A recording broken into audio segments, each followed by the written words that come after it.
सखियन में राधा जी बड़ी है, सब सखियन में राधा जी बड़ी है। दो नदियों में गंगा, दो नदियों में गंगा, भजोरे मन गोविंदा। नटवर नागर नंदा, भजोरे मन गोविंदा।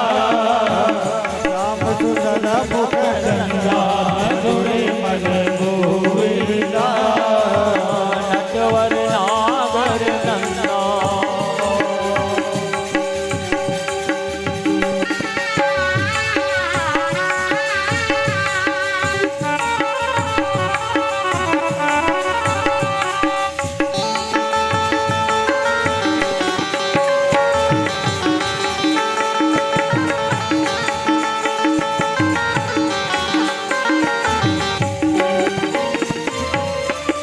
ध्रुतारे प्रहलाद उबारे, ध्रुतारे प्रहलाद उबारे, ध्रुतारे प्रहलाद उबारे, ध्रुतारे प्रहलाद उबारे।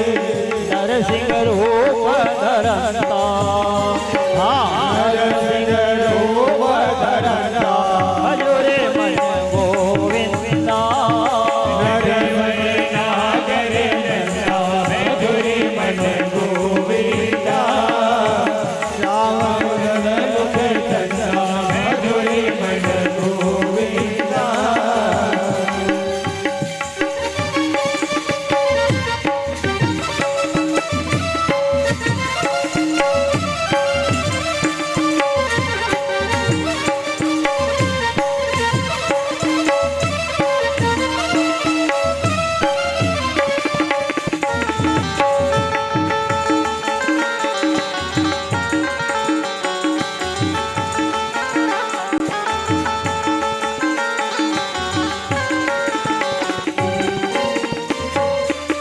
काली रामे नाग जुनाथो, काली रामे नाग जुनाथो, काली रामे नाग जुनाथो, काली रामे नाग जुनाथो। फण फण नृत्य करता, फण फण नृत्य करता, भजोरे मन गोविंदा। नटवर नागर नंदा, भजोरे मन गोविंदा। श्याम सुंदर मुख चंदा, भजोरे मन गोविंदा। नटवर नागर नंदा।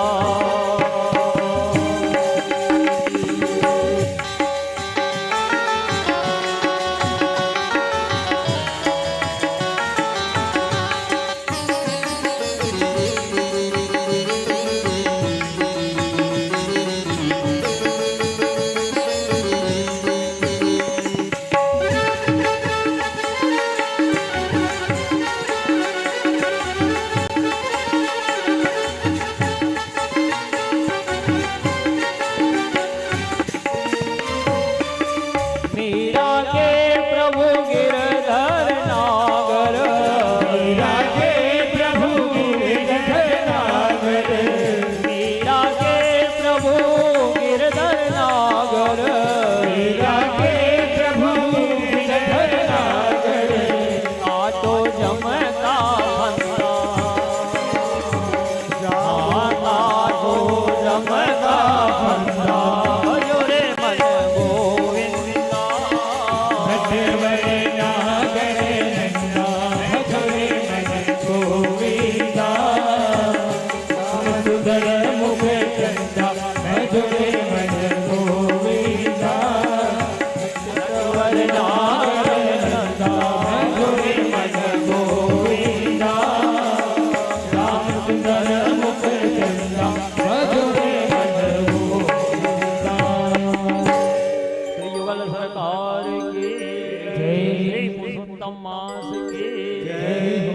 श्री पुरुषोत्तम पुरुषोत्तम मासपति राधापति पुरुषोत्तम भगवान श्री कृष्ण चंद्र की जय। पुराण पुरुषोत्तम भगवान श्री हरि की जय। मर्यादा पुरुषोत्तम सीतापति भगवान श्री रामचंद्र की जय। लीला पुरुषोत्तम राधापति भगवान श्री कृष्ण चंद्र की जय। श्रीमद् भागवत महापुराण की जय। श्री वेद व्यास जी भगवान की जय। श्री सुखदेव स्वामी की सनातन धर्म की श्री विराट भगवान की श्री गौ माता की श्री गौवंश की सर्वेश्वरेश्वर युगल सरकार की श्री जगन्नाथ स्वामी की श्री रंगनाथ स्वामी की श्री द्वारिकानाथ स्वामी की श्री बद्रीनाथ स्वामी की श्री गोवर्धननाथ स्वामी की श्री विराट भगवान की सर्वेश्वरेश्वर युगल सरकार की जय जय श्री राधे जय जय श्री राधे जय जय श्री राधे श्याम।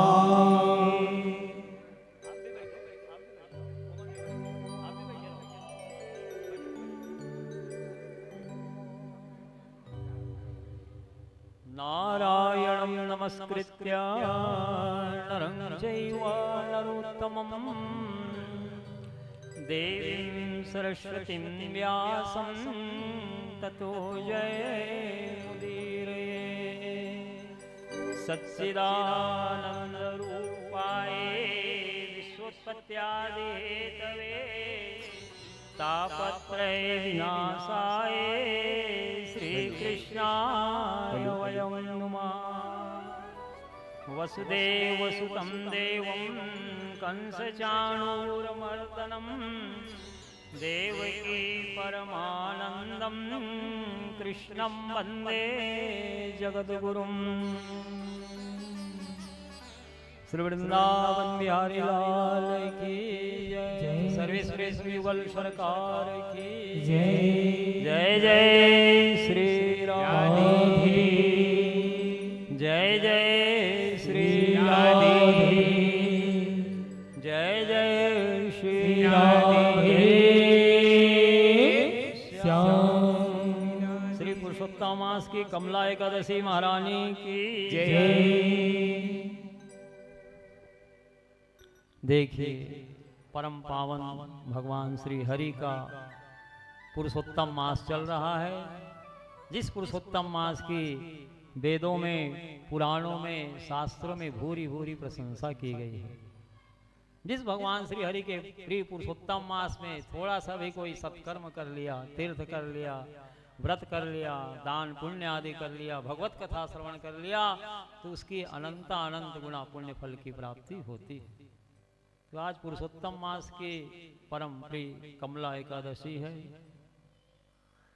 पुरुषोत्तम मास में थोड़ा सा भी कोई सत्कर्म कर लिया, भगवत कथा श्रवण कर लिया, तीर्थ व्रत दान पुण्य आदि कर लिया, उसका अनंत अनंत गुना पुण्य फल वेदों में, पुराणों में, शास्त्रों में बताया गया है। कोई गंगा जी में 12,000 वर्ष तक नित्य स्नान कर रहा है, उसे जो पुण्य फल प्राप्त होता है, वही पुण्य फल पुरुषोत्तम मास में किसी भी स्थान पर कहीं भी एक बार ही प्रातः काल स्नान कर लेने से पुण्य फल की प्राप्ति होती है। एतस्माद् परम किंचिन मना शुद्धेन विद्यते जन्मांतरे भवेत् पुण्यम तदा भागवतम लभेत। इस मन को शुद्ध करने के लिए भागवत शास्त्र से बढ़कर के अन्य दूसरा कोई साधन है ही नहीं। जब जन्म जन्मांतर का पुण्य उदय होता है, तब भागवत कथा श्रवण करने का सुंदर श्रेष्ठ अवसर प्राप्त होता है। दारिद्र दुख जर्दाहितानाम माया पिशाची परिमर्दितानाम संसार सिंधो परिपातितानाम क्षेमाय वै भागवतम प्रगर्जति। जो लोग दरिद्रता रूपी दुख ज्वाला से दग्ध हो रहे हैं, माया पिशाची ने जिसे रौंद डाला है, संसार सिंधु में जो डूब रहे हैं, उनके कल्याण करने के लिए भागवत शास्त्र सिंहनाद गर्जना कर रहा है, हमारी शरण में आओ, हम तुमको भव सागर से पार कर दूंगा। श्रीमद् भागवतम पुराण तिलकम जद वैष्णवा नाम धनम यस्मिन् पारमहंस में अम्लम ज्ञानम परम गीयते यत्र ज्ञान विराग भक्ति सहितम नैष्कर्म मां विस्तृतम तत्श्रवण प्रपठन विचारण परो भक्त्या विमोच्य नर।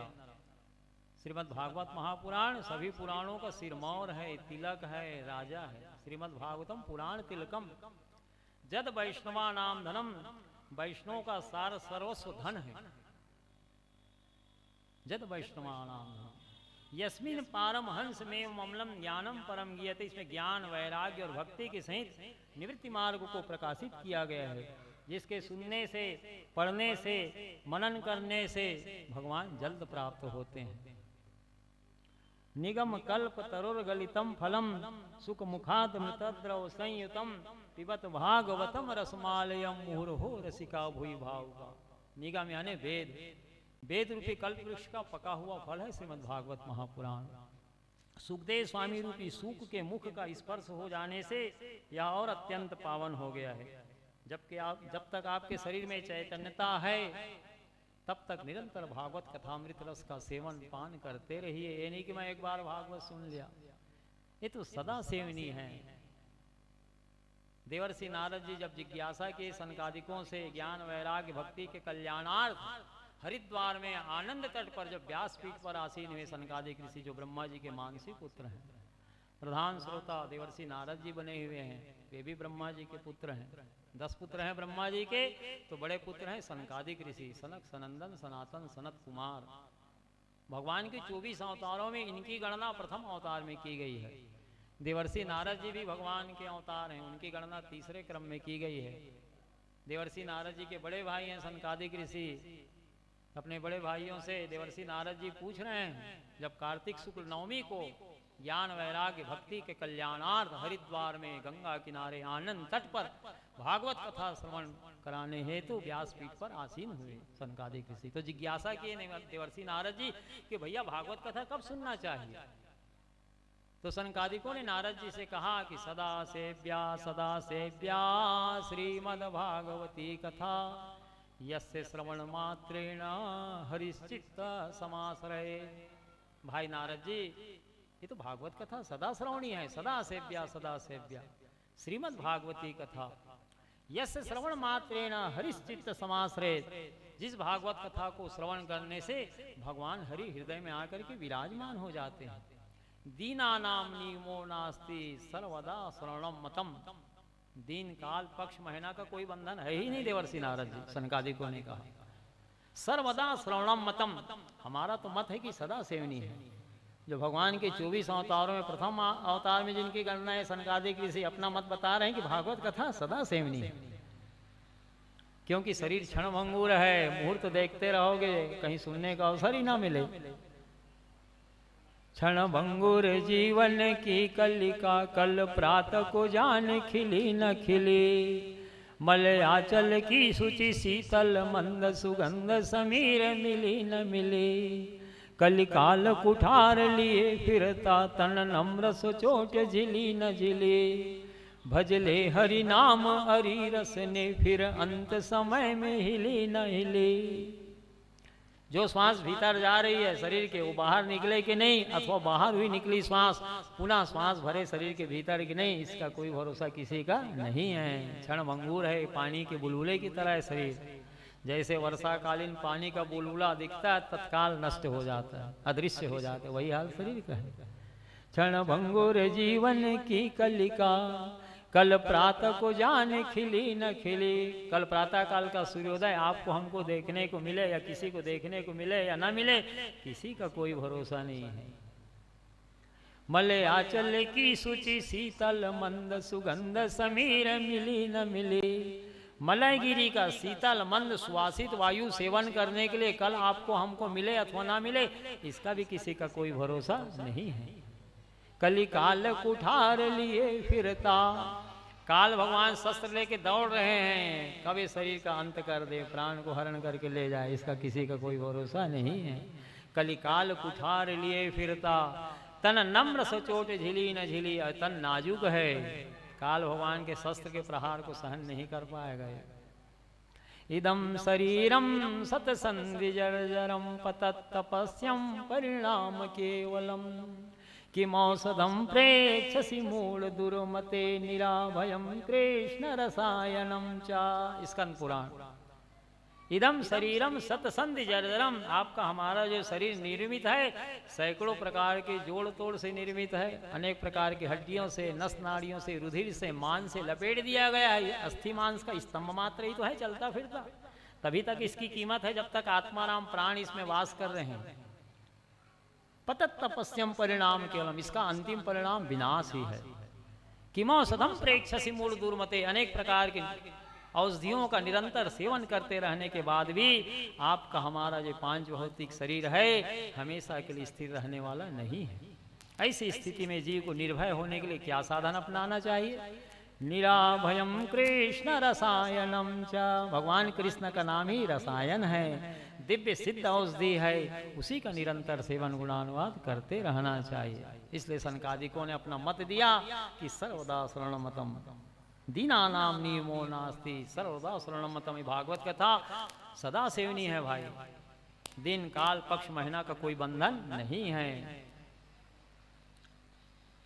तो परम पावन पुरुषोत्तम मास में भागवत कथा श्रवण करने के लिए आप समस्त श्रद्धालु भक्तगण उपस्थित हुए हैं। ये कई जन्मों का पुण्य है आपका, वह पुण्य खींच लाया है कथा स्थल तक, और वो भी भगवान के मंदिर में भगवान की कथा श्रवण करने से तो और अनंत गुना पुण्य फल की वृद्धि होती है। घर में जो कथा श्रवण करने से पुण्य फल प्राप्त होता है, उससे करोड़ों करोड़ों गुना पुण्य फल देवालय में, भगवान के मंदिर में भगवान की कथा श्रवण करने का पुण्य फल प्राप्त होता है। भागवत कथा यदि भगवान के दिव्य धाम में, मंदिर में, देवालय में किया जाए तो उसका पुण्य फल की तो कोई गणना ही नहीं, अनंत अनंत गुना पुण्य फल की अभिवृद्धियां होती है।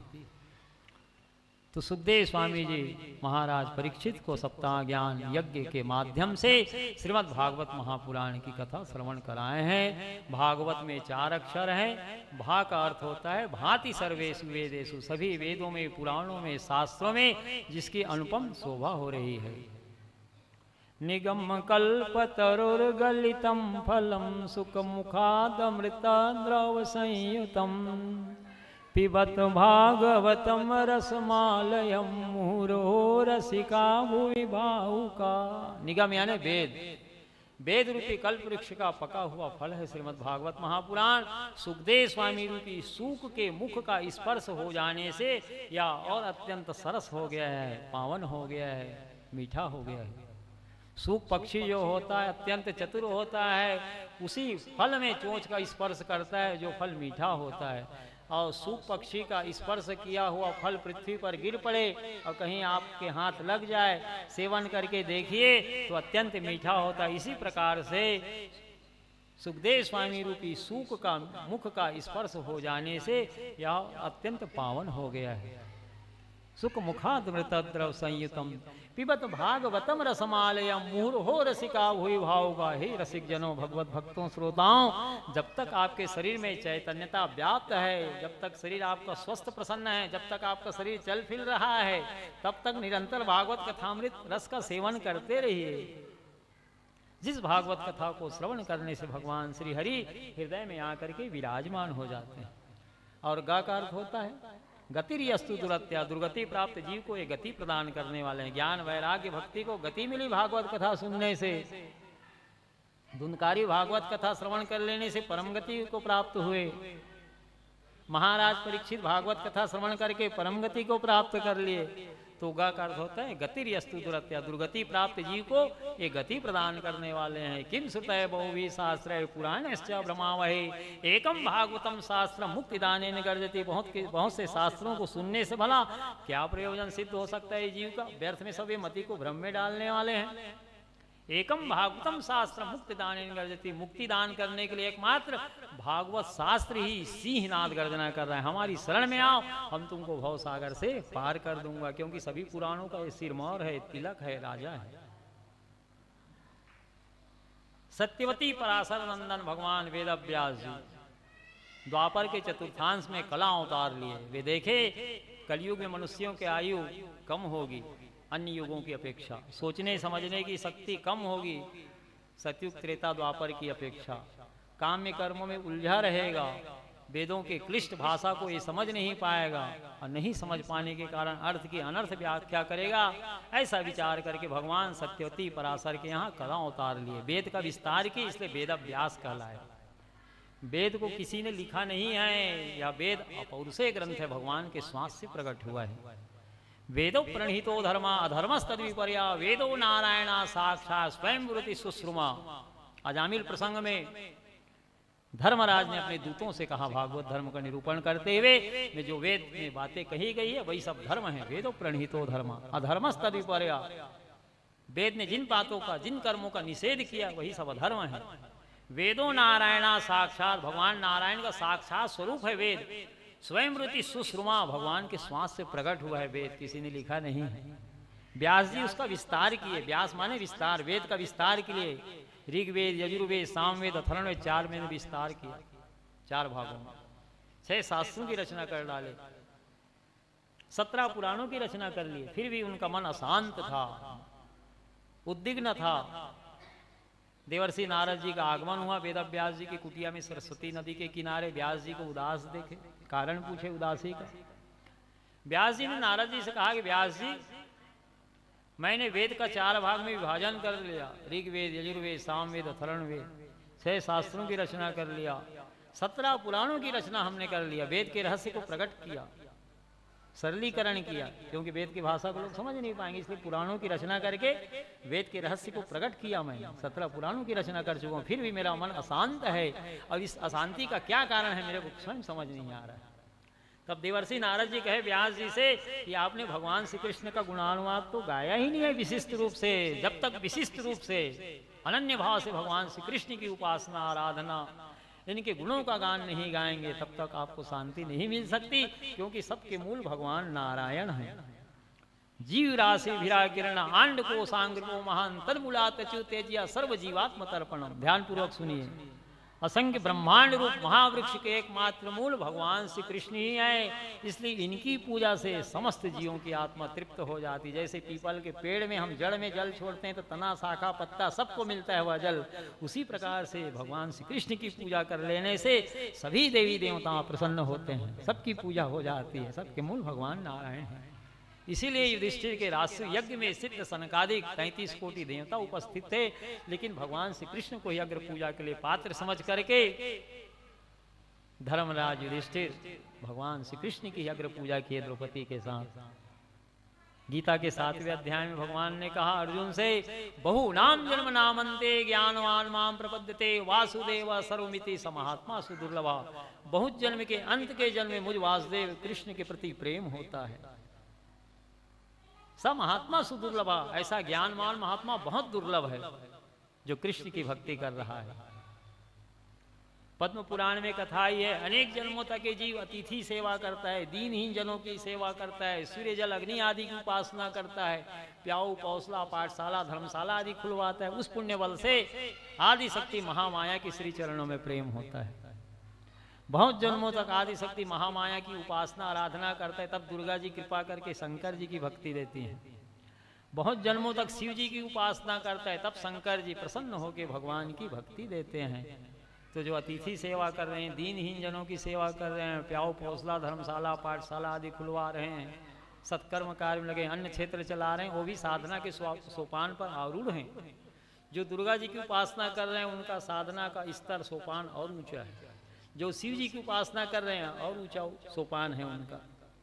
और जो श्री कृष्ण की उपासना कर रहा है फिर अब उसका पुनर्जन्म होने वाला नहीं, सर्वोच्च सोपान में है। बहु नाम जन्म नामंते ज्ञानवान माम प्रपद्यते वासुदेव सर्वमिति समहात्मा सदुर्लभ। बहुत जन्मों के अंत के जन्म में मुझ वासुदेव कृष्ण के प्रति प्रेम होता है, ऐसा ज्ञानवान महात्मा बहुत दुर्लभ है। कृष्ण की भक्ति बहुत दुर्लभ है। तो देवर्षि नारद जी ने चतुश्लोकी भागवत का उपदेश दिया व्यास जी को। जिस चतुश्लोकी भागवत का ज्ञान देवर्षि नारद जी को अपने पिताजी ब्रह्मा जी से प्राप्त हुई थी, ध्यान पूर्वक सुनिए। सबसे पहले श्रीमद् भागवत की कथा को भगवान नारायण ने 4 श्लोक में अपने पुत्र ब्रह्मा जी को प्रदान किया। श्रीमद् भागवत महापुराण का द्वितीय स्कंद का 9वां अध्याय का 32 से 35वां श्लोक चतुश्लोकी भागवत कहलाता है। जिस 4 श्लोक को श्रवण कर लेने से संपूर्ण श्रीमद् भागवत की कथा सुनने का पुण्य फल मिल जाता है। 18,000 श्लोक सुनने का पुण्य फल मिल जाता है। वह चतुश्लोकी भागवत है। अहमेवासमेवाग्रे नान्याद् यद् सत्सत्परम पश्चादहं यदेतच्च यो वशिष्ये सोऽस्म्यहम् ऋते अर्थम यत् प्रतीयेत् न प्रतीयेत् चात्मनि तद्विद्यादात्मनो मायां यथा भासो यथा तमा यथा महान्ति भूतानि भूतेषु च वचेष्वनु प्रविष्टान्य प्रविष्टानि तथा तेषु न तेष्वहम् एतावदेव जिज्ञासुं तत्त्वजिज्ञासुनात्मना अन्वय व्यतिरेकाभ्यां यत् स्यात् सर्वत्र सर्वदा। जिसका बोधगम्य शैली में संक्षिप्त अर्थ इस प्रकार से है, ध्यान पूर्वक सुनिए। भगवान नारायण 4 श्लोक में भागवत की कथा को अपने पुत्र ब्रह्मा जी को सुनाए हैं। सृष्टि के पूर्व में केवल मैं था, भगवान नारायण ब्रह्मा जी को कह रहे हैं। सृष्टि के पूर्व में केवल मैं था, मेरे अतिरिक्त ना स्थूल था और ना सूक्ष्म और ना तो दोनों का कारण अज्ञान। जहां यहां सृष्टि नहीं है वहां मैं हूं। इस सृष्टि के रूप में जो कुछ भी प्रतीत हो रहा है वह भी मैं हूं और जो कुछ शेष रह जाएगा वह भी मैं ही हूं। भगवान के छोड़ करके जगत में और कोई तत्व नहीं है। तो ब्रह्मा जी को 4 श्लोक में भागवत का ज्ञान भगवान नारायण ने सर्वप्रथम दिया। देखिए किस प्रकार से भूतल पर भागवत कथा आई है। सबसे पहले भगवान नारायण ने 4 श्लोक में भागवत की कथा को अपने पुत्र ब्रह्मा जी को सुनाया। श्रीमद् भागवत महापुराण का द्वितीय स्कंद का 9वां अध्याय का 32 से 35वां श्लोक चतुश्लोकी भागवत। ब्रह्मा पुत्र नारद जी को ये चतुश्लोकी भागवत का ज्ञान प्रदान किए और आज नारद जी कृपा करके यही चतुश्लोकी भागवत का ज्ञान व्यास जी को दे रहे हैं। आप भगवान कृष्ण का तो गुणानुवाद गाए नहीं है विशिष्ट रूप से। जब तक अनन्य भाव से भगवान श्री कृष्ण की आराधना उपासना उनके गुणों का वर्णन नहीं करेंगे तब तक आपको शांति नहीं मिल सकती, क्योंकि सबके मूल भगवान श्री हरि कृष्ण ही है, नारायण ही है, विष्णु ही है। तो व्यास जी कोई साधारण पुरुष तो है नहीं, वो तो ईश्वर की कला अवतार है। उन्होंने 4 श्लोक की व्याख्या 18,000 श्लोक में किया, भगवान का गुणानुवाद गाया। वही श्रीमद् भागवत महापुराण है। जैसे किसी विद्यार्थी को 4 श्लोक दे दिया जाए कि इसकी व्याख्या करिए तो प्रसंग संदर्भ सहित कितना विस्तार से व्याख्या करता है, लिखता है। तो वो तो भगवान के कला अवतार है व्यास जी। 4 श्लोक की व्याख्या उन्होंने 18,000 श्लोक में करके श्रीमद् भागवत महापुराण की रचना किया, भगवान का गुणानुवाद गाया, तब परम शांति सुख मिली। और सबसे पहले अपने पुत्र सुखदेव जी को श्रीमद् भागवत महापुराण की कथा श्रवण कराए व्यास जी। सुखदेव स्वामी जी यही भागवत की कथा परम भागवत महाराज परीक्षित को सुनाया। और परम भागवत महाराज परीक्षित की कथा श्रवण कर लेने के बाद इस पृथ्वी पर भागवत धर्म का प्रचार प्रसार हुआ है। इस प्रकार से वैकुंठ लोक से भगवान नारायण के मुखारविंद से प्रवाहित होते हुए यह भागवत कथा भूतल पर आपको हमको सुलभ हुई है। यत्रैव गंगा जमुना च तत्रा गोदावरी सिंधु सरस्वती च सर्वाणि तीर्थानि बसन्ति तत्रा यत्राच्युता द्वार कथा प्रसंगा। जहाँ भगवान श्री हरि की कथा होती है वह कथा स्थल तीर्थ स्वरूप बन जाता है। गंगा जमुना नर्मदा कृष्णा कावेरी गोदावरी सरस्वती संपूर्ण तीर्थ आते हैं कथा सुनने के लिए। यत्रैव गंगा जमुना च तत्रा गोदावरी सिंधु सरस्वती च सर्वाणि तीर्थानि बसन्ति तत्रा यत्राच्युता द्वार कथा प्रसंगा। जहाँ भगवान हरि की कथा होती है वह कथा स्थल तीर्थ स्वरूप बन जाता है। संपूर्ण तीर्थ भगवान की कथा सुनने के लिए आते हैं। गंगा आदि श्रेष्ठ पावन नदियाँ भगवान की कथा श्रवण करके पापी लोग जो पाप धोए रहते हैं गंगा आदि पावन तीर्थों में, वो भगवान की कथा श्रवण करके समस्त पापों से निवृत्त हो जाती, मुक्त हो जाती हैं। गंगा जी भगवान के चरणारविंद की पानी है। गंगा गंगेति जोग्रया योजना नाम सतैरपि मुच्यते सर्व पापेभ्यो विष्णु लोकम च गच्छति। हजारों योजन दूर से कोई गंगा गंगा गंगा गंगा पुकारता है, वह संपूर्ण पापों से मुक्त हो जाता है। शरीर छोड़ता है तो वैकुंठ लोक की प्राप्ति होती है। भगवान के चरण से निकली है, इसलिए विष्णुपदी नख निर्गता भगीरथ के द्वारा आराधना करने पर आई भूतल पर, इसलिए भागीरथी कहलाई। सगर के 60,000 पुत्र जो महाराज भगीरथ के पूर्वज थे, उनका उद्धार करने के लिए गंगा जी की आराधना करके वे कृपा करके भूतल पर गंगा जी को लाएं प्रार्थना करके, तब गंगा जी सुलभ हुई है आपको हमको। हजारों हजारों योजन दूर से भी कोई गंगा गंगा पुकारता है, वह भी संपूर्ण पापों से मुक्त हो जाता है, शरीर छोड़ता है तो वैकुंठ लोक की प्राप्ति होती है। तो जिसे गंगा आदि पावन नदियां नहीं तार पाती, उसे भगवान की कथा महारानी तार देती हैं। कथा भगवान के मुखारविंद की वाणी है और गंगा जी भगवान के चरणारविंद की पानी है। तो भगवान की कथा श्रवण करके गंगा आदि पावन श्रेष्ठ नदियां, जो पापी लोग पाप धोए रहते हैं गंगा आदि पावन तीर्थों में स्नान करके, तो भगवान की कथा श्रवण करके उन समस्त पापों से मुक्त हो जाती है। कथा जो है चलता फिरता तीर्थ है, भगवान के मुखारविंद की वाणी है कथा। श्री वृंदावन बिहारी लाल की जय। तो श्रीमद् भागवत महापुराण सभी पुराणों का सिरमौर है, तिलक है, राजा है। 18,000 इसमें श्लोक हैं। वेद रूपी कल्प वृक्ष का पका हुआ फल है श्रीमद् भागवत महापुराण। अंगिरा जी, इसमें जो 12 स्कंद हैं, इस कल्प वृक्ष की मोटी मोटी शाखाएं हैं। 365 अध्याय, पतली पतली टहनियां हैं। जितने शब्द हैं सब ये पत्ते हैं इस कल्प वृक्ष के, और 18,000 श्लोक ही अमृत रस से परिपूर्ण अमर फल है। एक श्लोक को भी कोई सुन लिया भागवत का, आधा श्लोक का पाठ कर लिया, श्रवण कर लिया, श्लोक के एक चरण आधा चरण को ही सुन लिया, अथवा श्रीमद् भागवत महापुराण के श्लोक का एक अक्षर भी कहीं कान में चला गया, यहाँ तक कि कीट पतंग कोई भी जीवात्मा के कानों में चला गया, पशु पक्षी कीट पतंग आदि, तो वो भी भवसागर से मुक्त हो जाते हैं। 12 स्कंदी इस कल्प वृक्ष की मोटी मोटी शाखाएं हैं। 365 अध्याय, पतली पतली टहनियां, जितने शब्द हैं वे सब इस कल्प वृक्ष के पत्ते हैं। और 18,000 श्लोक ही अमृत रस से परिपूर्ण अमर फल है, जिसका गान करके, पाठ करके, श्रवण करके ये जीव पुनः माता के गर्भ में जन्म नहीं लेता, पुनः गर्भ में नहीं जाता। ये आवागमन संसार सागर से जीव मुक्त हो जाता है। भर जन्म बहु बीजानाम, मर जन्म सुख संपदाम, तर जन्म यमदूतानाम, राम रामेति गर्जनम। संसार के बीज को भून डालने वाला है भगवान का नाम।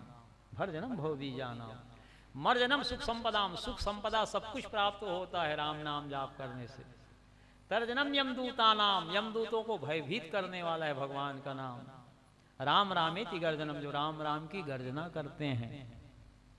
समर्थ स्वामी रामदास जी शिवाजी के गुरु थे अंगिरा जी, उन्होंने दासबोध ग्रंथ की रचना किया है। समर्थ स्वामी रामदास जी किसके गुरु थे? शिवाजी के।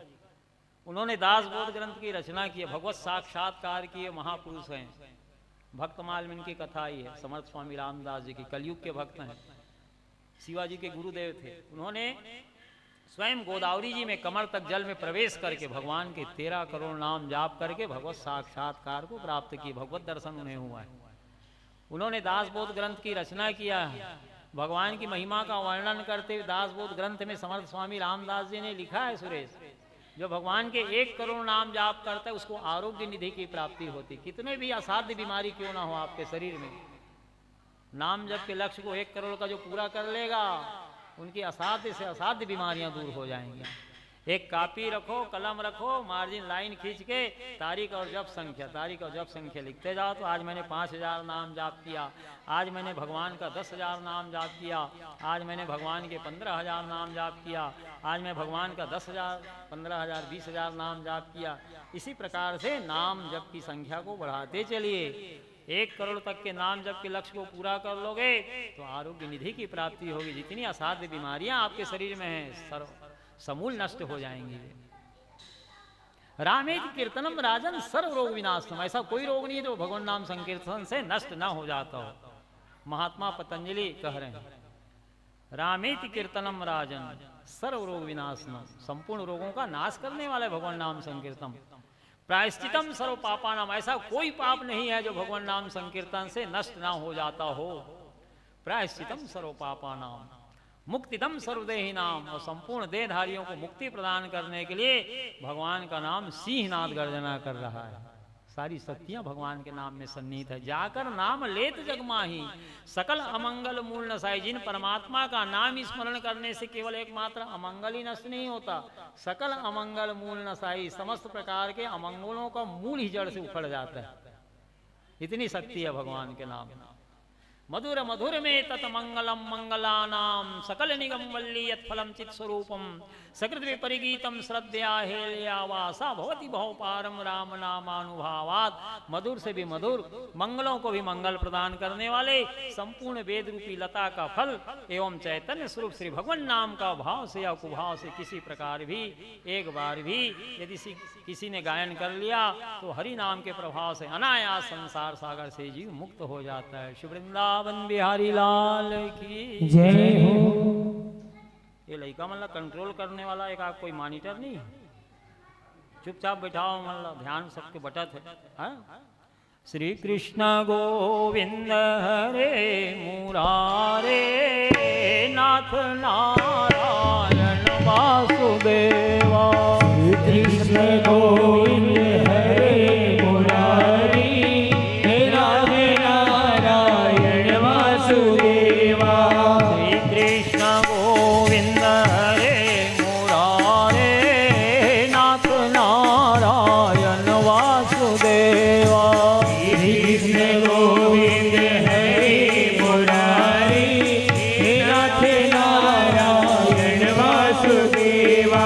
हे नाथ नारायण वासुदेवा, हे नाथ नारायण वासुदेवा। हे नाथ नारायण वासुदेवा। हे नाथ नारायण वासुदेवा। श्री कृष्ण गोविंद हरे मुरारे नाथ नारायण वासुदेवा। श्री कृष्ण गोविंद हरे मुरारी नाथ नारायण वासुदेवा। श्री कृष्ण गोविंद हरे मुरारे नाथ नारायण वासुदेवा। श्री कृष्ण गोविंद हरे मुरारी नाथ नारायण वासुदेवा। हे नाथ नारायण वासुदेवा, हे नाथ नारायण वासुदेवा। हे नाथ नारायण वासुदेवा। हे नाथ नारायण वासुदेवा। श्री कृष्ण गोविंद हरे मुरारे नाथ नारायण वासुदेवा। श्री कृष्ण गोविंद हरे मुरारी नाथ नारायण वासुदेवा।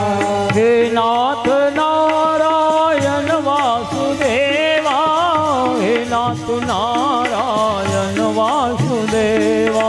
हे नाथ नारायण वासुदेवा। हे नाथ नारायण वासुदेवा।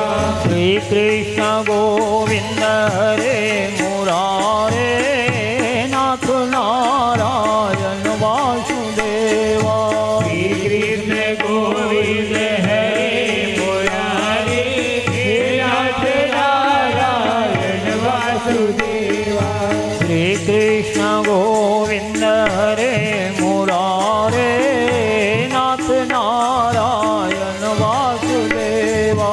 श्री कृष्ण गोविंद हरे मुरारी नाथ नारायण वासुदेवा।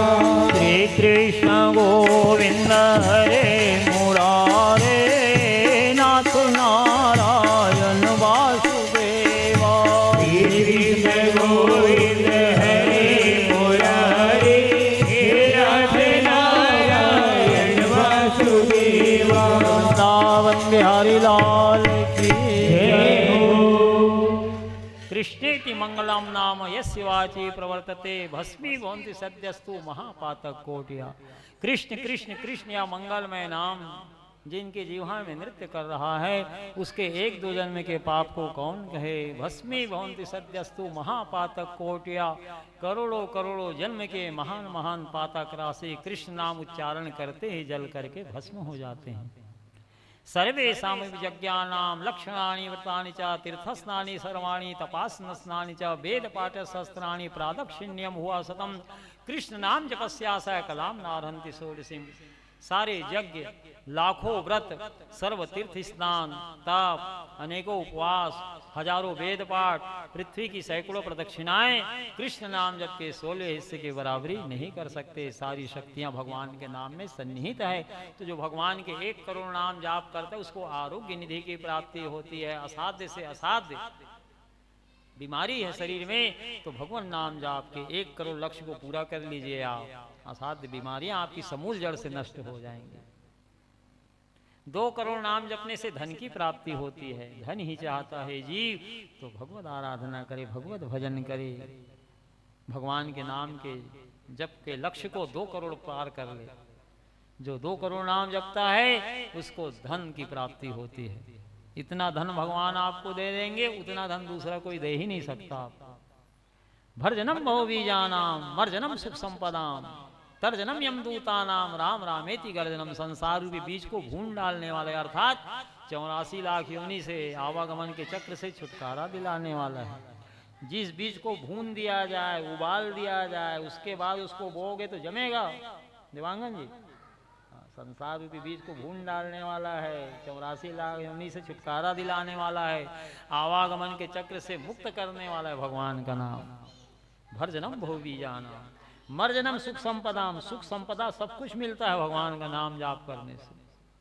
तर्जनम यमदूतानाम, यमदूतों को भयभीत करने वाला है भगवान का नाम। जम डर प्यो जब दास कहायो मदन गोपाल शरण तेरी आयो। जब ये जीव कहता है कि मैं भगवान का दास हूं उतने से ही यमराज भयभीत हो जाते हैं। जम डर प्यो जब दास कहायो मदन गोपाल शरण तेरी आयो।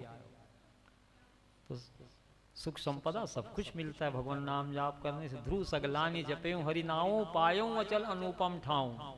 5 वर्ष की अवस्था में 5 माह में ध्रुव जी भगवान को पा लिए कि नहीं। 36,000 वर्ष का राज्य भगवान ने दिया। राज्य की कामना से भगवान का भजन किए, शरण में गए।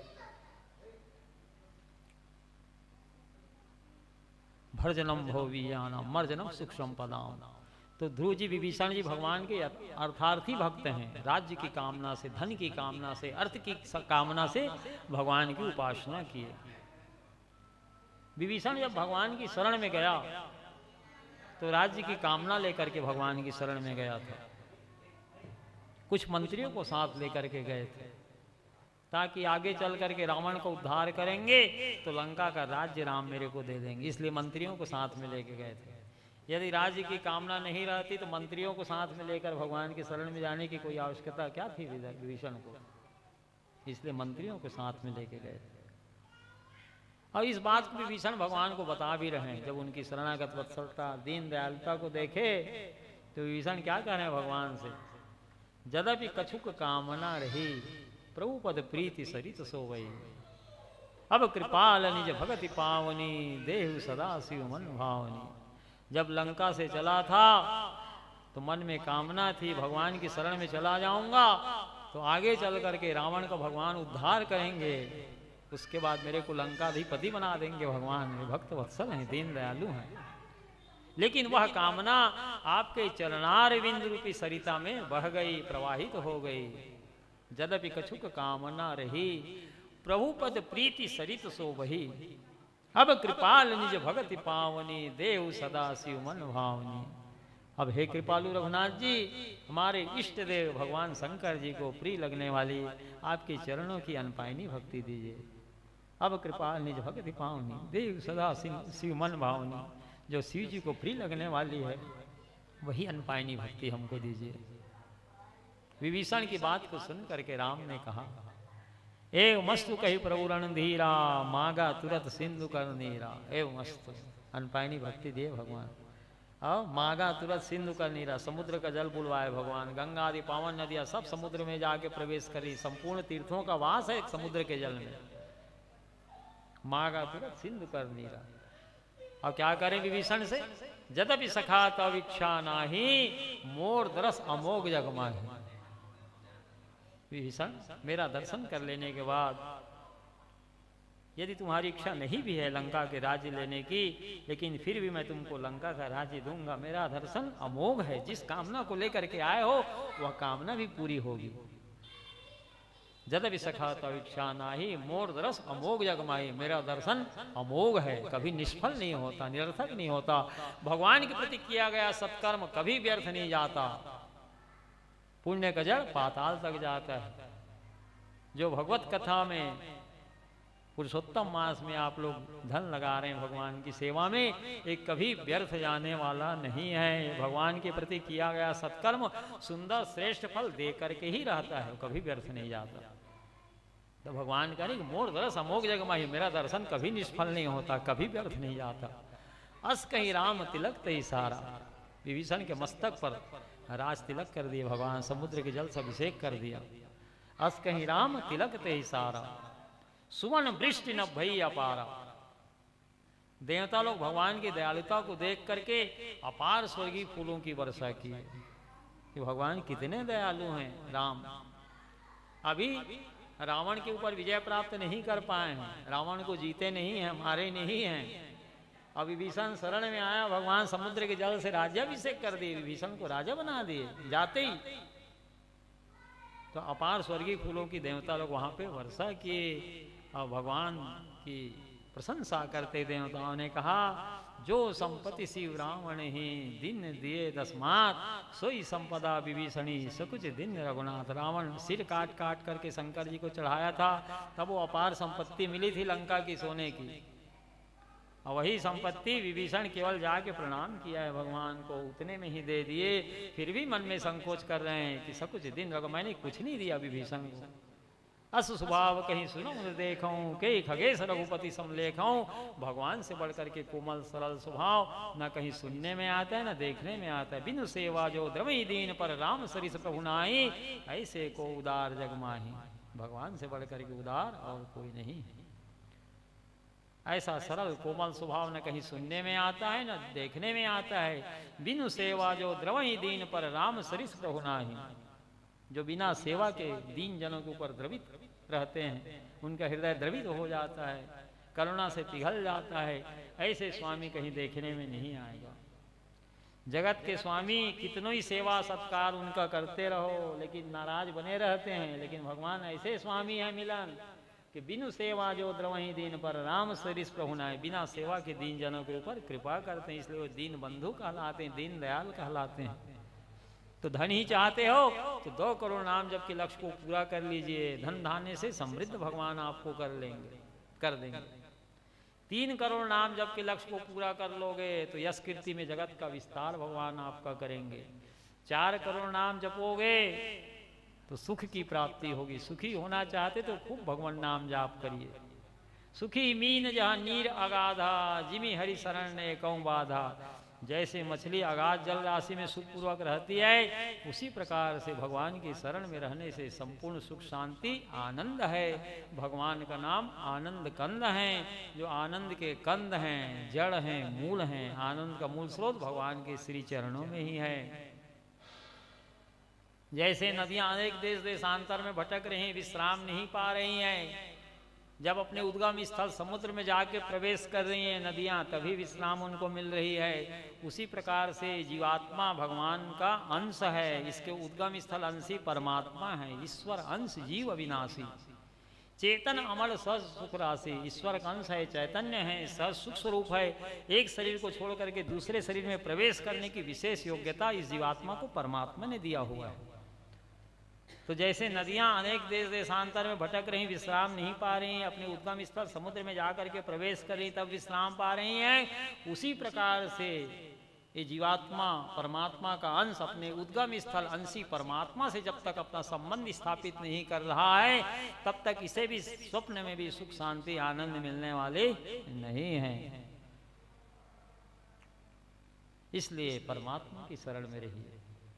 ये जगत मिथ्या है, दुखपूर्ण है, इसका नाम ही दुखालय है। दुखालयम अशाश्वतम। मृत्यु का भय, वृद्धावस्था का भय, रोग का भय सभी जीव को बना हुआ है। चाहे कितने ही धनवान क्यों ना हो, चाहे कितने ही गरीब क्यों ना हो, मृत्यु का भय तो धनी को भी बना है और निर्धन को भी बना है। इसी प्रकार से वृद्धावस्था का भय धनी को भी बना है और निर्धन को भी बना हुआ है। वृद्धावस्था का भय दोनों को बना है। और वृद्धावस्था का भय, मृत्यु का भय और रोग का भय। धनी को भी रोग का भय बना है और निर्धन को भी रोग का भय बना हुआ है। इससे सिद्ध हो रहा है तरह तरह के भौतिक संसाधनों से युक्त होने के बाद भी ये जगत अंततो गत्वा मिथ्या है, दुखपूर्ण है। सब प्रकार से सुखी होने के लिए जीव को श्री भगवान की शरण में रहना चाहिए। सुखी मीन जहाँ नीर अगाधा, जिमी हरि शरण ने कौं बाधा। जैसे मछली अगाध जल राशि में सुखपूर्वक रहती है, उसी प्रकार से भगवान की शरण में रहने से संपूर्ण सुख शांति आनंद है। इनसे विमुख होकर के जगत में कोई सुखी नहीं हो सकता। बारी मथे घृत होई बरु, सिकता ते बरु तेल, बिनु हरि भजन न भव तरिया, यह सिद्धांत अपेल। समुद्र का मंथन करे कोई, घृत निकल जाए, प्राप्त हो जाए। बारी मथे घृत होई बरु, समुद्र का मंथन करोगे तो कदाचित आपको घी मिल जाए। सिकता ते बरु तेल, रेत को पेरने से कदाचित तेल भी मिल जाए आपको। लेकिन बिनु हरि भजन न भव तरिया, यह सिद्धांत अपेल। बिना भगवान का भजन किए, बिना भगवान के चरणारविंद का पाद पद्मों का आश्रय लिए ये जीव भवसागर से पार नहीं हो सकता।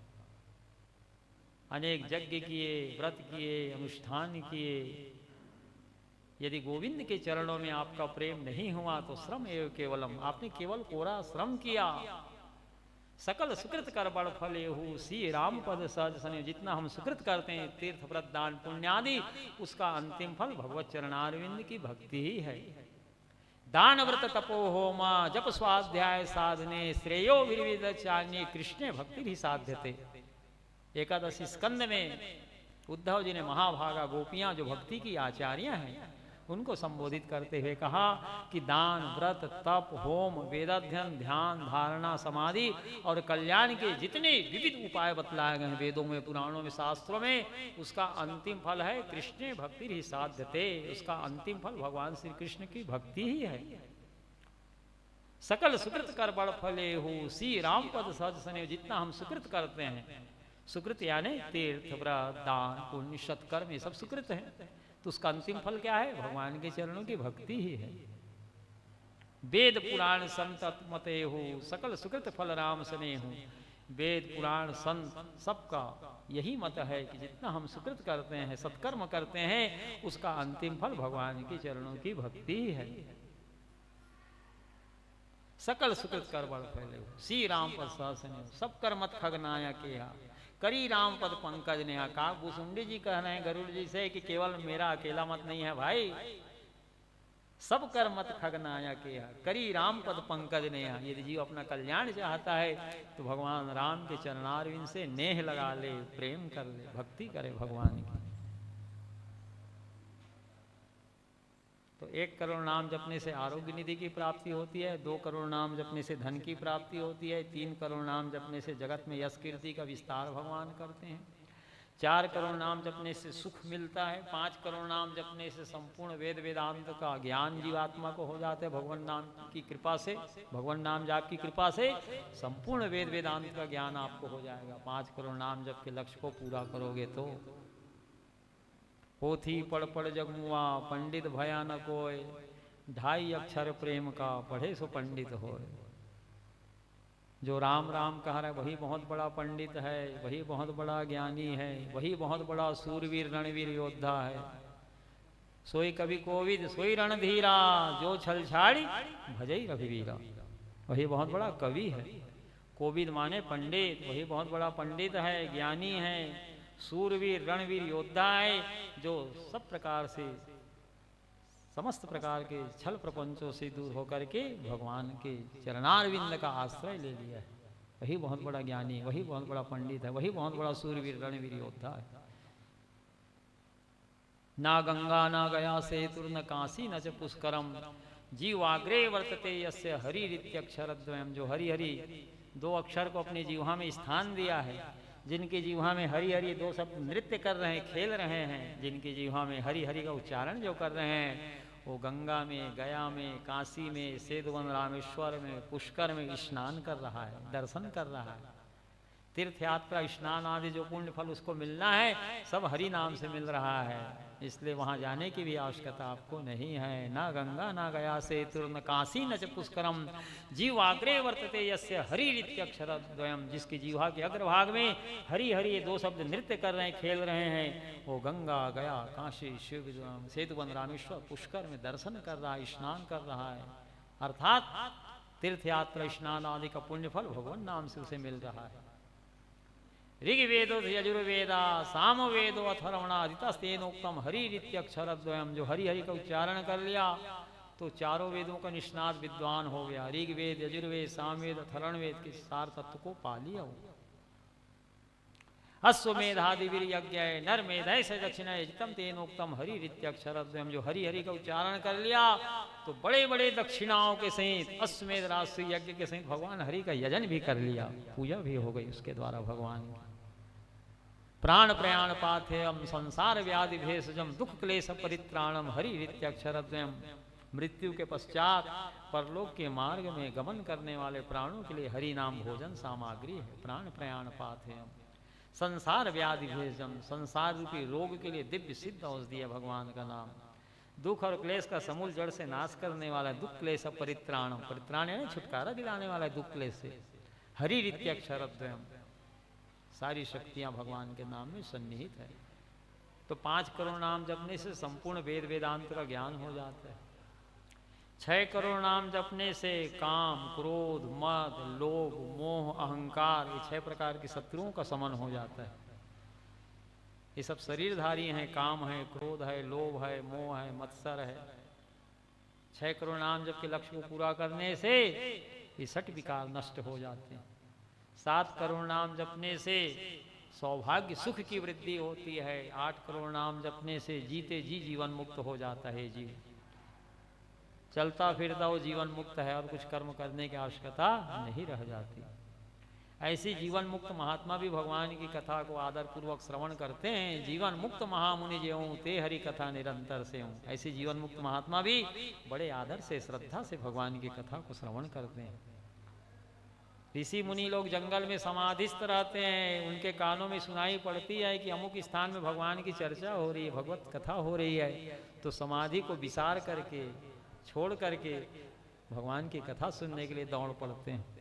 सुनी गुण मुनि ही समाधि विसारी, सादर सुनई परम अधिकारी। ऐसे परम अधिकारी महात्मा लोग जो समाधिस्थ रहते हैं, समाधि को त्याग करके, छोड़ करके भगवत कथा सुनने के लिए कथा स्थल तक दौड़ पड़ते हैं। 9 करोड़ नाम जपने से इष्ट देव की झांकी का दर्शन लाभ होता है। जग में सुंदर है 2 नाम, चाहे कृष्ण कहो या राम। चाहे सीताराम सीताराम जपो 13 करोड़, चाहे राधा कृष्ण जपो, एक ही है दोनों। चाहे लक्ष्मी नारायण नाम जपो, जिस नाम का जाप करोगे उसी रूप में भगवान की इष्ट देव की का दर्शन लाभ प्राप्त आपको होगा। 9 करोड़ नाम जपने से इष्ट देव की झांकी का दर्शन लाभ प्राप्त होता है। राधा कृष्ण जाप करोगे तो सुंदर मुरली मनोहर श्याम सुंदर राधा जी के साथ आपको दर्शन देंगे। इष्ट देव की झांकी का दर्शन लाभ होगा। सीताराम नाम जाप करोगे तो भगवान सुंदर धनुष बाण लिए राम जी, और वाम भाग में जानकी जी दर्शन देंगे भगवान के। सीताराम जी की झांकी का दर्शन लाभ होगा। 10, 11, 12 करोड़ तक के नाम जब के लक्ष्य को पूरा कर लोगे तो आपके जीवन के जितने संचित प्रारब्ध क्रियमान कर्म हैं वे सारे कर्म जल जाएंगे। संचित, प्रारब्ध और क्रियमान, ये 3 प्रकार के कर्म प्रत्येक प्राणियों के साथ गतिशील रहता है, और तदनुकूल जो है सुख दुख की प्राप्तियां इस जीवात्मा को होती है। संचित कर्म किसको कहते हैं? जो संचय हो रहा है, अच्छा बुरा कर्म जीवात्मा कर रहा है इस जीवन में, वो सब संचय हो रहा है, जमा हो रहा है, उसके अनुसार सुख दुख की प्राप्ति, वो संचित कर्म है। और प्रारब्ध कर्म हुआ है जो पूर्व जन्म में अच्छा बुरा कर्म किया है, और क्रियमान कर्म हुआ है जो वर्तमान में तत्काल जो कर्म कर रहा है। जैसे भी भगवत चर्चा हो रही है, भगवान की कथा श्रवण कर रहे हैं, सत्कर्म का निर्माण हो रहा है, तो 10, 11, 12 करोड़ तक के नाम जप के लक्ष्य को जो जीव पूरा कर लेता है, उसके संचित प्रारब्ध और क्रियमाण कर्म जल करके ध्वस्त हो जाते हैं, जल जाते हैं। और 13 करोड़ नाम जपने से भगवत साक्षात्कार होता है। तो समर्थ स्वामी रामदास जी जो शिवा जी के गुरु हैं, स्वयं गोदावरी जी में कमर तक जल में प्रवेश करके 13 करोड़ भगवान नाम जाप करके भगवान का दर्शन लाभ प्राप्त किए हैं। तो यही असली धन है सूरज, जो परलोक में साथ देगा। इसलिए संत लोग भगवान के नाम जप के खजाना को ही बढ़ाते हैं। नाम जप के संख्या को बढ़ाते चलो। तारीख और जप संख्या लिखो, पूर्णिमा एक कॉपी रखो और तारीख और जप संख्या लिखते जाओ। आज मैं भगवान के 5000 नाम जाप की, आज मैं 10,000 नाम जाप की, आज मैं 15,000 नाम जाप की। इस प्रकार से 13 करोड़ तक के नाम जप के लक्ष्य को पूरा करो तो भगवत दर्शन आपको लाभ होगा। अरे 5000 ही नाम प्रतिदिन जाप करके देखो, इतना सुखमय आनंद से आपका जीवन व्यतीत होगा। सारे जीवन के अशुभ अमंगल नष्ट होंगे भगवान नाम जाप करने से। जाकर नाम लेत जग माही, सकल अमंगल मूल नसाए। जिन परमात्मा का नाम स्मरण करने से केवल एकमात्र अमंगल ही नष्ट नहीं होता, सकल अमंगल मूल नसाई। समस्त प्रकार के अमंगलों का मूल ही जड़ से नष्ट होता है भगवान नाम जाप करने से। मीरा जी ने तो यही कहा, पायो जी मैंने राम रतन धन पायो, वस्तु अमोलक दिन मेरे सतगुरु कृपा करी अपनायो। पायो जी मैंने राम रतन धन पायो। भगवान का नाम ही वही सार सर्वस्व रत्न है, धन है। इसलिए संतों ने सुंदर पद गाया है, बनो रे मन राम नाम व्यापारी, बनो रे मन राम नाम व्यापारी, बनो रे मन राम नाम व्यापारी, बनो रे मन राम नाम व्यापारी, बनो रे मन राम नाम व्यापारी, बनो रे मन राम नाम व्यापारी, बनो रे मन राम नाम व्यापारी, बनो रे मन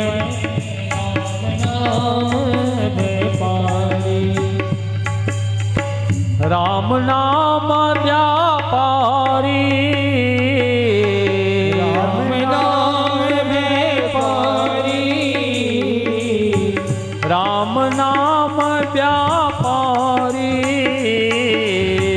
राम नाम व्यापारी, बनो रे मन राम नाम व्यापारी, बनो रे मन राम नाम व्यापारी, बनो रे मन राम नाम व्यापारी, बनो रे मन राम नाम व्यापारी, बनो रे मन राम नाम व्यापारी, बनो रे मन राम नाम व्यापारी।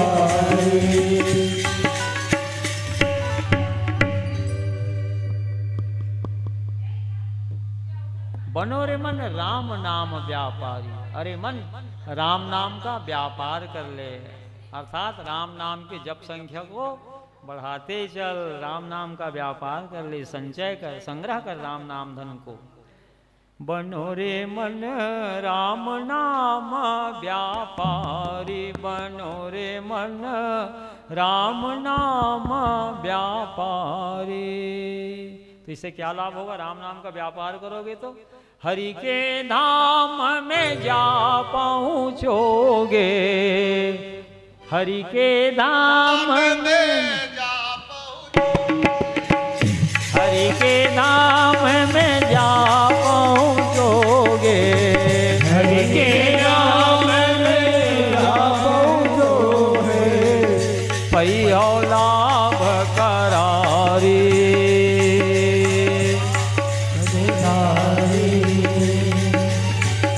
पैयो लाभ करारी, पैयो लाभ करारी। बनो रे मन राम नाम व्यापारी, बनो रे मन राम नाम व्यापारी, बनो रे मन राम नाम व्यापारी, मन राम नाम गाए। वृंदावन बिहारी लाल की जय हो।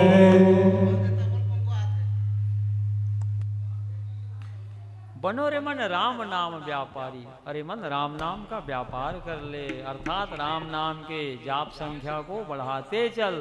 तो इससे तेरे को क्या लाभ होगा? हरि के धाम में जा पहुंचोगे, पैहा लाभ करारी, भगवान का धाम मिलेगा, करारा लाभ मिलेगा। राम नाम का व्यापार करोगे तो हरि के धाम में जा पहुंचोगे, पैहा लाभ करारी, बनो रे मन राम नाम व्यापारी। तो राम नाम की जप संख्या को बढ़ाते चलिए और संपूर्ण वेद पुराण शास्त्र का सार तत्व तो भगवान का नाम ही तो है। यही कलिकाल में साधन दूजा, जोग यज्ञ जब तप नहीं पूजा, कलयुग केवल हरि गुण गाहा, गा वही नर पा वही भव था। इस कराल कलयुग में सम्यक प्रकार से न कोई जोग कर सकता है, न जप कर सकता है, न तप कर सकता है। कलयुग केवल हरि गुण गाहा, केवल भगवान हरि का गुणानुवाद गा गा करके सुगमता से सरलता से दुसह भव सागर को बछड़े के खुर के गड्ढे के समान जीव सुगमता से सरलता से पार कर सकता है। बोलो वृंदावन बिहारी लाल की जय हो। राम नाम सुदृढ़ जहाज है भव सागर पार करने के लिए। तो भा का अर्थ होता है भांति सर्वेषु वेदेषु, सभी वेदों में पुराणों में शास्त्रों में जिसकी अनुपम शोभा हो रही है। भांति सर्वेषु वेदेषु।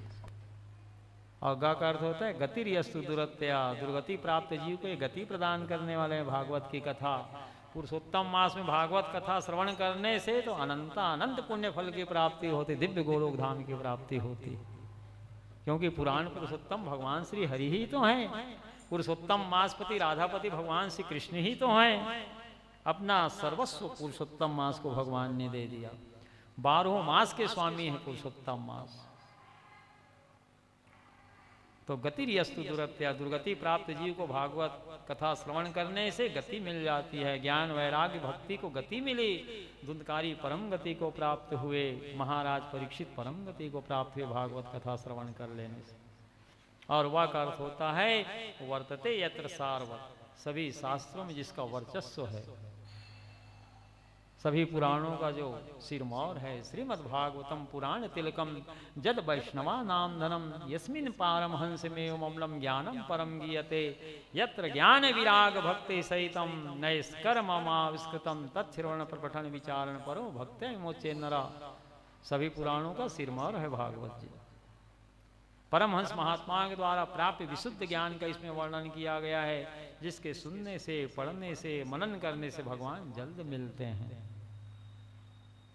दारिद्र्य दुर्जरदायिता नाम, माया पिशाची परिमर्दिता नाम, संसार सिंधो परिपातिता नाम, क्षेमाय वै भागवतम प्रगर्जति। और ता का अर्थ होता है तस्मात् भागवत प्रमुच्यते, जो भव सागर से पार कर दे आपको।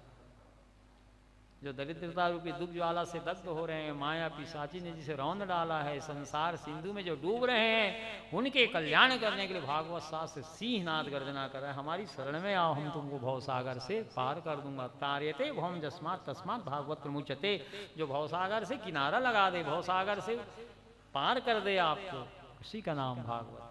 किन श्रुतय बहुभी शास्त्र पुराणस्य भ्रमावहे, एकम भागवतम शास्त्र मुक्तिदान गर्जति। बहुत से शास्त्रों के सुनने से भला क्या प्रयोजन सिद्ध हो सकता है? व्यर्थ में सब आपके मति को वे भ्रम में डालने वाले हैं। एकम भागवतम शास्त्र मुक्तिदान गर्जति, मुक्ति दान करने के लिए एकमात्र भागवत शास्त्र ही सीनाद गर्जना कर रहा है। जब जन्म जन्मांतर का पुण्य उदय होता है, तब भगवान की दिव्य मंगलमय लीला कथा भागवत कथा श्रवण करने का सुंदर श्रेष्ठ अवसर इस जीवात्मा को परमात्मा प्रदान करते हैं। पुरुषोत्तम मास में भागवत कथा श्रवण करने के लिए आज पुरुषोत्तम मास की कमला एकादशी है। पुरुषोत्तम मास की कमला एकादशी के दिन आप लोग भागवत कथा श्रवण करने के लिए सब उपस्थित हुए हैं। ये तो अनंत पुण्य फल की प्राप्ति कराने वाली है। तो भागवत में 4 अक्षर है। भाग अर्थ होता है भाति सर्वेषु वेदेषु, सभी वेदों में पुराणों में शास्त्रों में जिसकी अनुपम शोभा हो रही है। ग का अर्थ होता है गति व्यस्तु दुरत्या, दुर्गति प्राप्त जीव को ये गति प्रदान करने वाले हैं। ज्ञान वैराग्य भक्ति को गति प्रदान किए भागवत महापुराण। धुंधकारी को गति प्रदान किए, महाराज परीक्षित को गति प्रदान किए। और वह का अर्थ होता है वर्तते यत्र सारवत, सभी वेदों में, पुराणों में, शास्त्रों में जिसका वर्चस्व है, संपूर्ण वेदों का, पुराणों का, शास्त्रों का सार तत्व है, निचोड़ है भागवत कथा, संपूर्ण सिद्धांतों का निचोड़ है। और ता का अर्थ होता है तारिते भौम जस्मात् तस्मात् भागवत प्रमुचते, जो भवसागर से इस जीव को पार कर दे उसी का नाम भागवत है।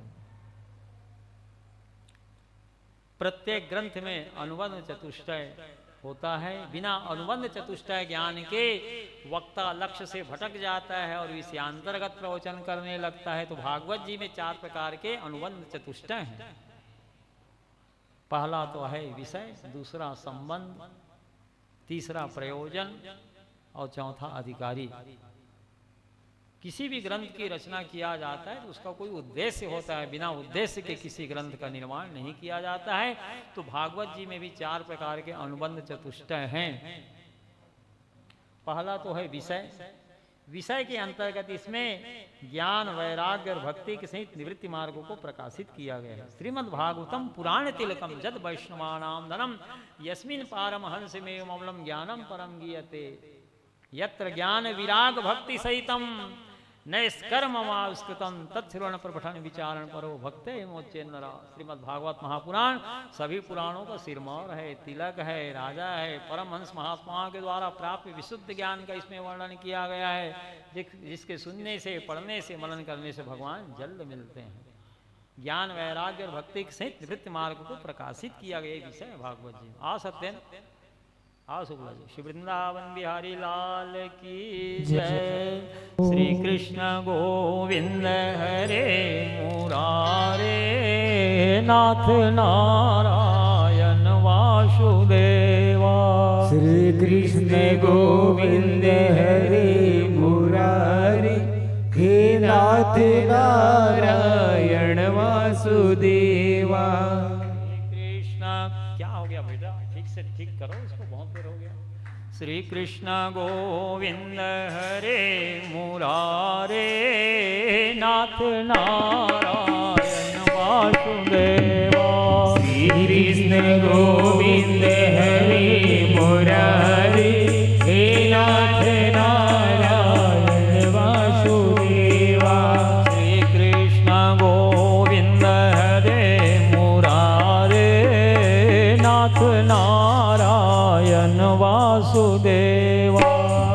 कृष्ण गोविंद हरे मुरारे हे नाथ नारायण वासुदेवा। श्री कृष्ण गोविंद हरे मुरारे नाथ। श्री कृष्ण गोविंद हरे मुरारे हे नाथ नारायण वासुदेवा। श्री कृष्ण गोविंद हरे मुरारे।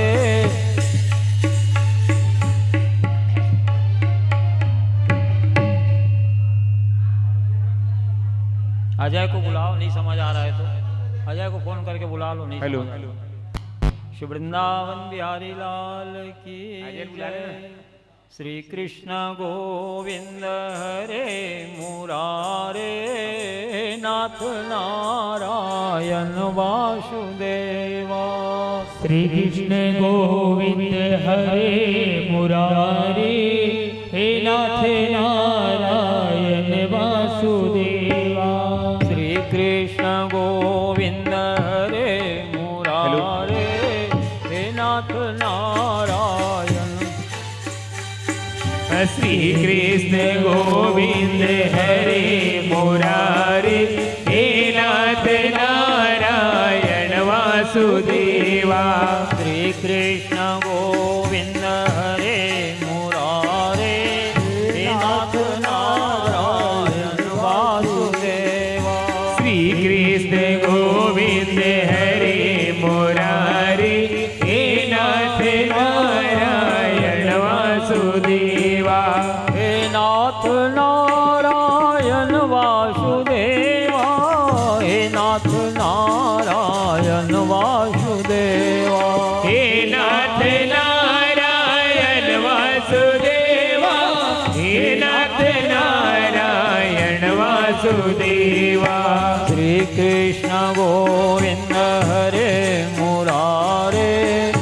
नाथ नारायण वासुदेवा। श्री कृष्ण गोविंद हरे मुरारी, हे नाथ नारायण वासुदेवा। वृंदावन बिहारी लाल की जय हो। प्रत्येक ग्रंथ में अनुबंध चतुष्टय होता है। बिना अनुबंध चतुष्टय ज्ञान के ग्रंथ में किन किन विषयों का प्रतिपादन किया गया है उसका वास्तविक बोध नहीं होता, और बिना वास्तविक बोध हुए वक्ता लक्ष्य से भटक जाता है और विषयांतर्गत प्रवचन करने लगता है। इसी प्रकार से भागवत जी में भी 4 प्रकार के अनुबंध चतुष्टय हैं। ध्यान पूर्वक सुनिए। पहला है विषय, दूसरा संबंध, तीसरा प्रयोजन और चौथा अधिकारी। तो विषय के अंतर्गत ज्ञान, वैराग्य और भक्ति के सहित निवृत्ति मार्गों को प्रकाशित किया गया भागवत जी में, जिसके सुनने से, पढ़ने से, मनन करने से भगवान जल्द मिलते हैं। श्रीमद् भागवतम पुराण तिलकम जद वैष्णवा नाम धनम, यस्मिन् पारम हंस मेव ममलम ज्ञानम परम गीयते, यत्र ज्ञान विराग भक्ति सहितम नैष्कर्म मा विस्कृतम तत्चरणवन प्रपठन विचारण परो भक्त्या विमोचेन नरा। सभी पुराणों का सिरमौर है भागवत जी, तिलक है, राजा है। परमहंस महात्माओं के द्वारा प्राप्य विशुद्ध ज्ञान का इसमें वर्णन किया गया है। ज्ञान, वैराग्य और भक्ति के सहित निवृत्ति मार्गों को प्रकाशित किया गया। यही विषय है इनके। विषय के अंतर ज्ञान, वैराग्य और भक्ति के सहित निवृत्ति मार्गों को प्रकाशित किया गया, जिसके सुनने से भगवान श्री हरि को ये जीव प्राप्त कर लेता है। जिसके सुनने, पढ़ने, मनन करने से परमात्मा भगवान श्री हरि हृदय में आकर के विराजमान हो जाते हैं। यस्मिन् पारमहंस में मौलम ज्ञानम परम गीयते, यत्र ज्ञान विराग भक्ति सहितम नैष्कर्म मा विस्कृतम तत्चरणवन प्रपठन विचारण परो भक्त्या विमोचेन नरा।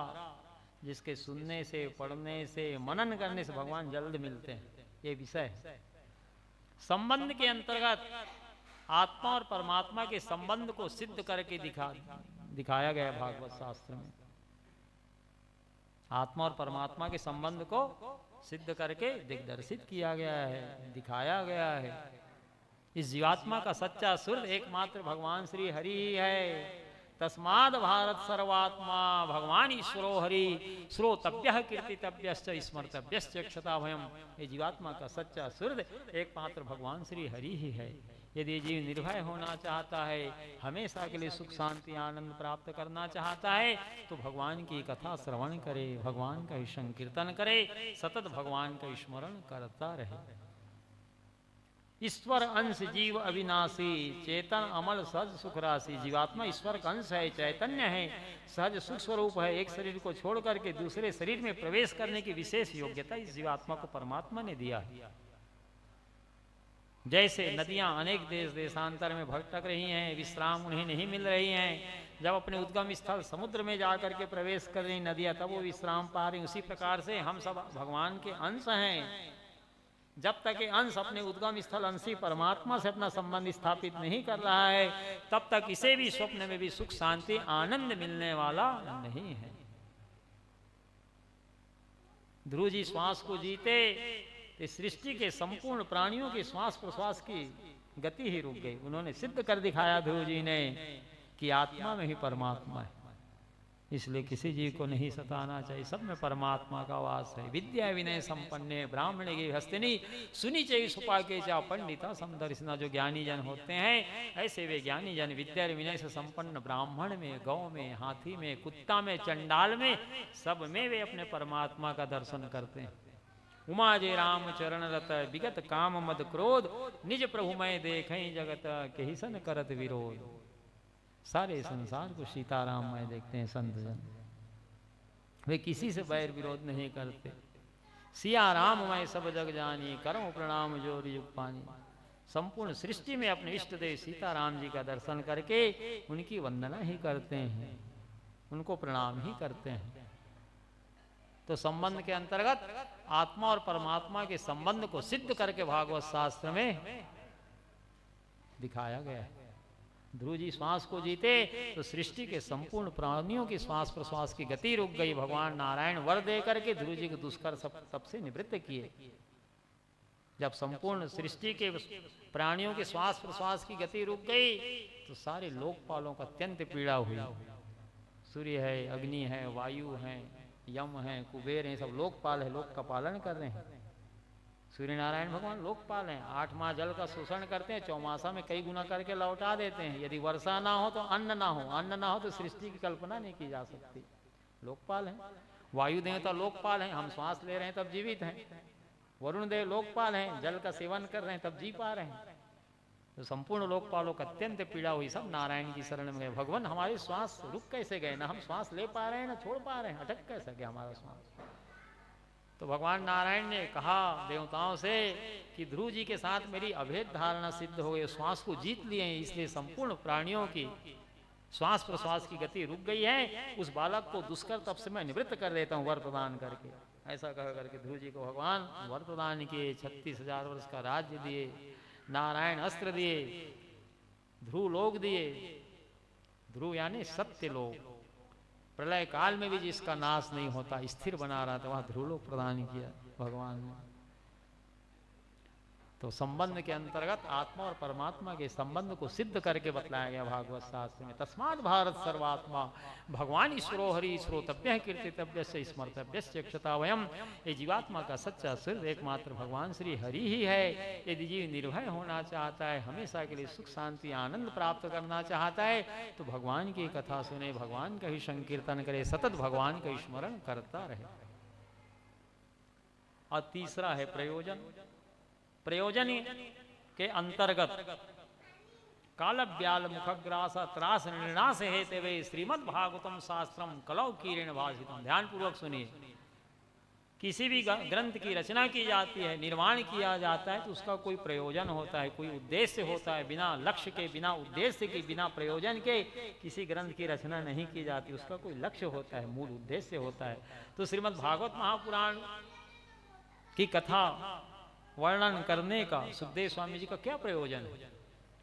काल व्याल मुख ग्रास त्रास निर्णास हेतवे श्रीमद् भागवतम शास्त्रम कलौ कीर्ण भाषितम। कलयुग के प्राणी जो कि काल रूपी सर्प के मुख का ग्रास बना हुआ है, उसके आत्यंतिक नाश करने के लिए सुखदेव स्वामी जी ने भागवत शास्त्र पर प्रवचन किया है।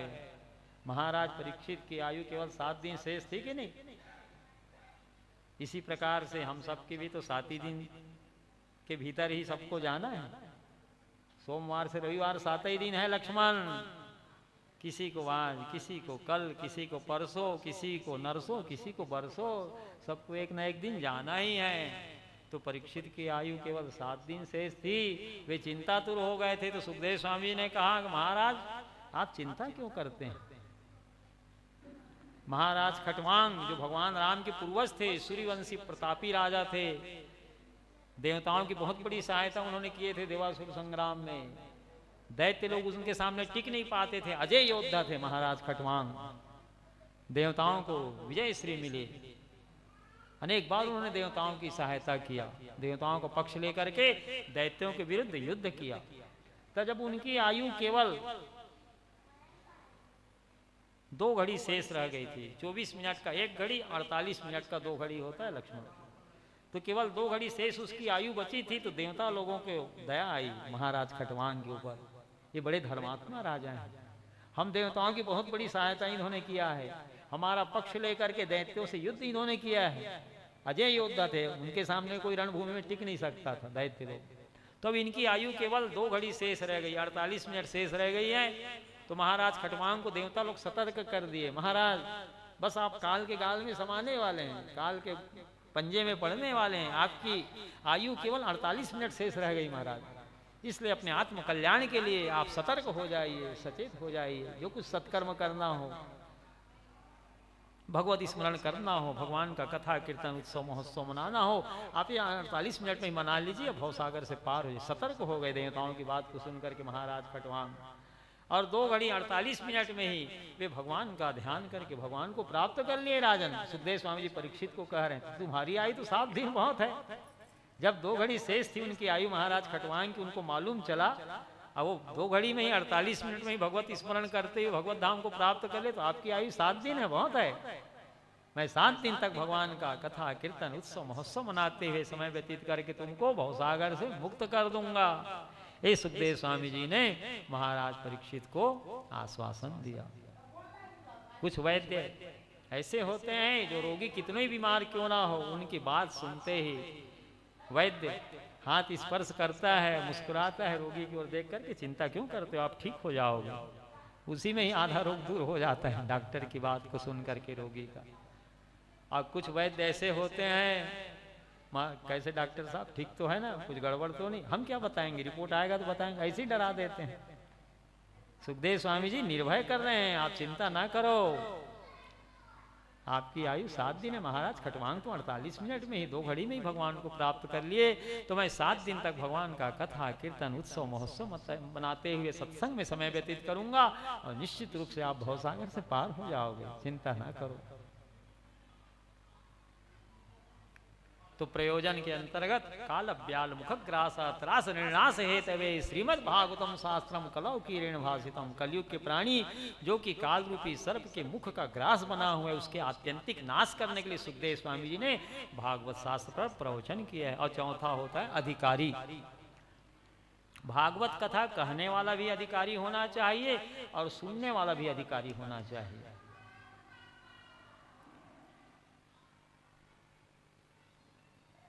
विरक्तो वैष्णव विप्रो वेद शास्त्र विशुद्ध कृत दृष्टांत कुशलो धीरा वक्ता कार्योति निष्प्रिया, अनेक धर्म विप्रांतरा स्त्रैना पाखंडवादिना सुख शास्त्र कथोच्चारे त्याजस्ते यदि पंडिता। वक्ता कैसा होना चाहिए, विरक्त होना चाहिए। वी का अर्थ होता है विषय और रति यानी प्रेम, जिनका विषयों में अनुराग ना हो। विरक्तो वैष्णव, उसमें भी वैष्णव होना चाहिए।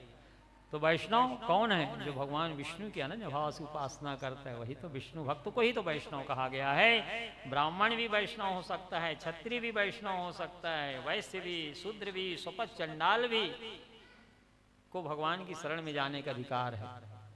जो भगवान विष्णु के अनन्य भाव से उपासना करते हैं उसी को वैष्णव कहा गया। उनका लक्षण क्या है, हम कैसे जाने वैष्णव है। कंठ लग्न तुलसी नलिनाक्ष माला, बाहुमूल परिचिन्नित शंख चक्र, वै ललाट पटले लस दुर्ध कुंड्रा, ते वैष्णवा भुवन मासु पवित्रयन्ति।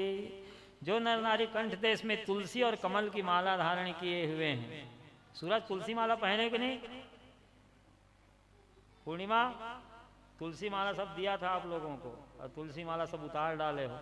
तुलसी माला पहनो, जैसे ही तुलसी की माला पहनोगे शरीर भगवान श्री कृष्ण को अर्पण हो गया। तीनों काल में संध्या कर रहे हो, गायत्री का जाप आपके द्वारा हो रहा है, स्नान कर रहे तो तुलसी की माला आपके शरीर में है, उससे स्पर्श होकर के जल शरीर में जा रही है। संपूर्ण तीर्थों में स्नान आपके द्वारा हो रहा है। ये गला वाला भाग ब्राह्मण है, हमेशा पवित्र रहता है। जन्म मृत्यु के सूतक में भी तुलसी की माला उतारने की आवश्यकता नहीं है आपको।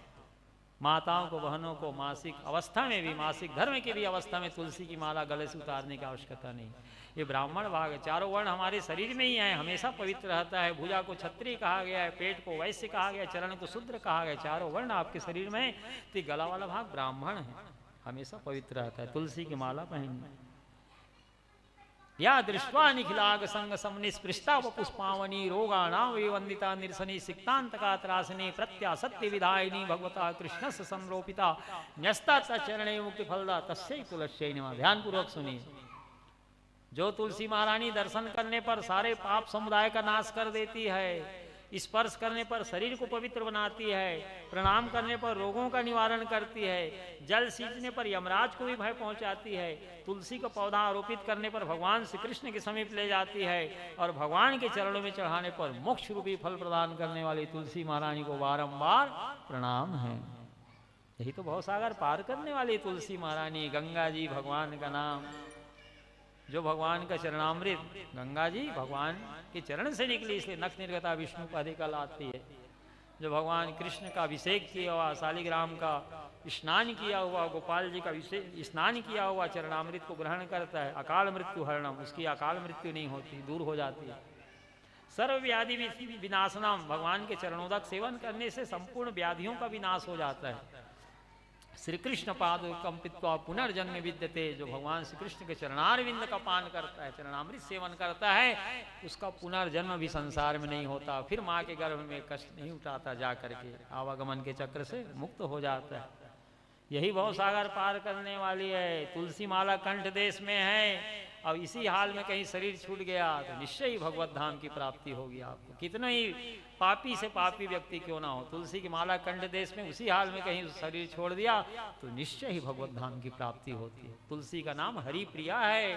भगवान कहते हैं जो मेरी प्रेसी तुलसी को कंठ देश से धारण करते उसको भी मैं हृदय से लगा लेता हूँ, उसकी कभी दुर्गति नहीं होती। तो एक कंठ लग्न तुलसी नलिनाक्ष माला, जो नर नारी अपने कंठ देश में तुलसी और कमल की माला धारण किए हुए हैं, जिनकी भुजाओं में शंख चक्र का चिन्ह अंकित है, जिनके मस्तक पर उर्ध तिलक लगा हुआ है, एवं ललाट पटले लस दुर्ध कुंडरा ते वैष्णवा भुवन मासु पवित्रयंती, उन्हीं नर नारियों को वैष्णव कहा गया जो जगत को पवित्र करते हैं। जहां जहां उनका चरण पड़ता है वही वही स्थान तीर्थ बन जाता है। उर्ध तिलक जैसे भगवान राम लगाते हैं, जैसे भगवान श्री कृष्ण उर्ध तिलक लगाते हैं, जैसे हनुमान जी महाराज उर्ध तिलक लगाते हैं, उन्हीं को वैष्णव कहा गया है जो जगत को पवित्र करते हैं। भगवान शंकर जी परम वैष्णव हैं। स्वयंभूर नारदा शंभु कुमारा कपिलो मनु प्रहलादो जनको भीष्म बलिर्वयास्किर्वयम्, भगवान के द्वारा निर्मित भागवत धर्म परम शुद्ध और अत्यंत गुप्त है, उसको जानना अत्यंत कठिन है। जो भागवत धर्म को जान लेता है एक जन्म ही भगवान को प्राप्त कर लेता है। स्वयंभू मनु जी हैं, देवर्षि नारद जी हैं, शंकर जी हैं, भीष्म पितामह हैं, सनकादिक ऋषि हैं, कपिल देव हैं, प्रहलाद जी हैं, जनक जी हैं। प्रहलादो जनको भीष्मो बलिर्वयास्किर्वयम्, महाराज बलि हैं, गंगा पुत्र भीष्म पितामह वयम यानी धर्मराज। अजामिल प्रसंग में अपने दूतों को संबोधित करते हुए धर्मराज कह रहे हैं भगवान के द्वारा निर्मित भागवत धर्म परम शुद्ध और अत्यंत गोपनीय है, उसको जानना अत्यंत कठिन है। जो भागवत धर्म को जान लेता है, भागवत धर्म को अपना लेता है, एक जन्म में भगवान को पा लेता है। तो स्वयंभू नारदा शंभु, स्वयंभू मनु जी, नारद जी, शंभु यानी शंकर जी, स्वयंभू नारदा शंभु 12 लोग भागवत धर्म को जानते हैं। स्वयंभू नारदा शंभु कपिलो मनु, महाराज स्वयंभू मनु हैं, नारद जी हैं, भीष्म पितामह हैं, कपिल भगवान हैं, धर्मराज हैं, महाराज बलि हैं, प्रहलाद जी हैं, कुमारा कपिलो मनु सनकादिक ऋषि कुमार। स्वयंभू नारदा शंभु कुमारा कपिलो मनु प्रहलादो जनको, प्रहलाद जी जनक जी, भीष्म पितामह प्रहलादो जनको भीष्मो बलिर्वयास्किर्वयम्, महात्मा बलि और वयम यानी हम धर्मराज करें। तो शंकर जी परम वैष्णव हैं, लेकिन शंकर जी त्रिपुंड क्यों लगाते हैं उसमें भी रहस्य है, सुन लीजिए ध्यान पूर्वक। पहले शंकर जी भी उर्ध तिलक लगाते थे, जैसे भगवान राम लगाते हैं, भगवान कृष्ण लगाते हैं, हनुमान जी महाराज 11वें रुद्र हैं कि नहीं, शंकर जी तो हनुमान जी बने।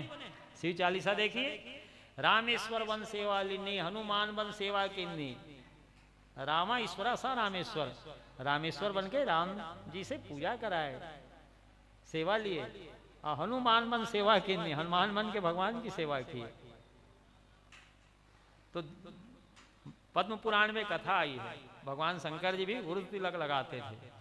भगवान नारायण जब दैत्यों से युद्ध किए तो दैत्य लोग उर्ध तिलक लगाए रहे, जैसे शंकर जी लगाते थे दैत्य लोग भी उर्ध तिलक लगाते थे। भगवान नारायण जीत नहीं पाए दैत्यों को, तो शंकर जी से भगवान ने कहा कि भगवान शंकर जी आप वैष्णव स्वरूप को छिपा लीजिए, मैं तो राक्षसों के ऊपर विजय प्राप्त नहीं कर पा रहा हूँ, उर्ध तिलक को लगाते हैं इसलिए उनके ऊपर हम विजय नहीं प्राप्त कर रहे हैं, विजय का प्रतीक है तिलक। जब राजपूत लोग युद्ध के लिए निकलते थे तो राजपूताना उनकी रानियां तिलक लगाती थी मस्तक पर, विजय के लिए आरती उतार करके भेजती थी तिलक लगाकर, ताकि उनकी विजय हो। तिलक लगाने से विजय होती है, जीत होती है। राजा श्वेतकेतु की कथा ये पद्म पुराण में, जब राजा श्वेतकेतु शरीर छोड़ा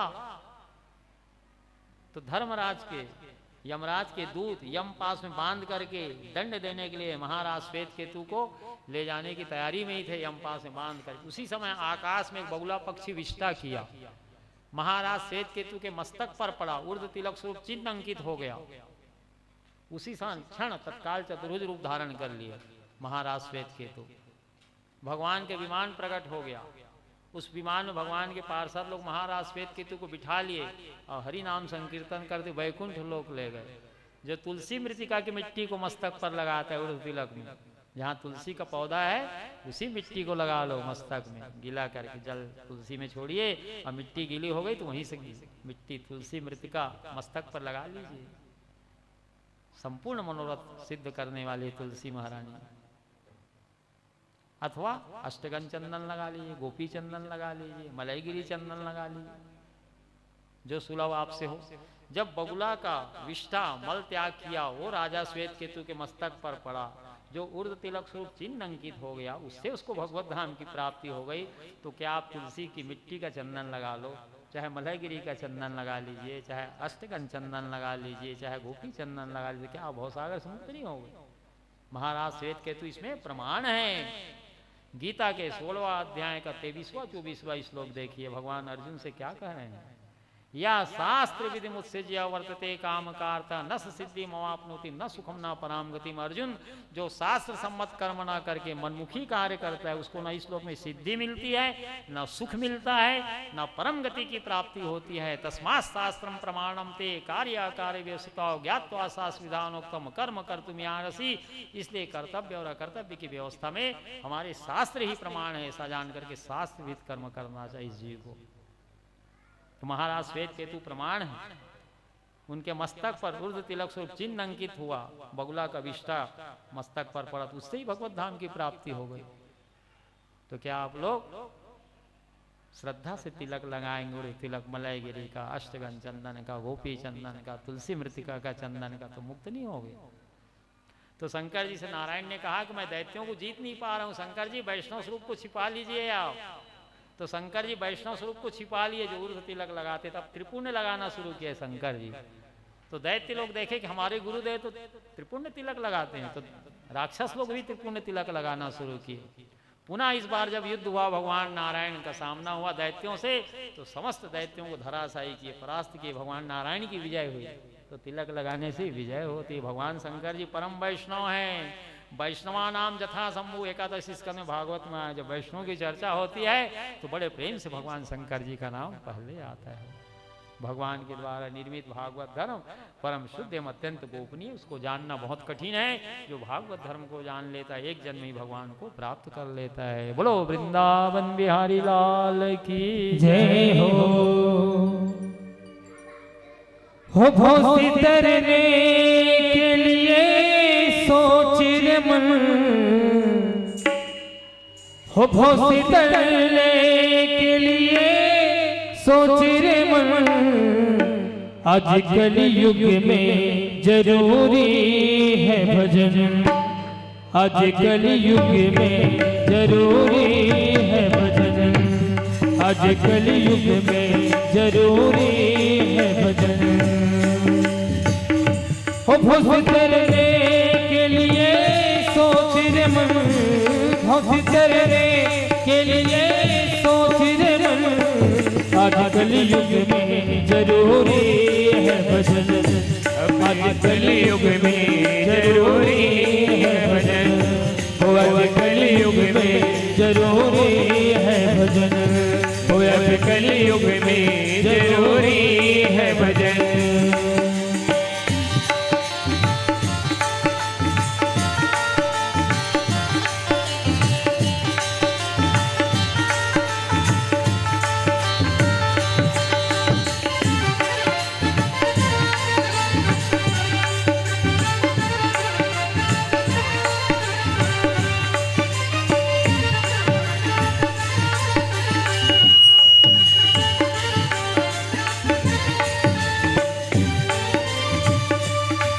है राम के नाम में है वो अंदर, है राम के नाम में है वो।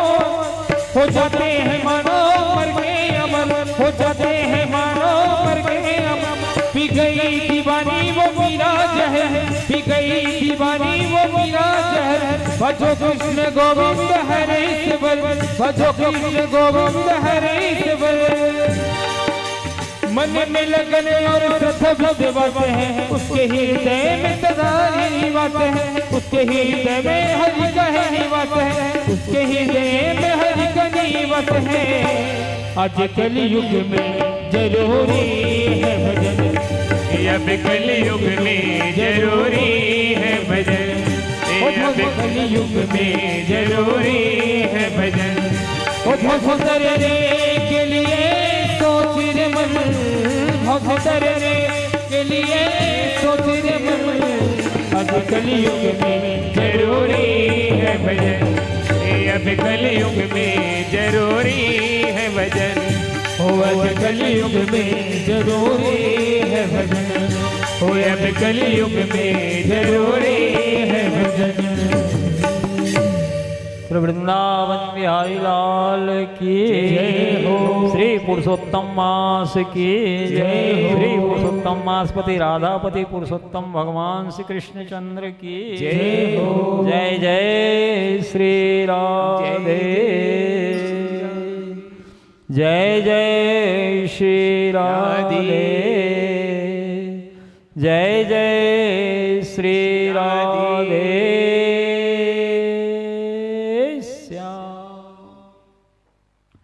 तो चौथा है अधिकारी। अनुबंध चतुष्टय के अंतर्गत श्रीमद् भागवत महापुराण में 4 प्रकार के अनुबंध चतुष्टय हैं। पहला है विषय, तो ज्ञान वैराग्य और भक्ति के सहित निवृत्ति मार्ग को इसमें प्रकाशित किया गया है भागवत में, जिसके सुनने से पढ़ने से मनन करने से भगवान जल्द मिलते हैं। और दूसरा है संबंध, आत्मा और परमात्मा के संबंध कर को सिद्ध करके बतलाया गया श्रीमद् भागवत महापुराण में। तीसरा है प्रयोजन, कलयुग के प्राणी जो कि काल रूपी सर्प के मुख का ग्रास बना हुआ है, उसके आत्यंतिक नाश करने के लिए सुखदेव स्वामी जी ने भागवत शास्त्र का प्रवचन किया है। और चौथा है अधिकारी, वक्ता भी अधिकारी हो और श्रोता भी अधिकारी हो। वक्ता कैसा हो? विरक्तो वैष्णव विप्रो वेद शास्त्र विशुद्ध कृत दृष्टांत कुशलो धीरा वक्ता कार्योति निष्पृहा अनेक धर्म विभ्रांतरा स्त्रैना पाखंडवादिना सूख शास्त्र कथोच्चारे त्याजस्ते यदि पंडिता।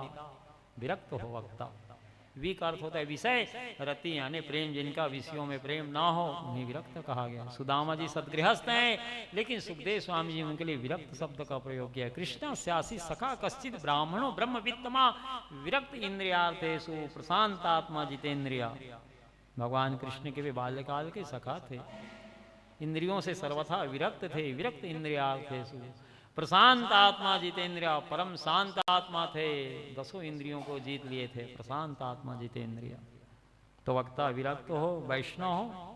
तो वैष्णव का लक्षण क्या है, हम कैसे जाने वैष्णव है? उनके गले में तुलसी की माला होगी, उनकी भुजा में शंख चक्र का चिन्ह होगा, उनके मस्तक पर उर्ध तिलक होगा, जैसे भगवान राम लगाते हैं, जैसे भगवान श्री कृष्ण लगाते हैं, जैसे हनुमान जी महाराज लगाते हैं। विरक्त एकंठ लग्न तुलसी नलिनाक्ष माला, ए बाहु मूल परिचिन्त संघ चक्रा, एवं ललाट पटले लस दुर्द पुण्रा, ते वैष्णवा भुवन मासु पवित्रयंती। इन्हीं नर नारियों को वैष्णव कहा गया, जो जगत को पवित्र करते हैं। जहाँ जहाँ उनका चरण पड़ता है वही वही स्थान तीर्थ बन जाता है। दुर्लभो वैष्णव राजा, दुर्लभो विप्र वैष्णवा, दुर्लभा वैष्णवी नारी अति दुर्लभ दुर्लभा। इस जगत में वैष्णव राजा दुर्लभ है, बड़ा भाग्य से उनका दर्शन होता है। वह ब्राह्मण दुर्लभ है जो वैष्णव धर्म भागवत धर्म को अपनाया हुआ है। भागवत धर्म कोई वैष्णव धर्म कहते हैं, वैष्णव धर्म कोई भागवत धर्म कहते हैं। श्रीमद् भागवतम पुराण तिलकम जद वैष्णवा नाम धनम। श्रीमद् भागवत महापुराण वैष्णव महापुराण है। श्रीमद् भागवतम पुराण तिलकम, पुराणों का राजा है, सिरमौर है, तिलक है।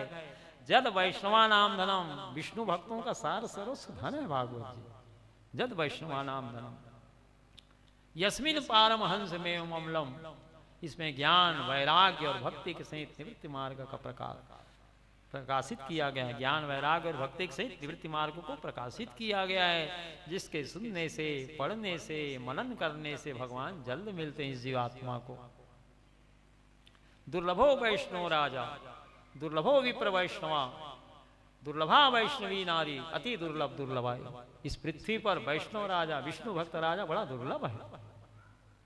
विष्णु भक्त ब्राह्मण बड़ा दुर्लभ है। दुर्लभो विप्र वैष्णव, विप्र दुर्लभ है जो वैष्णव धर्म भागवत धर्म को अपनाया हुआ है। दुर्लभा वैष्णवी नारी, वैष्णवी नारी तो और परम दुर्लभ है, जिसके मस्तक पर रुद्र तिलक हो, जो भुजा में शंख चक्र ली हुई हो, जो गले में तुलसी की माला ली हुई हो, ऐसी वैष्णवी नारी तो और परम दुर्लभ है। आप लोग तो सनातन धर्मावलंबी हो, भारत भूमि में जन्म मिला है आपको, लेकिन तिलक लगाने में संकोच करते हो। और अंग्रेज लोग जाके इस्कान मंदिर में देखिए तो वृंदावन में पति पत्नी दोनों ऊर्ध्व तिलक लगाए, सौभाग्यवती उनकी नारियां, उनकी धर्म पत्नी भी ऊर्ध्व तिलक लगाई है, तुलसी की माला पहनी है, पति पत्नी दोनों, बाल बच्चे सब तिलक लगाए, तुलसी माला पहने, शंख चक्र का चिन्ह। वो बुद्धिमान है कि नहीं? जो अंग्रेज लोग अपने ईसाई मत को छोड़ करके सनातन धर्म को अपना लिए, वे जान गए कि भगवान कृष्ण ही सार तत्व हैं जगत के, इसलिए वैष्णव धर्म को अपना लिए।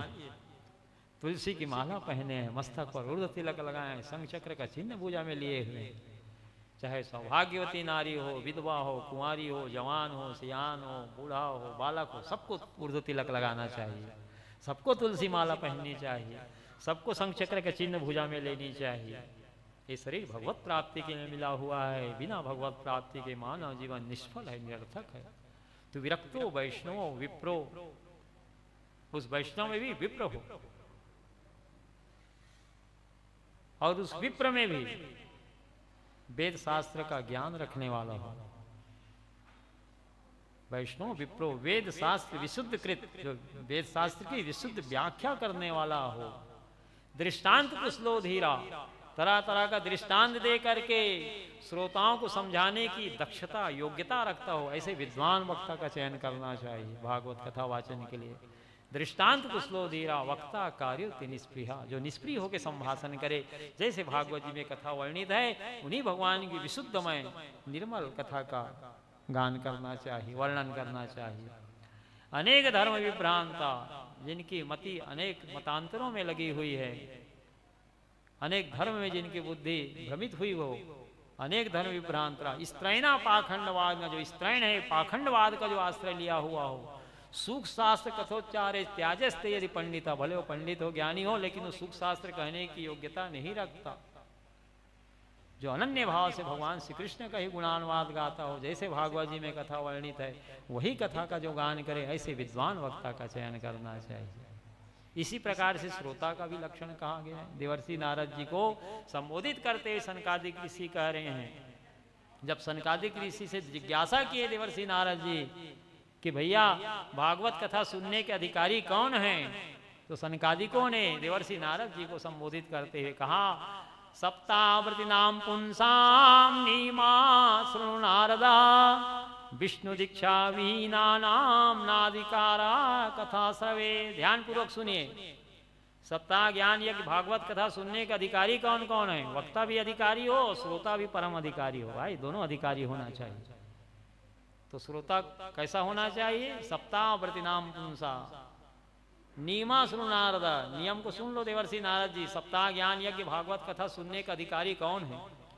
विष्णु दीक्षा विहीना नाम नाधिकारा कथा श्रय, जो भगवत शरणागति दीक्षा नहीं लिए हैं वे भागवत कथा सुनने के अधिकारी नहीं हैं। शंकर जी पद्म पुराण में पार्वती जी को कथा सुनाते हुए कह रहे हैं, अधिक्षिता से वामोरु सर्वकर्म निरर्थका पशु योनिम आपनोतिम दीक्षाहीनम द्विजोत्तमा। अधिक्षिता से वामोरु, वाम भाग में विराजती भगवती पार्वती जी, इसलिए वामोरु शब्द का प्रयोग भगवान श्री कर रहे हैं। पार्वती जो भगवत शरणागति दीक्षा नहीं लिया है, जो जीव भगवान की शरण में नहीं गया है, वो जो भी कर्म करता है सब व्यर्थ है, उसके किया कुराया सब निष्फल चला जाता है। अधिक्षिता से वामोरु सर्व कर्म निरर्थका, जितना सत्कर्म करता है तीर्थ व्रत दान पुण्य आदि सब व्यर्थ चला जाता है। पशु योनिम अवाप्नोतिम दीक्षाहीनम द्विजोत्तमा। एक द्विज था, उत्तम कुल में जन्म पाने के बाद भी पशु योनि में उसे गिरना पड़ा। पार्वती जी जिज्ञासा की, भगवान विस्तार से कथा मेरे को सुनाइए। शंकर जी पार्वती जी से कह रहे हैं, हिमालय की तलहटी में जहां गंगा जी निकली हुई हैं गंगोत्री से, जो गंगोत्री उद्गम स्थल है, तो वहां कलाप ग्राम बसा हुआ है, ब्राह्मणों की बस्ती है, वेदज्ञ ब्राह्मण वास करते हैं गंगा किनारे हिमालय की तलहटी में। उस कलाप ग्राम में कल्पवास करने वाले ब्राह्मण हैं। त्रिकाल स्नान गंगा जी में कर रहे हैं, प्रातः मध्याह्न सायं, अग्निहोत्री हैं, नित्य हवन करते हैं, नित्य भगवान नाम जाप करते हैं, भगवान का कथा कीर्तन उत्सव महोत्सव मनाते गंगा किनारे धर्ममय जीवन व्यतीत करें। ऐसे कलाप ग्राम ब्राह्मणों की बस्ती में कृष्णदत्त ब्राह्मण भी अपनी पत्नी के साथ रहते हैं। एक बार गर्मी का दिन था, ग्रीष्म ऋतु का समय था। देवर्षि नारद जी उसी कलाप ग्राम के मुख्य सड़क मार्ग से हरि नाम संकीर्तन करते हुए आगे बढ़ रहे हैं। नारद जी के पास वीणा है, देवदत्तम इमाम वीणाम, भगवत प्रदत्त वीणा है देवर्षि नारद जी के पास। उस वीणा से वादन कर रहे हैं। नारद जी का प्रिय संकीर्तन क्या है मुकुंद बताओ?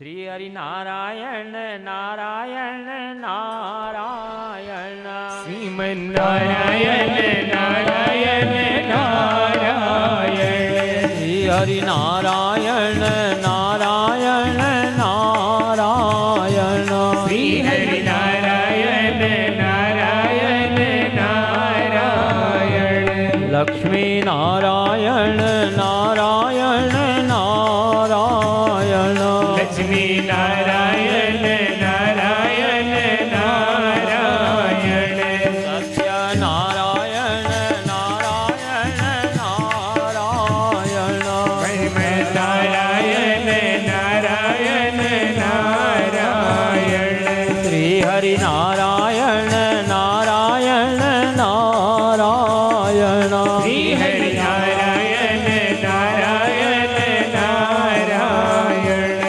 वृंदावन बिहारी लाल की जय हो। नारा माने होता है जल और अयन का अर्थ होता है शयन करना। जो जल में वास करते हैं, शयन करते हैं, इसलिए भगवान का नाम नारायण है। वैकुंठ लोक में क्षीर सागर में शयन करते हैं कि नहीं, इसलिए क्षीर सागर शेष साई कहते हैं भगवान को। क्षीर सागर में शेष जी पर शयन करते हैं जल में, इसलिए भगवान का नाम नारायण है। नारायण में 4 अक्षर है सूरज, और जगत में 4 पुरुषार्थ भी है, धर्म अर्थ काम मोक्ष। ये नारायण नाम का जो संकीर्तन करते हैं, धर्म अर्थ काम मोक्ष चारों पुरुषार्थों की सिद्धियां उनको प्राप्त होती है। तो देवर्षि नारद जी भगवान का प्रिय संकीर्तन श्री हरि नारायण श्री हरि नारायण श्री हरि नारायण वीणा वादन करते हुए कलाप ग्राम के मुख्य मार्ग से निकल रहे हैं। दोपहर का समय है, गर्मी का दिन है।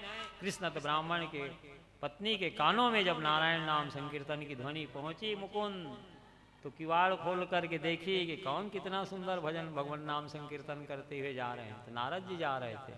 भगवान के 24 अवतार में देवर्षि नारद जी की गणना तीसरे क्रम में है। जाके प्रणाम की नारद जी को। संत दरस जी पातक टल, संतों के दर्शन मात्र से बड़े बड़े पातक टल जाते हैं।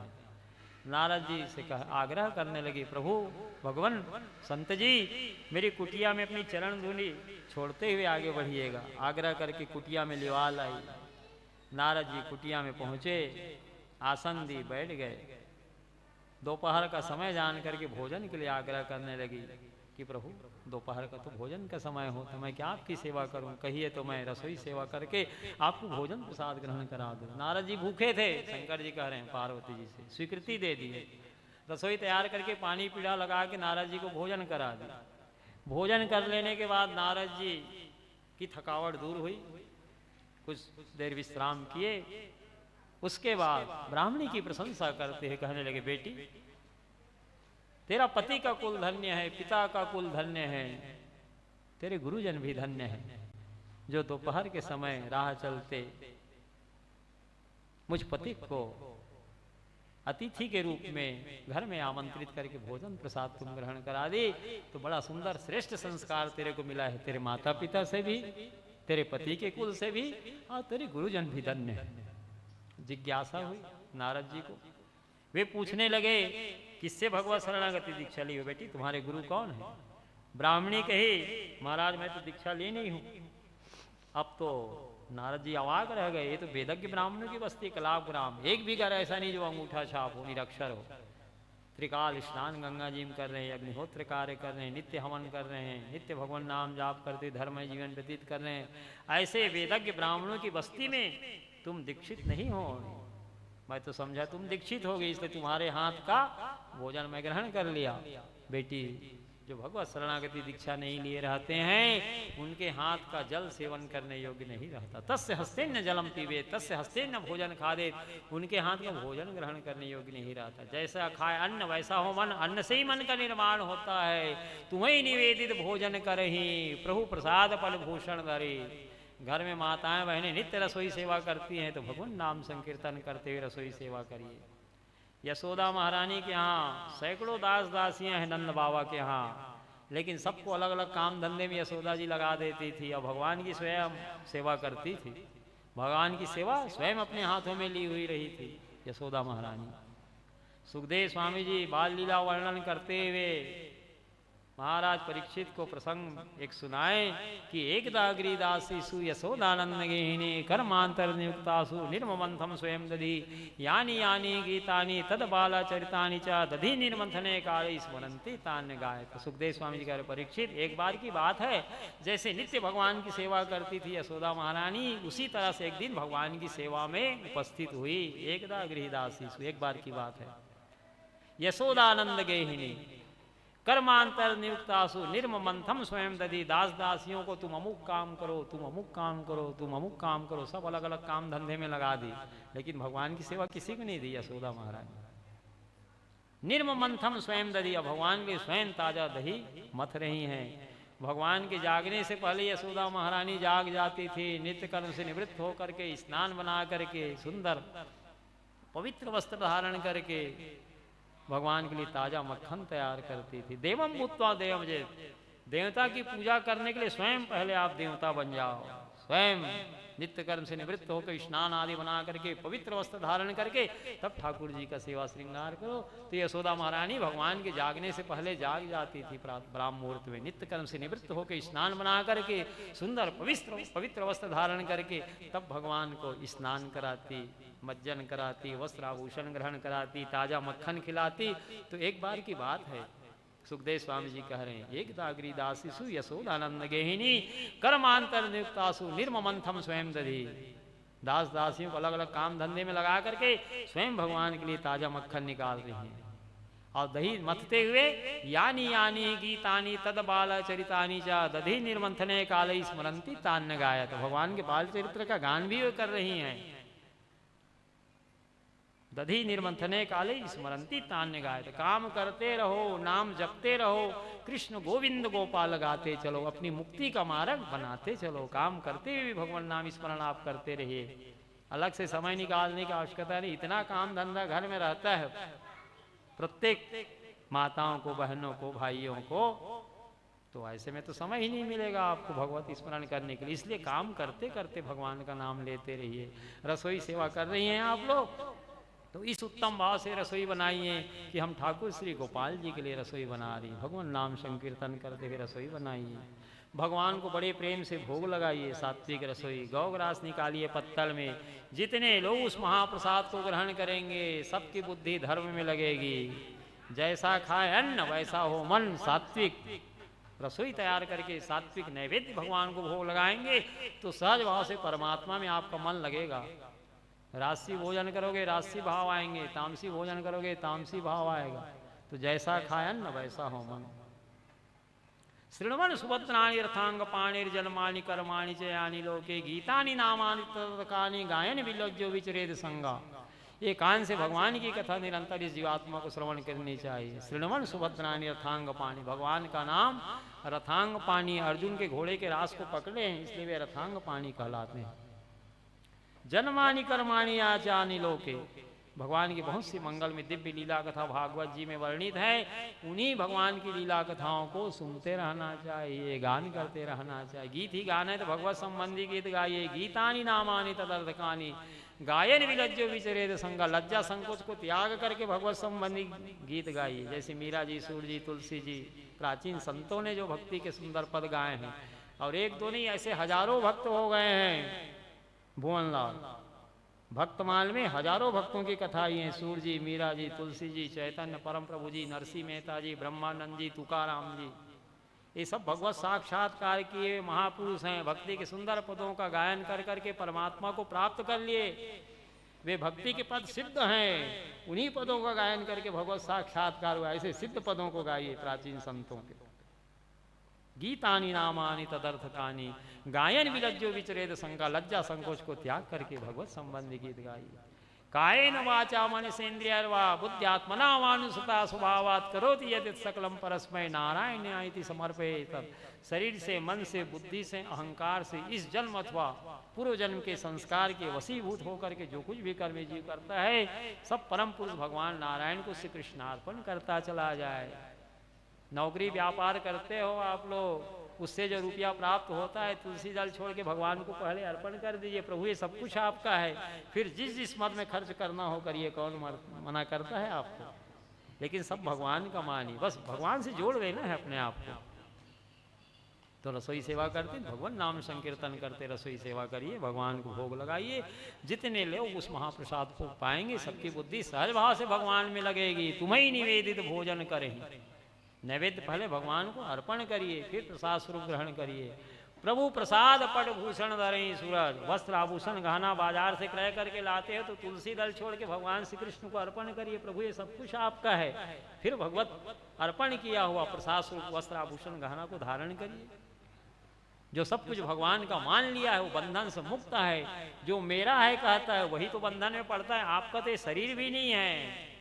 जब तक आत्माराम इसमें वास कर रहे हैं, जीवात्मा जब तक आत्माराम वास करने चल फिर रहा है तभी तक इसकी कीमत है। जैसे आत्माराम निकला, स्पर्श इस शरीर को किया जाती, स्नान करते हो तब शुद्धि मानते हो, अस्पृश्य हो जाता है, छूने योग्य नहीं रहता, दुर्गंध आती है। सूर्यास्त के पहले जला दिया जाता है, मिट्टी में दबा दिया जाता है, अथवा गंगा आदि पावन नदियों में प्रवाहित कर दिया जाता है। क्षिति जल पावक गगन समीरा, पंच रचित अति अधम शरीरा। पृथ्वी वायु आकाश जल अग्नि पंच तत्व से निर्मित है शरीर, अधम है। तो आपका तो पांच भौतिक शरीर भी तो नहीं है, आप तो विशुद्ध आत्माराम है। ये शमशान भूमि का डिपॉजिट है आपके पास। जैसे आत्माराम निकला शमशान भूमि में इसको ले जा करके जला करके राख की ढेरी में तब्दील कर दिया जाएगा, अथवा पृथ्वी में दबा दिया जाएगा तो कीड़े मकोड़े कीट पतंग आदि इसे खा जाएंगे। इसलिए जगत की किसी वस्तु को अपना ना मानिए, सब कुछ भगवान का मानिए। जगत की कोई वस्तु भगवान से ना मांग करके जगदीश को ही मांग लीजिए ना। जगदीश के भीतर में ही तो जगत है। जगदीश को मांग लोगे तो जगत की भौतिक वस्तु तो आप ही आप गिफ्ट में भगवान आपको दे देंगे। जगदीश के भीतर में ही तो जगत है, और लोग जगदीश को नहीं मांगते, जगदीश से जगत की वस्तु मांगते हैं। नौकरी मांगोगे तो 60-62 साल में रिटायर हो जाओगे। धन संपत्ति घर द्वार मांगोगे तो सब तो यहीं छोड़ के जाना ही है। बेटा बेटी मांगोगे तो 70-80 साल जीने वाला बेटा बेटी भी मिल जाए सुरेश। इसलिए जगत की भौतिक वस्तु परमात्मा से ना मांगिए, जगदीश को ही मांग लीजिए। तो जगदीश को मांग लोगे तो जगत तो आप ही आप फ्री में गिफ्ट में मिल गया आपको। सब कुछ भगवान का मानिए। जो सब कुछ भगवान का मान लिया वो बंधन से मुक्त है। जो मेरा है कहता है वही बंधन में पड़ता है। इसलिए जगत की किसी वस्तु को अपना ना मानिए। बोलो वृंदावन बिहारी लाल की जय। चलो लक्ष्मण एक तो भजन तुम भी सुना दो। चलो तुम गाओ जी। ढेका चाली का तो उसको बोलता है।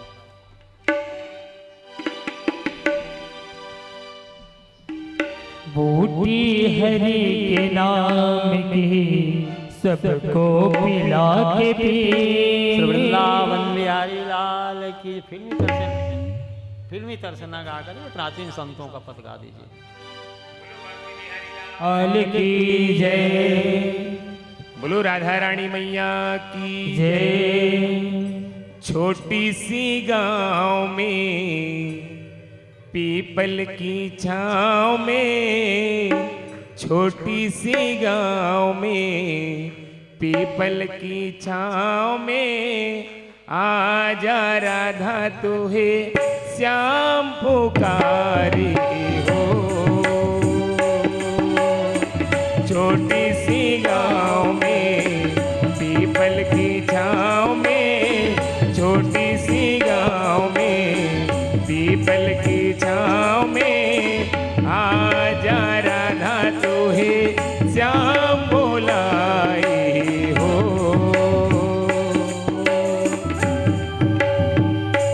आजा रे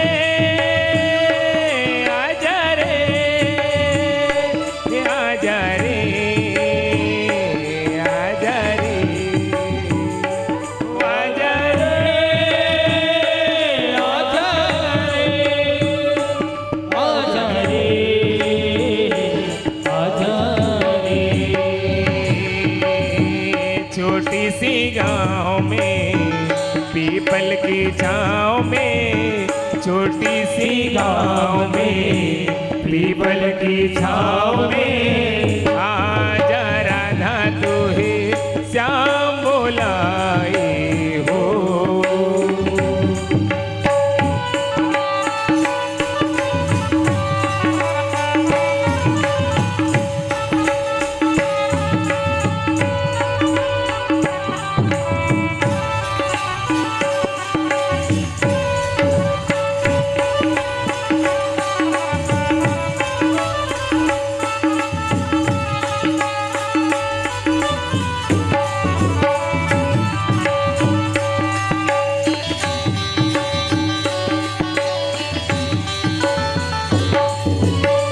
जब जब बाजे तुहरी मुरलिया, राधा नाचे ताता थैया। जब जब बाजे तुहरी मुरलिया, राधा नाचे ताता थैया हो।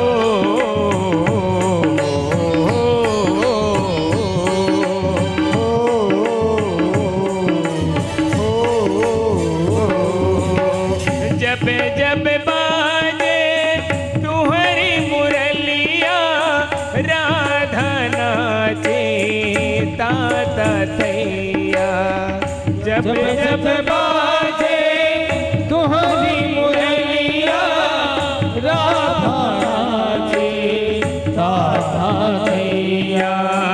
बंधे हैं घुंघरू राधा की पाँव में, बंधे हैं घुंघरू राधा की पाँव में, आजा राधा तू ही श्याम बोलाई हो। छोटी सी गाँव में पीपल की छाँव में, छोटी सी गाँव में पीपल की छाँव में, आजा राधा तू ही श्याम बोलाई हो।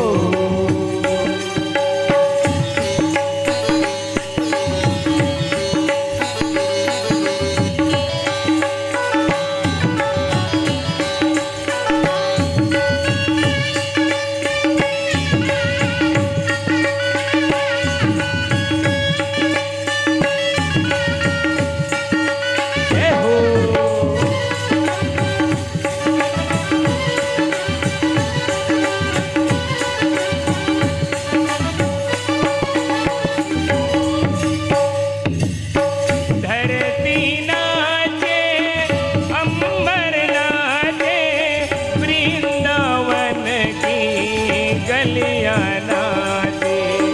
धरती नाचे अंबर नाचे, वृंदावन की गलियां नाचे।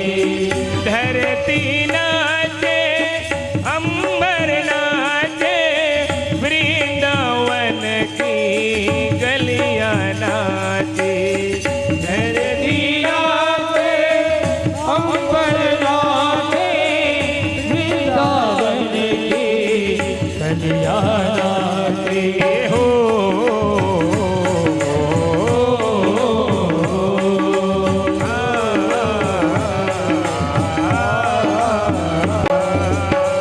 छिड़ी है सरगम बहती हवाओं में, छिड़ी है सरगम बहती हवाओं में, आजा राधा तू ही श्याम बोलाई हो। छोटी सी गाँव में पीपल की छाँव में, छोटी सी गाँव में पीपल की छाँव में, आजा राधा तू ही श्याम बोलाई हो। आजा राधा तू ही श्याम बोलाई हो। आजा राधा तू ही श्याम बोलाई हो। वृंदावन बिहारी लाल की श्रीमद् भागवत महापुराण की श्री पुरुषोत्तम मास की श्री पुरुषोत्तम मासपति राधापति पुरुषोत्तम भगवान श्री कृष्णचंद्र की मर्यादा पुरुषोत्तम सीतापति भगवान श्री रामचंद्र की पुराण पुरुषोत्तम भगवान श्री हरि की जय जय श्री राधे जय जय श्री राधे जय जय श्री राधे श्याम। तो अन्न से मन का निर्माण होता है, जैसा खाए अन्न वैसा हो मन। देवर्षि नारद जी ने कहा जो भगवत शरणागति दीक्षा लिए नहीं रहते हैं, अदीक्षित हैं, ऐसे हाथों का जल पीने योग्य नहीं रहता। तस्य हस्ते न जलम पीवे तस्य हस्ते न भोजन खादे। तुम अदीक्षित हो, इस पर तो मैं विचार नहीं किया। मैं समझता कि वेदज्ञ ब्राह्मणों की बस्ती कलाग्राम, तुम दीक्षित होगी इसलिए तुम्हारे हाथ का भोजन कर लिया, कहीं मेरे को नुकसान न कर दे। ऐसा विचार करके उनके घर से बाहर निकले आंगन में और मुंह में उंगली डाल के वमन कर दिए देवर्षि नारद जी, उल्टी कर दिए जो भोजन किए थे। ब्राह्मणी को बड़ा पश्चाताप हुआ, कोई अतिथि आगे भोजन के वो भी वमन कर दिए। नारद जी के चरणों में गिर पड़ी, भगवान आप ही मेरे गुरु हुए। गु का अर्थ है अंधकार और रू का अर्थ होता है प्रकाश। आपने ज्ञान दिया मेरे को, भगवत शरणागति की महिमा बतलाई, आप ही मेरे गुरु हुए। भगवान कृपा करके मुझे भगवत शरणागति मंत्र प्रदान कर दीजिए। जो आप कहेंगे, नियम बताएंगे, उसका आज्ञा का मैं पालन करूंगी। चैतन्य द्वादश अक्षर मंत्र देवर्षि नारद जी दया करके ब्राह्मणी को दिए, नियम बता दिए। प्रातः काल ब्राह्म मुहूर्त में जागना, नित्य कर्म से निवृत्त होकर के ठाकुर जी की सेवा श्रृंगार करना, भगवान नाम स्मरण करते, भगवान नाम संकीर्तन करते हुए रसोई तैयार करोगी तो भगवान नाम संकीर्तन करते हुए उत्तम भाव से रसोई बनाना कि मैं भगवान श्री गोपाल जी के लिए रसोई सात्विक तैयार कर रही हूँ। वो सात्विक रसोई भगवान को भोग लगा करके गौग्रास निकालना पत्तल में, उसके बाद प्रेम से प्रसाद पाना सब आप लोग। देवर्षि नारद जी से कहे भगवान मैं आपकी आज्ञा का पालन करूंगी, आपसे दीक्षित हो गई। तुलसी की माला दे दिए नारद जी, शंख चक्र का चिन्ह लगा दिए भुजा में और नारायण द्वादश अक्षर मंत्र दे दिया, मस्तक पर ऊर्ध्व तिलक लगा दिए। अब तो कृष्णत ब्राह्मण की पत्नी कही भगवान बिना भोजन करे नहीं जाइएगा, मैं रसोई तैयार पुनः करती हूँ। भगवान नाम संकीर्तन करते हुए रसोई तैयार की, भगवान को भोग लगाई, गौग्रास पत्तल में निकाली, देवर्षि नारद जी को भोजन प्रसाद ग्रहण करा करके विदा कर दी।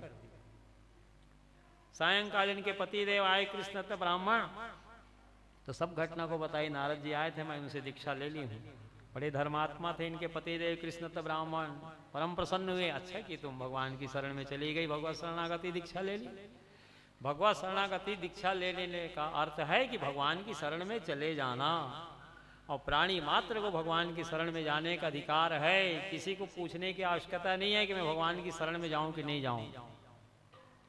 कृष्णत ब्राह्मण की पत्नी अपने पति की अनुपस्थिति में ही भगवत शरणागति दीक्षा देवर्षि नारद जी से ले ली कि नहीं। ये जीव अकेला आया है और अकेला जाता है जगत से। विवाह के पहले पति का कोई पता नहीं, पत्नी का कोई पता नहीं, जन्म से पहले माता पिता का कोई पता नहीं, भाई बंधु स्वजन संबंधी का पता नहीं। ये सब बीच में ही हम सब मिले हुए हैं। जैसे किसी नदी को पार करने के लिए बहुत से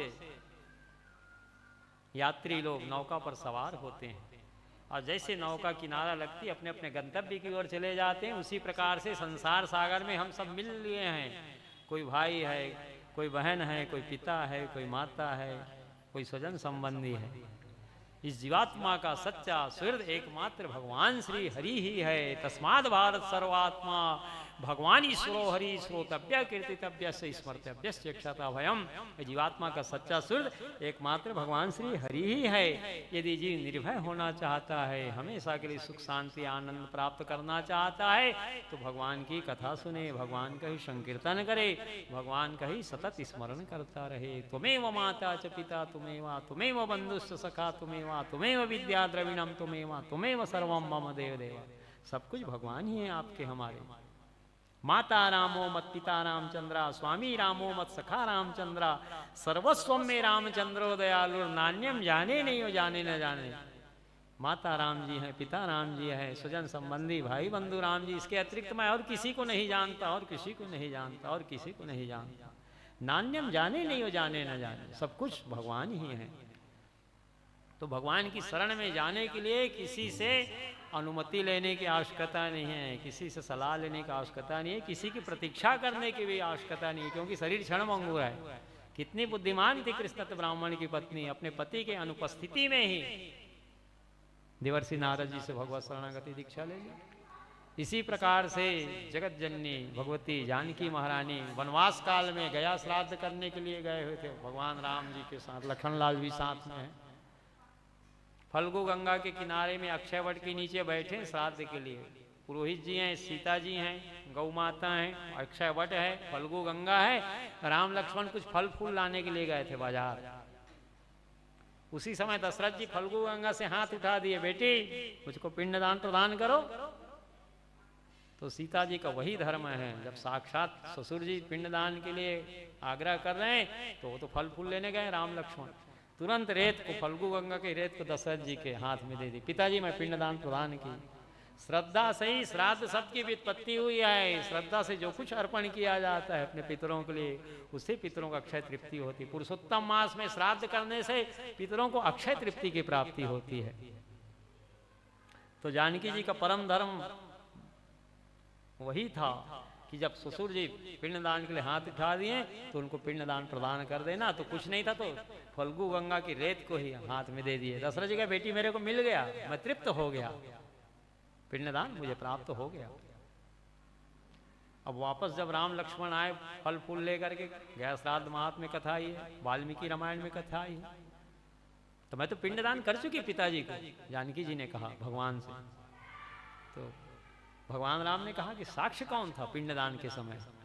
फल्गु गंगा महारानी साक्षी थी, अक्षयवट साक्षी रहे, गौ माता है ये साक्षी रही, और आचार्य जो पुरोहित हैं श्राद्ध के लिए आचार्य जी दीक्षित हैं, पंडित जी ये साक्षी हैं। अब भगवान राम साक्ष्य लेने लगे। पंडित जी से पूछे, पंडित जी हमारे पिताजी का श्राद्ध जानकी जी ने कर दिया? तो उन्होंने नहीं कह दिया। तो सीता जी श्राप दी कि तुम दरिद्र बने रहोगे। तुम देखे हो मैं श्राद्ध की हूं पिताजी को, उसके बाद भी लोभवश तुमने श्राद्ध नहीं किया कहा। गौ माता को पूछे भगवान राम, गौ माता जानकी जी श्राद्ध की हमारे पिताजी को, वो भी नकार दी। गौ को भी श्राप दी जानकी जी सीता महारानी, तुम भक्ष भक्ष का सेवन करोगी। फल्गु गंगा साक्षी है, फल्गु गंगा को बताई, फल्गु गंगा से ही हाथ उठा के पिताजी श्राद्ध लिए, पिंडदान ग्रहण किए। फल्गु गंगा भी इंकार कर दी, श्राद्ध नहीं किए सीता जी। उसको भी श्राप दी सीता जी, तुम असत्य बोल रही है, देखी हो श्राद्ध मेरे ससुर जी लिए, उसके बाद भी नहीं कर रही हो, तो जाओ तुम्हारा जल लुप्त हो जाएगा। गया जी जाके देखेंगे फल्गु गंगा बहुत थोड़ी थोड़ी बहती है, रेत के नीचे बह रही है गया जी में। गए हैं कि नहीं आप लोग गया श्राद्ध कराने के लिए? कितने लोग गए गया श्राद्ध कराने के लिए? कुछ लोग गए हैं, तो देखिए वहां गंगा जी बहुत कम बह रही है रेत के नीचे में। अब बारी थी आखिरी में अक्षयवट की।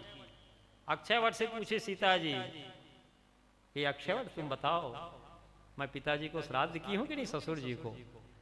तो इन सब की गति को देखे थे अक्षयवट, जो जो नकारे उनकी दुर्गति को देखे थे। सीता जी से श्राप मिला है, पंडित जी को भी, गौ माता को भी और फल्गु गंगा को भी। मैं भी नहीं कहूंगा तो मेरी भी यही दुर्गति होगी। तो अक्षयवट ने कहा श्राद्ध की है जानकी जी। दशरथ जी हाथ ऊपर किए थे और रेत का पिंडदान दिए हैं, तब तो आशीर्वाद दिया अक्षयवट को सीता जी। जो अक्षयवट के नीचे अपने पितरों का श्राद्ध करेंगे उनके पितरों को अक्षय तृप्ति मिलेगी। तो अब जानकी जी का सूक्ष्म धर्म देखिए, वो जो पालन किए, ध्यान पूर्वक सुनिए। पति गया में ही हैं, देवर लक्ष्मण जी भी हैं गया जी में, फल फूल लाने गए हैं, लेकिन उनकी अनुपस्थिति में बिना उनकी अनुमति के श्राद्ध कर दी। ये मार्गदर्शन किए शास्त्र में। तीनों माताएं जीवित हैं, ये नहीं कि माता पिता जब दोनों जाएंगे तब हम गया श्राद्ध करेंगे, क्या पता उसके पहले ही तुम ही निकल जाओ जगत से। शरीर तो क्षणभंगुर है। तो सूक्ष्म धर्म का पालन वही है कि तत्काल जो आपके सामने उपस्थित हो उस धर्म का आपने पालन करिए। एक होता है साधारण धर्म और एक होता है विशिष्ट धर्म। साधारण धर्म के ऊपर विशिष्ट धर्म शासन करता है, एक बार साधारण धर्म लोक धर्म त्याज्य है, लेकिन विशिष्ट धर्म त्याज्य नहीं है। परम धर्म विशिष्ट धर्म है। अनन्य भाव से भगवान का कथा कीर्तन उत्सव महोत्सव मनाते हुए धर्ममय जीवन व्यतीत करना। एक बार लोक धर्म का त्याग कर दीजिए, कुल की रीति रिवाज को त्याग कर दीजिए, लेकिन अनन्य भाव से भगवान का भजन करना, भगवान का कथा कीर्तन उत्सव महोत्सव मनाना, ये त्यागने योग्य नहीं है। सूरदास जी ने बड़ा सुंदर पद लिखा है, गहोरे मन सब रस को रस सार, गहोरे मन सब रस को रस सार, सब रस को गहोरे मन सब रस को रस सार, गहोरे मन सब रस को सब रस को रस सार, गहोरे मन सब रस को वेद धर्म कुल कर्म को तजिए, धर्म को कहिए, वेद धर्म कुल कर्म को तजिए,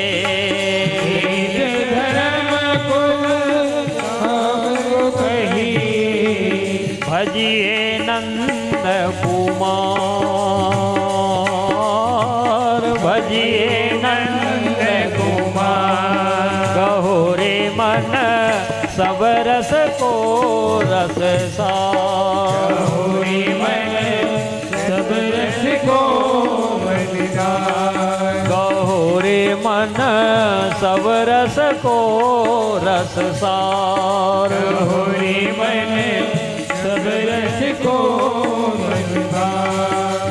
धन यौवन कामिन को तजिए, को कहिए, धन यौवन कामिन को तजिए, यौवन कामिन को तजिए, भजिए श्याम उदार, भजिए श्याम उदार, भजिए श्याम कुमार, मन सब रस को रस सार, गहोरे मन सब रस को रस सार, गहोरे मन सब रस को रस सार, गहोरे मन सब रस को रस सार, धन यौवन कामिन सब तजिए, धन यौवन कामिन को तजिए, भजिए श्याम उदार, भजिए श्याम गोपाल, रे मन सब रस को रस सार, गहोरे मन सब रस को रस सार,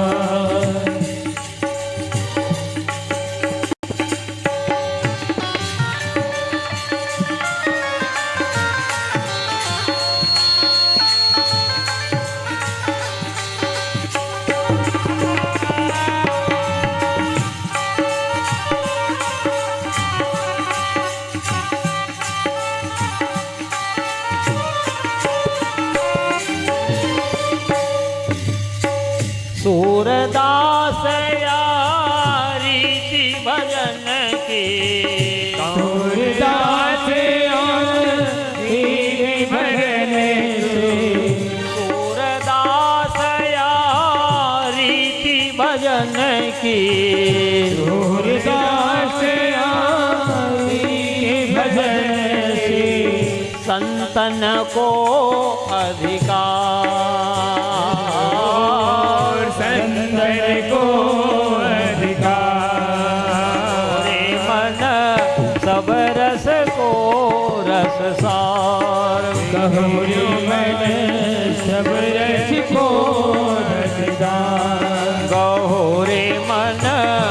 सब रस को रस सार। कहो रे मन सब रस को रस सार। सूरदास जी ने यह पद लिखा, गहोरी मन सब रस को रस सार। अरे मन, सब रस के सार रस आनंद कंद ब्रज वल्लभ राधापति भगवान गोविंद है, उसी को गह लो पकड़ लो, गहोरी मन सब रस को रस सार। वेद धर्म कुल कर्म को तजिए। वेद में दो प्रकार के धर्मों का वर्णन किया गया सूरज। एक साधारण धर्म है जिसे लोक धर्म भी कहा गया है, और एक विशिष्ट धर्म है, परम धर्म है। भागवत धर्म परम धर्म है। भगवान का कथा कीर्तन उत्सव महोत्सव मनाते हुए धर्ममय जीवन व्यतीत करना परम धर्म इस जीवात्मा का। वेद धर्म कुल कर्म को तजिए। वेद में जो साधारण धर्म बताया गया है, जिसे लोक धर्म भी कहा गया है, वो त्याज्य है। तो साधारण धर्म किसको कहते हैं सूरज, और लोक धर्म किसको कहते हैं? वही साधारण धर्म को लोक धर्म कहा गया। तो क्या है साधारण धर्म लोक धर्म? बाल बच्चों का पालन पोषण करना। जैसे अच्छा अच्छा वस्त्र पहनाते हो सूरज, महंगा महंगा, बढ़िया बढ़िया चीज खिलाते पिलाते हो बच्चों को, घुमाने फिराने ले जाते हो, बढ़िया शिक्षा दीक्षा देते हो, पार्टी में ले जाते हो, व्यापार नौकरी में लगा देते हो, ये सब साधारण धर्म है, लोक धर्म है। ये तो करना है, ठीक है, अच्छी बात है, इसको त्यागना नहीं है। लेकिन जहां दो बातें आ गई आपके सामने, लोक धर्म और विशिष्ट धर्म, जिसे परम धर्म भी कहा गया, दोनों में से एक को चुनना है। बाल बच्चों का पालन पोषण करना, शादी ब्याह आदि करा देना, नौकरी व्यापार में लगा देना, ये साधारण धर्म है, जिसे लोक धर्म भी कहा गया है। और परम धर्म क्या है? अनन्य भाव से भगवान का भजन करना, अनन्य भाव से भगवान का कथा कीर्तन उत्सव महोत्सव मनाते हुए धर्ममय जीवन व्यतीत करना, ये परम धर्म है आपका। जहाँ दोनों बातें सामने आ गई, जीवन में कभी कभी ऐसी स्थिति आती है कि दोनों में से एक को चुनना रहता है, साधारण धर्म लोक धर्म और एक तरफ परम धर्म। तो दोनों में से एक को चुनना है सूरज, तो परम धर्म ही ग्रहण करने योग्य है। एक बार साधारण धर्म त्याज्य है, लोक धर्म त्याज्य है, लेकिन परम धर्म को त्याग दोगे, इसी हाल में कहीं मृत्यु हो गई तो फिर किसी के नाती नौतरा पोता पोती बनोगे, फिर संसार में जन्म मिलेगा। और परम धर्म को विशिष्ट धर्म को ग्रहण कर लोगे, पकड़ लोगे, तो भव सागर से मुक्त हो जाओगे। इसी बात को संकेत करते सूरदास जी ने पद को लिखा है, गहोरे मन सब रस को रससार। वेद धर्म कुल कर्म को तजिए। वेद में दो प्रकार के धर्मों का निरूपण किया गया है, साधारण धर्म जिसे लोक धर्म कहते हैं, विशिष्ट धर्म का भी वर्णन किया गया। तो साधारण धर्म को त्यागने के लिए संकेत कर रहे हैं सूरदास जी। लोक धर्म को एक बार त्याज्य है, छोड़ दीजिए, दोनों में से एक को चुनना है तो परम धर्म ही चुनना है। वेद धर्म कुल कर्म को तजिए। वेद के जो साधारण धर्म है, कुल की रीति रिवाज परंपराएं हैं, एक बार उसको त्याग दीजिए। वेद धर्म कुल कर्म को तजिए, भजिए नंद कुमार। नंद नंदन श्याम सुंदर का भजन करो, सूरदास जी कह रहे हैं। वेद धर्म कुल कर्म को तजिए, भजिए नंद कुमार। धन यौवन कामिन को तजिए। धन है, यौवन है, कामिन, इसको भी त्याग दीजिए। धन यौवन उड़ जाएगा जैसे उड़त कपूर, मन मूरख गोपाल भज क्यों चाटत जगधूल। धन आपके पास जो अभी है सूरज, आपके पहले किसी और के पास थी, अभी आपके पास है और कल किसी और के पास चली जाएगी। लक्ष्मी धन का नाम चंचला है, स्थिर नहीं है वो। आज आपके पास है तो कल किसी और के पास चली जाएगी, परसों किसी और के पास चली जाएगी, स्थिर नहीं है लक्ष्मी। उसी प्रकार से जवानी भी स्थिर नहीं है, देखते देखते जवानी निकल जाती है, वृद्धावस्था घेर लेती है। नेत्र की ज्योति हमेशा नहीं बनी रहेगी, दांत हमेशा नहीं बने रहेंगे आपके शरीर में। जो दांत है, जवानी में जो बल बना हुआ है वो बल वृद्धावस्था में नहीं रह जाएगी। यही संस्पर्शाव होगा। दुख एवं एवते आद्यंतवंता कौन्तेया नाते सुरमते बुधा। यद्यपि विषय और उससे संबंधित विषय भोग, विषयी पुरुषों को सुखरूप जरूर भास रहे हैं। गीता जी के 5वें अध्याय में भगवान ने अर्जुन को कहा, यही संस्पर्शाव होगा। दुख यौन एते आद्यंतवंता कौन्तेया नाते सुरंते बुधा। यद्यपि विषय और उससे संबंधित विषय भोग, विषयी पुरुषों को सुख रूप जरूर भास रहे हैं, फिर भी ये दुख के ही हेतु हैं, दुख के ही निमित्त हैं, दुख के ही कारण हैं और आदि अंत वाले हैं। विषय सुख हमेशा नहीं रहने वाला है, उसका शुरुआत होगा और अंत होगा। जवानी में जो बल बना हुआ है वृद्धावस्था में बल नहीं रह जाएगी, इसका शुरुआत होगा और अंत होगा। इसलिए बुद्धिमान और विवेकी पुरुष उन विषयों में रमण नहीं करता, वो साधना के पथ पर निरंतर अग्रसर रहता है भगवत प्राप्ति के लिए।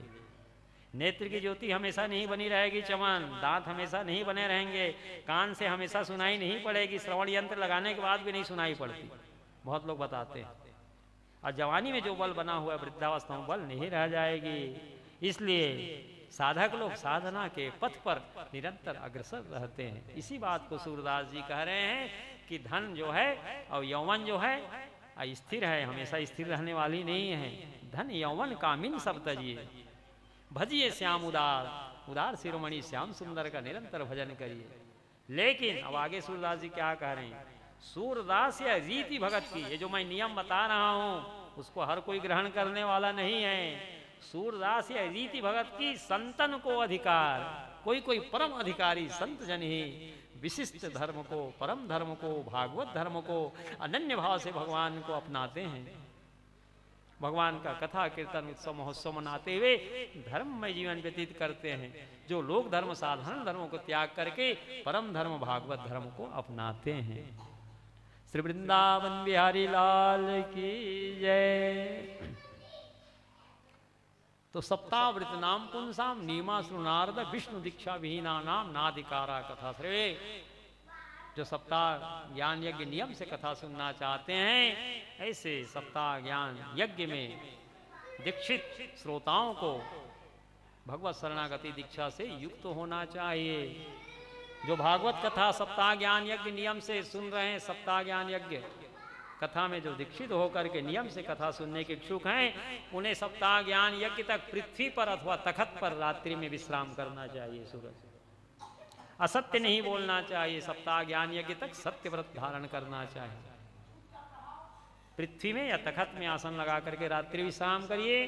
दूसरा, सप्ताह ज्ञान यज्ञ तक सत्य बोलिए, असत्य भाषण ना करिए। तीसरा, क्रोध नहीं करना है सप्ताह ज्ञान यज्ञ तक। और चौथा, ब्रह्मचर्य व्रत का जो पालन कर रहा है सप्ताह ज्ञान यज्ञ में, तो संपूर्ण मनोरथ पूर्ण करने वाले हैं। भागवत जी कल्प वृक्ष है, जो इस कल्प वृक्ष के नीचे में बैठता है उसी के संपूर्ण मनोरथों को ये पूर्ण करने वाले हैं।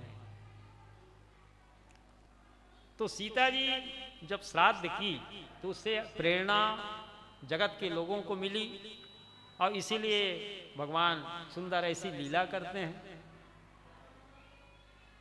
क्या संदेश दे रही सीता जी कि श्राद्ध कोई भी कर सकता है। सौभाग्यवती नारी भी श्राद्ध कर सकती है ससुर का, पति के जीवन काल में भी श्राद्ध कर सकती है, पति की उपस्थिति में भी श्राद्ध कर दी। गया जी में उपस्थित है भगवान फल फूल लाने, उसके बाद भी श्राद्ध कर दी, मार्गदर्शन कर दी जगत के प्राणियों को, बिना उनकी अनुमति के श्राद्ध कर दी। क्योंकि दशरथ जी जब हाथ उठाए तो तत्काल उनका परम धर्म था कि उनको श्राद्ध अर्पण कर देना, पिंडदान, वो कर दी, रेत से पिंडदान। और दशरथ जी को अक्षय तृप्ति भी मिल गई। बेटी मेरे को तुम जो श्राद्ध किए वो मिल गई, मैं तृप्त हो गया। तीनों सासू माँ जीवित हैं अयोध्या में, फिर भी ससुर जी का पिंडदान कर दी। तो कहने का मतलब यह है, श्रद्धा से ही श्राद्ध सबकी वित्पत्ति हुई है। सत्कर्म सब कोई कर सकता है। बुरा कर्म को टालना चाहिए और अच्छा कर्म को कर लेना चाहिए। शुभस्य शीघ्रम, शुभ कर्म को शीघ्र कर लेना चाहिए।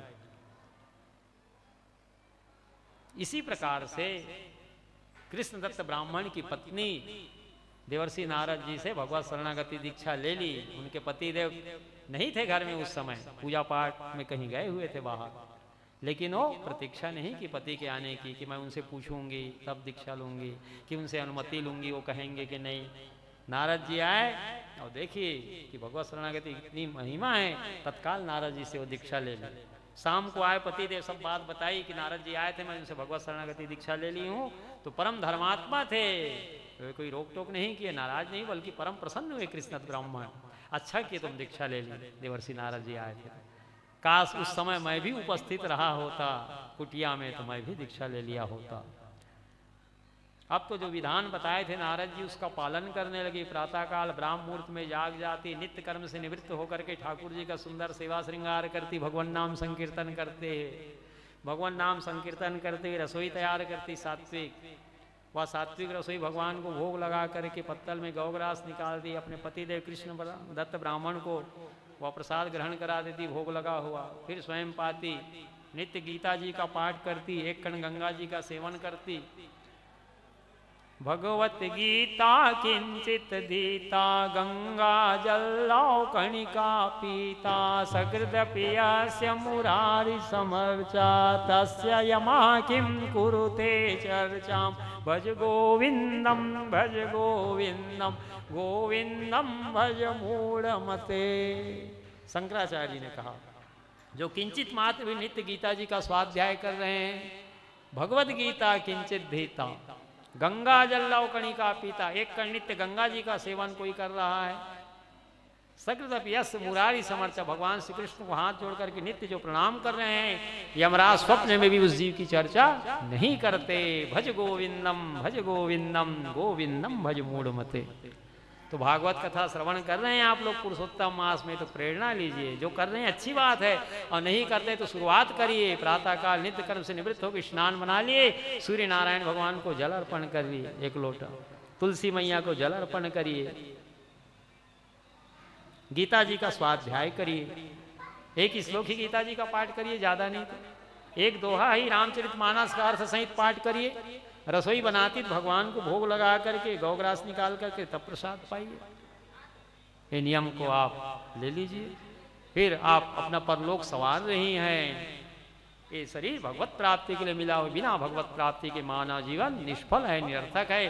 प्रातःकाल जगती है तो सबसे पहले हाथ का दर्शन करिए। कराग्रे वसति लक्ष्मी, कर मध्य सरस्वती, कर मूले तु गोविंदम, प्रभाते कर दर्शनम। आपके हाथ के अग्रभाग में लक्ष्मी जी है, कराग्रे वसति लक्ष्मी, कर मध्य सरस्वती, मध्य में सरस्वती और मूल में भगवान गोविंद वास करते हैं।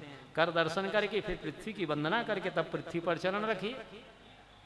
समुद्र वसने देवी पर्वत स्तन मंडले विष्णु पत्नी नमस्तुभ्यम पाद स्पर्शम क्षमस्व में। हे पृथ्वी महारानी वसुंधरा, समुद्र ही आपका वस्त्र है, हिमालय राज पर्वत आपके वक्षस्थल हैं, भगवान नारायण की आप धर्म पत्नी हैं। कर्म करने के लिए आपके ऊपर पैर रखने के लिए मैं विवश हूँ, मेरे अपराध को क्षमा करिए। इस तरह से पृथ्वी की वंदना करके फिर स्वर परीक्षण करिए। दाहिना नाक से तेज गति से श्वास चल रही हो, जिसे सूर्य स्वर कहा गया है। बायां नाक से यदि तेज गति से श्वास चल रही हो, उसे चंद्र स्वर कहा गया। स्वर परीक्षण करिए, जिससे तेज गति से श्वास चल रही हो उस चरण को पहले रखिए। दोनों नाक से श्वास की गति नहीं चलती, कभी चंद्र स्वर चलता है तेज, कभी सूर्य स्वर चलता है, तो परीक्षण कर लो। ऐसा एक नाक को बंद करके श्वास का धक्का दो, अपनी उंगली में धक्का लगेगा तो पता चल जाएगा कौन सा स्वर तेज है ना। फिर वैसा स्वर ज्ञान करके यदि आपका चंद्र स्वर तेज चल रहा हो तो पृथ्वी को प्रणाम करके बायां पैर पहले रखिए, फिर दायां रखिए। अथवा सूर्य स्वर चल रहा हो, सवेरे उठते हैं आप, कर दर्शन करके, और सूर्य स्वर चल रहा हो तो पृथ्वी की वंदना करके प्रणाम करके दाहिना चरण पहले पृथ्वी पे रखिए, फिर बायां रखिए। जहाँ जहाँ आपके कदम पड़ेंगे वही आपके कार्य आपके अनुकूल होके ही रहेंगे। जो नित्य पृथ्वी की वंदना करके तब पृथ्वी पर चरण रखता है, उसकी कभी अकाल मृत्यु नहीं होती, कभी रोड एक्सीडेंट नहीं होता। पृथ्वी महारानी उनकी रक्षा करती है। फिर नित्य कर्म से निवृत्त होकर स्नान बना करके सूर्य नारायण को जल अर्पण करिए, तुलसी मैया को जल अर्पण करिए। जो अपने घर से बड़े श्रेष्ठ जन हैं उनका अभिवादन करिए, प्रणाम करिए। अभिवादनशीलस्य नित्यो वृद्धोपसेविना चत्वारि तस्य वर्धन्ते आयुर्विद्या सुबलम। जो अपने से श्रेष्ठ जनों का सम्मान करते हैं, माता पिता गुरुजनों के चरणों की वंदना करते हैं, सास ससुर के चरणों की वंदना करते हैं, अपने से श्रेष्ठ जनों का आज्ञा पालन करते हैं, तो आयु विद्या यश बल चारों बढ़ते हैं। और तिरस्कार जो करते हैं अपने श्रेष्ठ जनों का, तो आयु विद्या यश बल नष्ट होता है। इस प्रकार से देवर्षि नारद जी के बताए हुए नियम का पालन कर रही कृष्ण तो ब्राह्मण की पत्नी प्रातःकाल ब्राह्म मुहूर्त में जाग जाती, नित्य कर्म से निवृत्त हो जाती, स्नान करके सूर्य नारायण को जल देती, तुलसी मैया को जल चढ़ाती, अपने पति देव को नित्य प्रणाम करती, भगवान नाम संकीर्तन करते हुए ठाकुर सेवा करती, रसोई बनाती तो भगवान नाम संकीर्तन करते हुए रसोई बनाती कि मैं भगवान श्री हरि के लिए ठाकुर जी के लिए रसोई बना रही हूँ। भगवान को भोग लगाती है, गौग्रास पत्तल में निकालती, अपने पति कृष्णदेव ब्राह्मण को भोजन करा देती, तब स्वयं पाती, नित्य गीता जी का पाठ करती, गंगा जी का सेवन करती एक कण। अब इसके धार्मिक कृत्य को देखे तो कृष्ण तत्व परम प्रसन्न हो गए। इसमें तो आमूलचूल परिवर्तन आ गए इनके जीवन में। सच्चे संत जीवन में परिवर्तन लाते हैं। अब तो मन ही मन प्रमुदित तो होते कृष्णदत्त ब्राह्मण और नारद जी की बाट जो होते कि गुरुजी और कब आएंगे और कब आएंगे हमारे यहाँ। 1 साल के बाद नारद जी फिर इनके यहाँ आए। इस समय सायंकाल आए, पहले दोपहर को पहुंचे थे। पति पत्नी दोनों घर में थे। नारद जी को रवि अस्त जान करके आसन दी, महाराज आज रात्रि विश्राम मेरे यहाँ करिए। रुक गए। अब कृष्णदत्त ब्राह्मण ने कहा मैं भी दीक्षा नहीं लिया हूं, मेरे को भी दीक्षा दे दीजिए प्रभु। नारद जी कहे प्रातः गंगा स्नान करके आना, तेरे को दीक्षा दूंगा, फिर जाना भी है मेरे को। गंगा गंगे जोव्रिया योजना नाम सतैरपि मुच्यते सर्व पापेभ्यो विष्णु लोकम च गच्छति। हजारों योजन दूर से कोई गंगा गंगा पुकारता है और संपूर्ण पापों से मुक्त हो जाता है, शरीर छोड़ता है तो वैकुंठ लोक की प्राप्ति होती है। हिमालय की तलहटी में गंगा किनारे ही तो कलाप ग्राम बसा है, नित्य गंगा स्नान करते थे। तो प्रातःकाल गंगा स्नान किए कृष्णदत्त ब्राह्मण, पितरों को तर्पण किए और तर्पण करके वापस अपनी कुटिया की ओर आने लगे। साथी ब्राह्मणों ने कहा कहाँ जा रहा है, जल्दी, हम लोग भी तो साथ ही साथ जाते हैं स्नान करके, आज अकेला कैसे जा रहा है, थोड़ा देर रुको। तो कृष्णदत्त ने कहा साथी ब्राह्मणों से, साथियों भाइयों, मेरे यहाँ गुरु जी आए साल भर के बाद, देवर्षि नारद जी, मैं दीक्षा लिया नहीं हूँ, मेरे को दीक्षा लेना है, इसलिए मैं जल्दी जा रहा हूँ, कहीं नारद जी चले ना जाए गुरु जी, साल भर बाद तो आए हैं, वो कहें कि मैं जाना भी है जल्दी, तो कहीं विलम्ब करूंगा तो नारद जी चले ना जाए, तो मैं दीक्षा से वंचित रह जाऊंगा, इसलिए मैं जा रहा हूँ, आप लोग पीछे आना। तो साथी ब्राह्मणों ने टोक दिया, अभी पितृपक्ष चल रहा है रे कृष्ण, तभी दीक्षा लेगा रे, अच्छा काम तो लोग करते हैं नहीं, और कोई अच्छा काम कर रहा है उसको टांग पकड़ के खींचने वाले लोग बहुत होते हैं। खटका लग गई सूरज, जब उनके साथियों ने कहा कि अभी पितृपक्ष चल रहा है, अभी दीक्षा लोगे, तो खटका लग गई। घर में आके नारद जी को कहा भगवान आप कार्तिक पूर्णिमा को आइएगा, अभी तो पार पितृपक्ष चल रहा है, अभी मैं दीक्षा नहीं लूंगा। जय श्री हरि की इच्छा कहते नारद जी चले गए सूरज।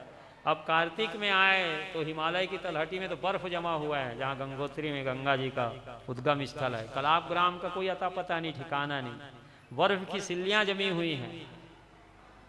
अब तो ध्यान लगा के देखे देवर्षि नारद जी ये किस किस गति को प्राप्त हुए हैं। जैसे 2013 में जल प्रलय हुआ था केदारनाथ में, लाखों लोग काल कवलित हुए थे, गांव का गांव उजड़ गया था, तो कार्तिक पूर्णिमा को तो वहां सब बर्फ ही बर्फ दिखाई दे रहा है हिमालय के उद्गम स्थल में, कोई नहीं है वहां। नारद जी कोई साधारण पुरुष तो है नहीं, भगवान के 24 अवतार में तीसरे अवतार में उनकी गणना है। योग बल से ध्यान लगा करके देखने लगे नारद जी के किस किस गति को पहुंचे हैं। तो उनकी पत्नी कृष्णदत्त ब्राह्मण की पत्नी भगवत शरणागति दीक्षा ले ली थी, भगवान की शरण में चली गई थी, उस पुण्य बल से रत्नसारपुर नरेश के यहाँ राजकन्या का शरीर पाई है। और ये कृष्णदत्त ब्राह्मण हथनी के शरीर से हाथी का बच्चा का शरीर पाया हुआ है। अब रोता था, पछताता था, आंख से आंसू बहाता था, पूर्व जन्म की स्मृति थी उसको, कहाँ मैं साथी ब्राह्मणों के चक्कर में आकर के दीक्षा नहीं लिया, भगवत शरणागति दीक्षा ले लिया होता, भगवान की शरण में चला गया होता तो आज मेरी ये दुर्गति नहीं होती। मूल हाथी जैसा मैंने काम किया जड़वत, इसलिए हाथी की योनि में भगवान ने दिया।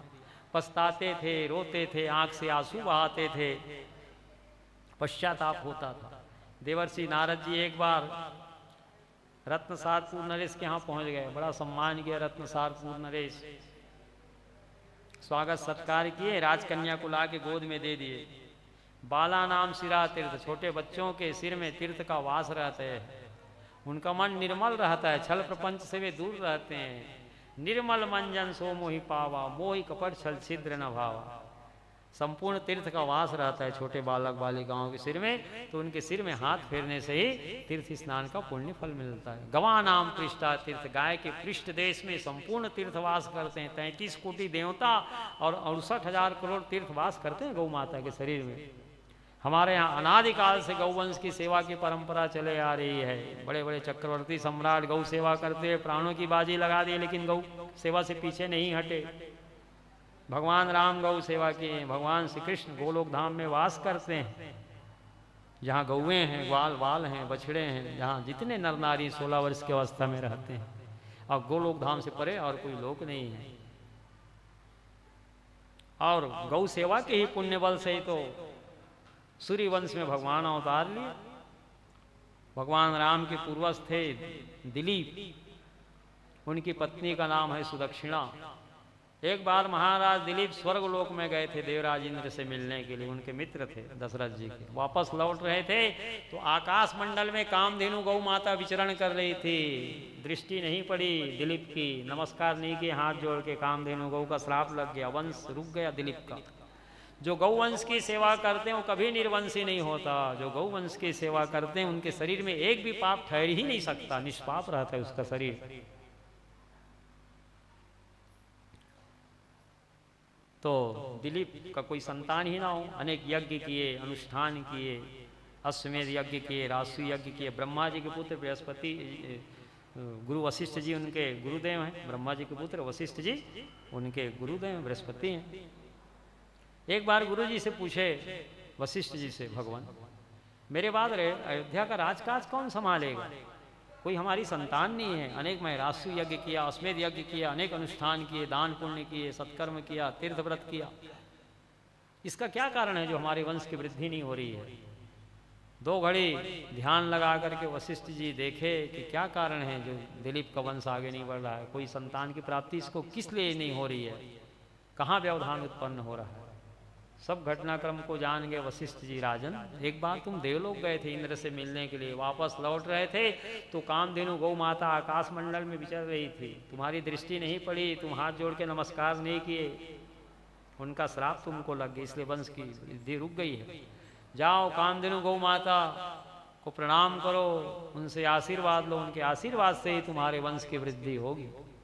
पुनः देवलोक में गए।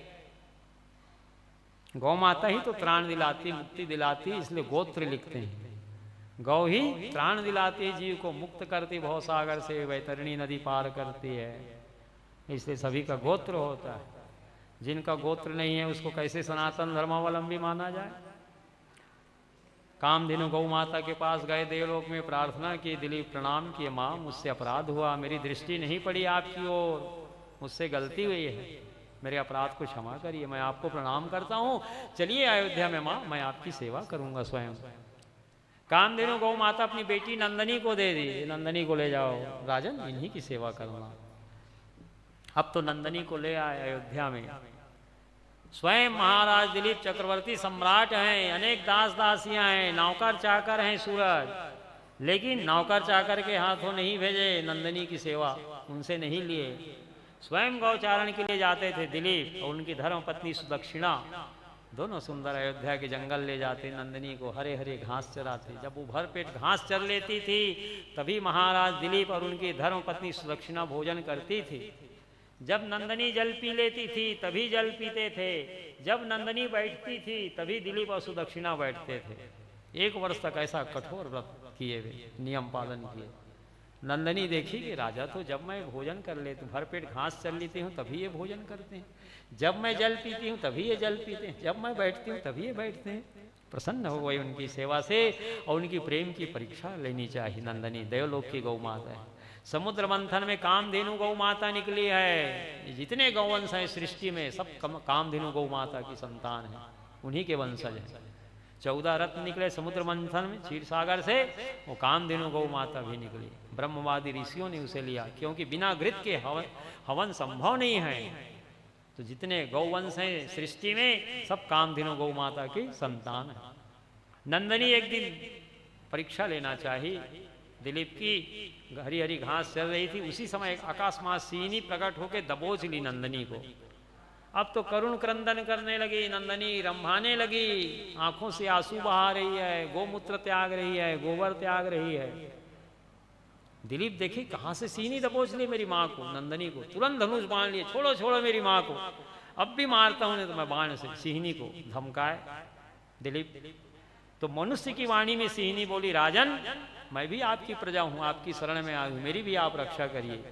1 माह से कोई शिकार मेरे को नहीं मिली, बहुत भूखी हूं मैं, सिंही कही, और 1 माह में आहार मेरे को मिली है, आप मेरे को मारने के लिए तैयार हैं।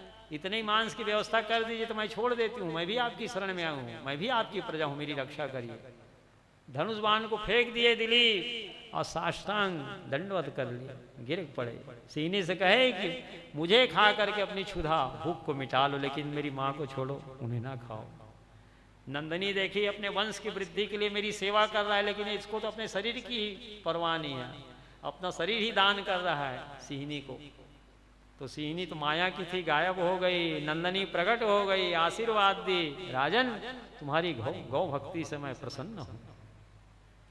जो गौ वंश की सेवा करते हैं राजन, वो कभी निर्वंशी होता ही नहीं। जो गौ वंश की सेवा करते हैं राजन, उनके शरीर में एक भी पाप ठहर ही नहीं सकता। तुम निष्पाप हो, निष्कलंक हो, तुम्हारे वंश की वृद्धि होगी।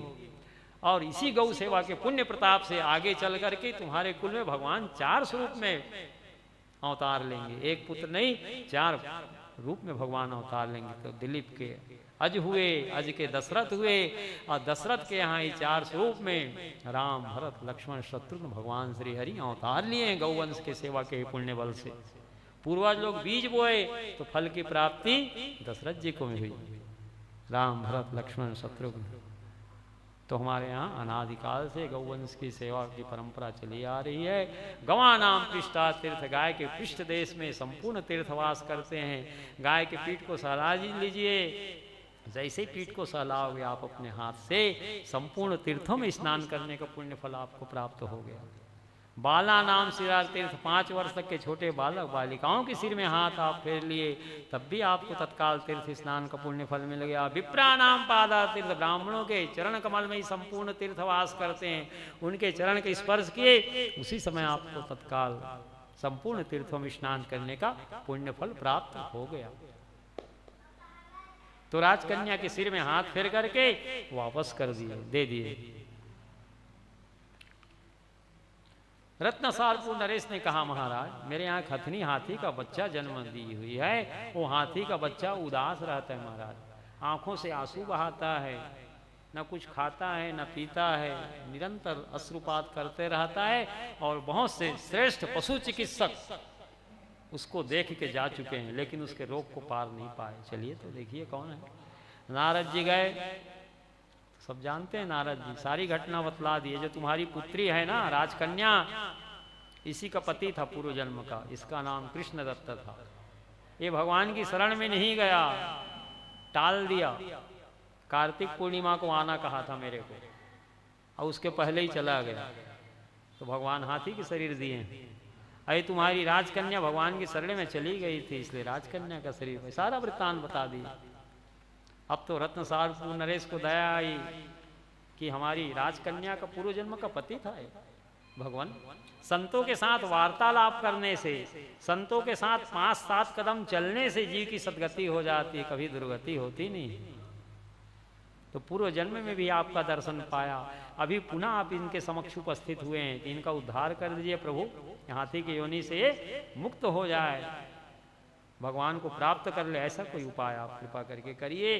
देवर्षि नारद जी चैतन्य 12 अक्षर मंत्र का हाथी के कान में दे दिए, आत्मसात कर लिया देवर्षि नारद जी के द्वारा दिए हैं मंत्र को, और उसी को श्वास की गति से सुमिरन किया। 3 दिन 3 रात अनशन किया, अन्न जल का त्याग करके, केवल चैतन्य 12 अक्षर मंत्र का जाप करते हाथी के शरीर को छोड़ करके दिव्य स्वरूप धारण कर लिया, चतुर्भुज रूप ले लिया। भगवान के पार्षद विमान लेकर के प्रकट हो गए। बड़े प्रेम से कृष्ण ब्राह्मण को जो चतुर्भुज रूप धारण किया हुआ है, भगवान का पार्षद बन गया है, विमान पर बिठा करके हरि नाम संकीर्तन करते हुए विष्णु पार्षद हरि लोक को ले गए। बोलो वृंदावन बिहारी लाल की जय। श्री पुरुषोत्तम मास की जय। श्री पुरुषोत्तम मासपति राधापति पुरुषोत्तम भगवान श्री कृष्ण चंद्र की जय। श्री कृष्ण गोविंद हरे मुरारे, नाथ नारायण वासुदेवा। श्री कृष्ण गोविंद हरे मुरारे, हे नाथ नारायण वासुदेवा। श्री कृष्ण गोविंद हरे मुरारे, नाथ नारायण वासुदेवा। श्री कृष्ण गोविंद हरे मुरारे, हे नाथ नारायण वासुदेवा। हे नाथ नारायण वासुदेवा, हे नाथ नारायण वासुदेवा। हे नाथ नारायण वासुदेवा, हे नाथ नारायण कृष्ण गोविंद रे मुरारे नाथ नारायण वासुदेवा। श्री कृष्ण गोविंद हरे मुरारी हे नाथ नारायण वासुदेवा। श्री कृष्ण गोविंद रे मुरारे नाथ नारायण वासुदेवा।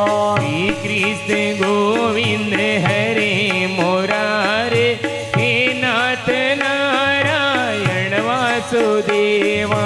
हे नाथ नारायण वासुदेवा। हे नाथ नारायण वासुदेवा।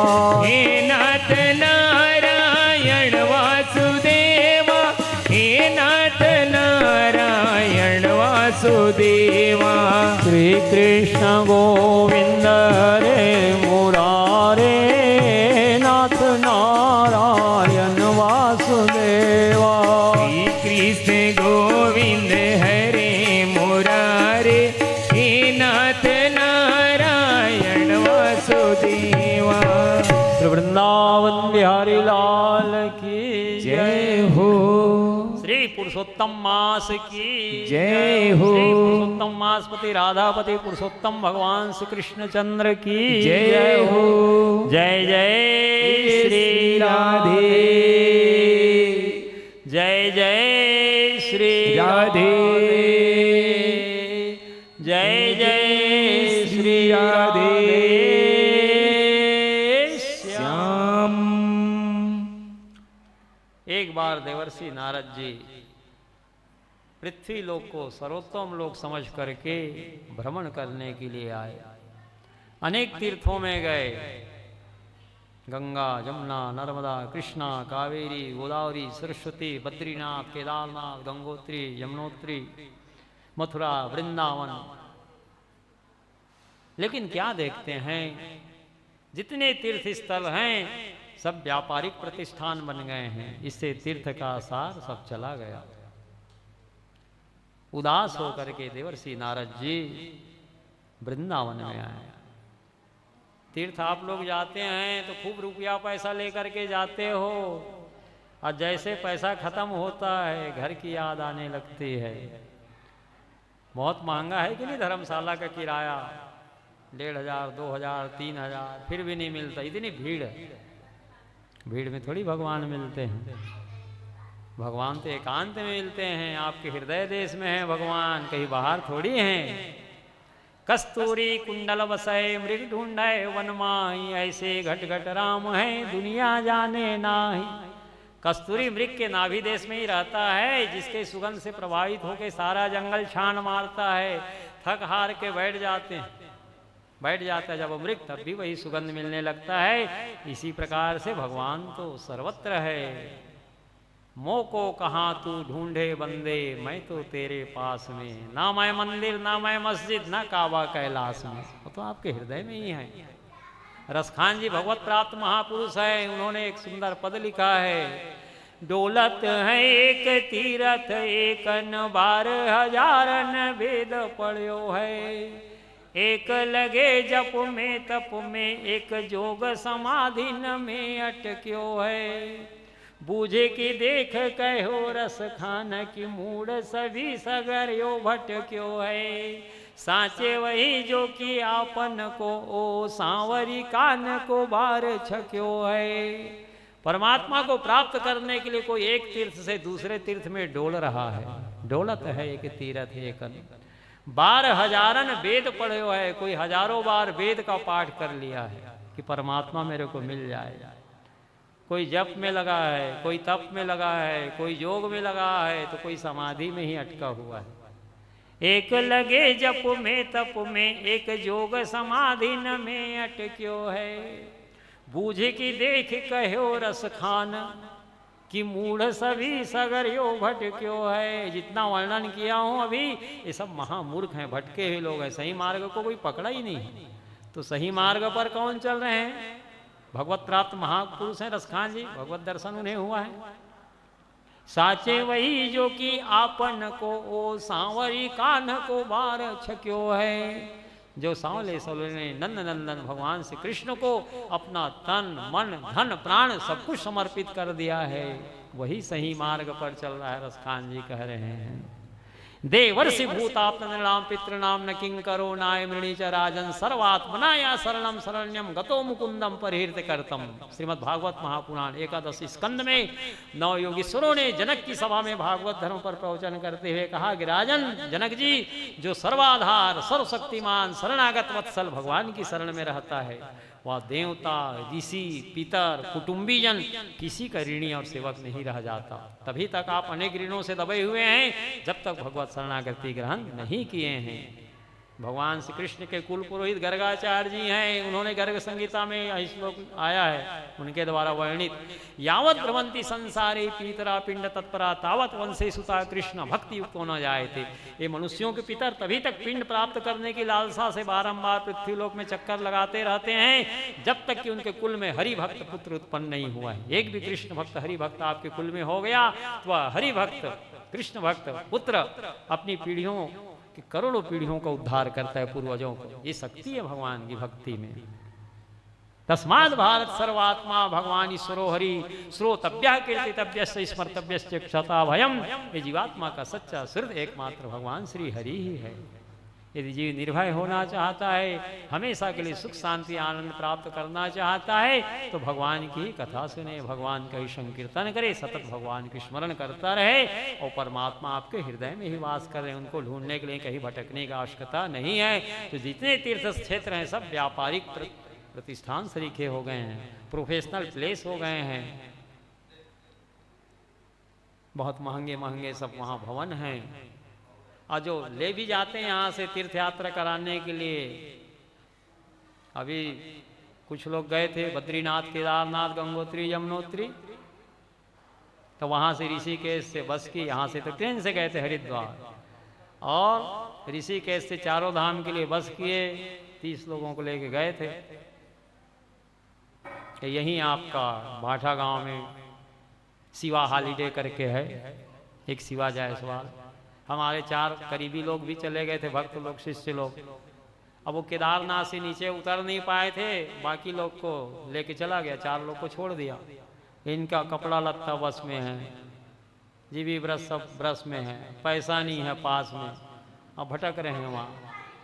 फिर कैसे भी करके ऑनलाइन इन लोग भुगतान करा के केदारनाथ से बद्रीनाथ गए, बद्रीनाथ से ऋषिकेश आए, प्राइवेट कार के ऋषिकेश से फिर दिल्ली आए, हजरत निजामुद्दीन से बैठ के फिर रायपुर आए।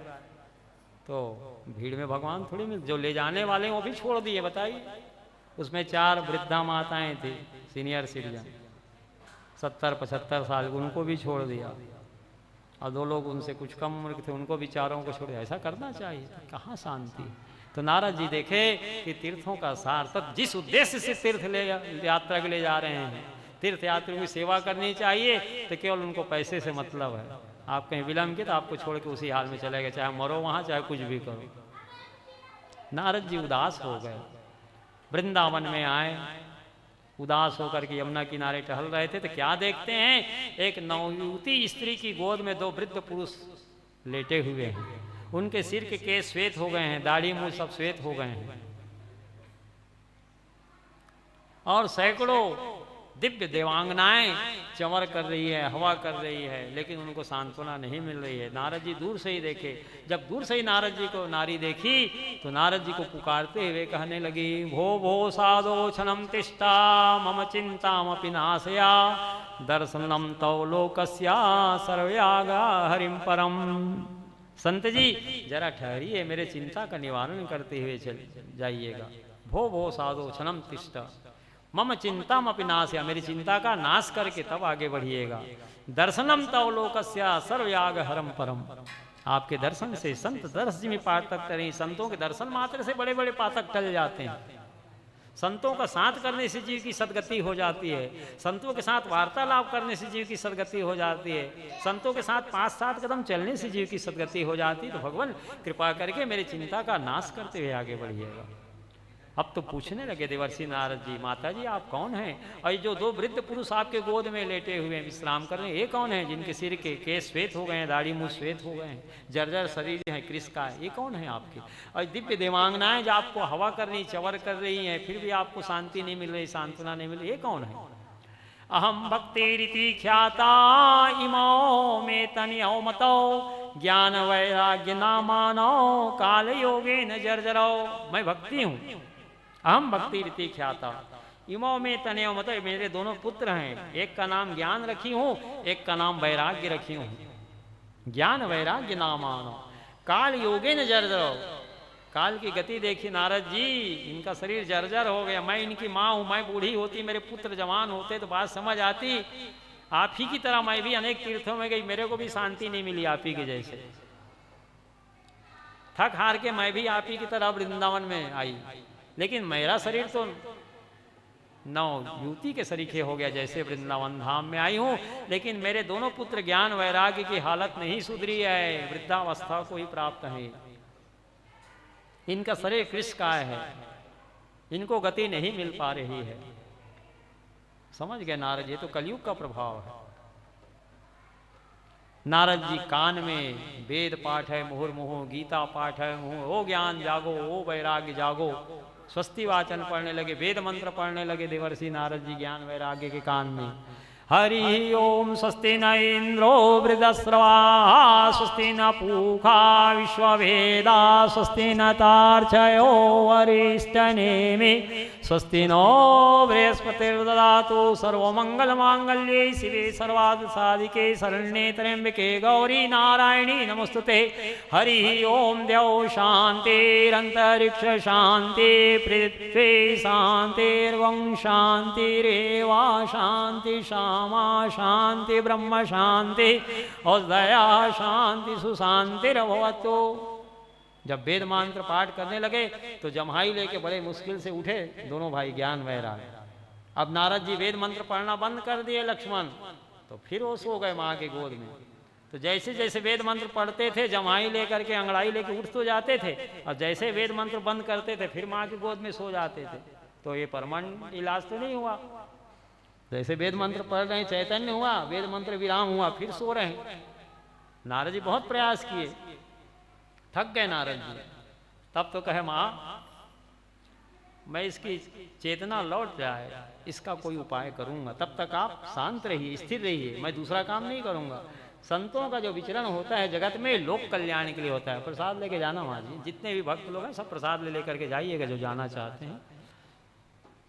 मैं इसका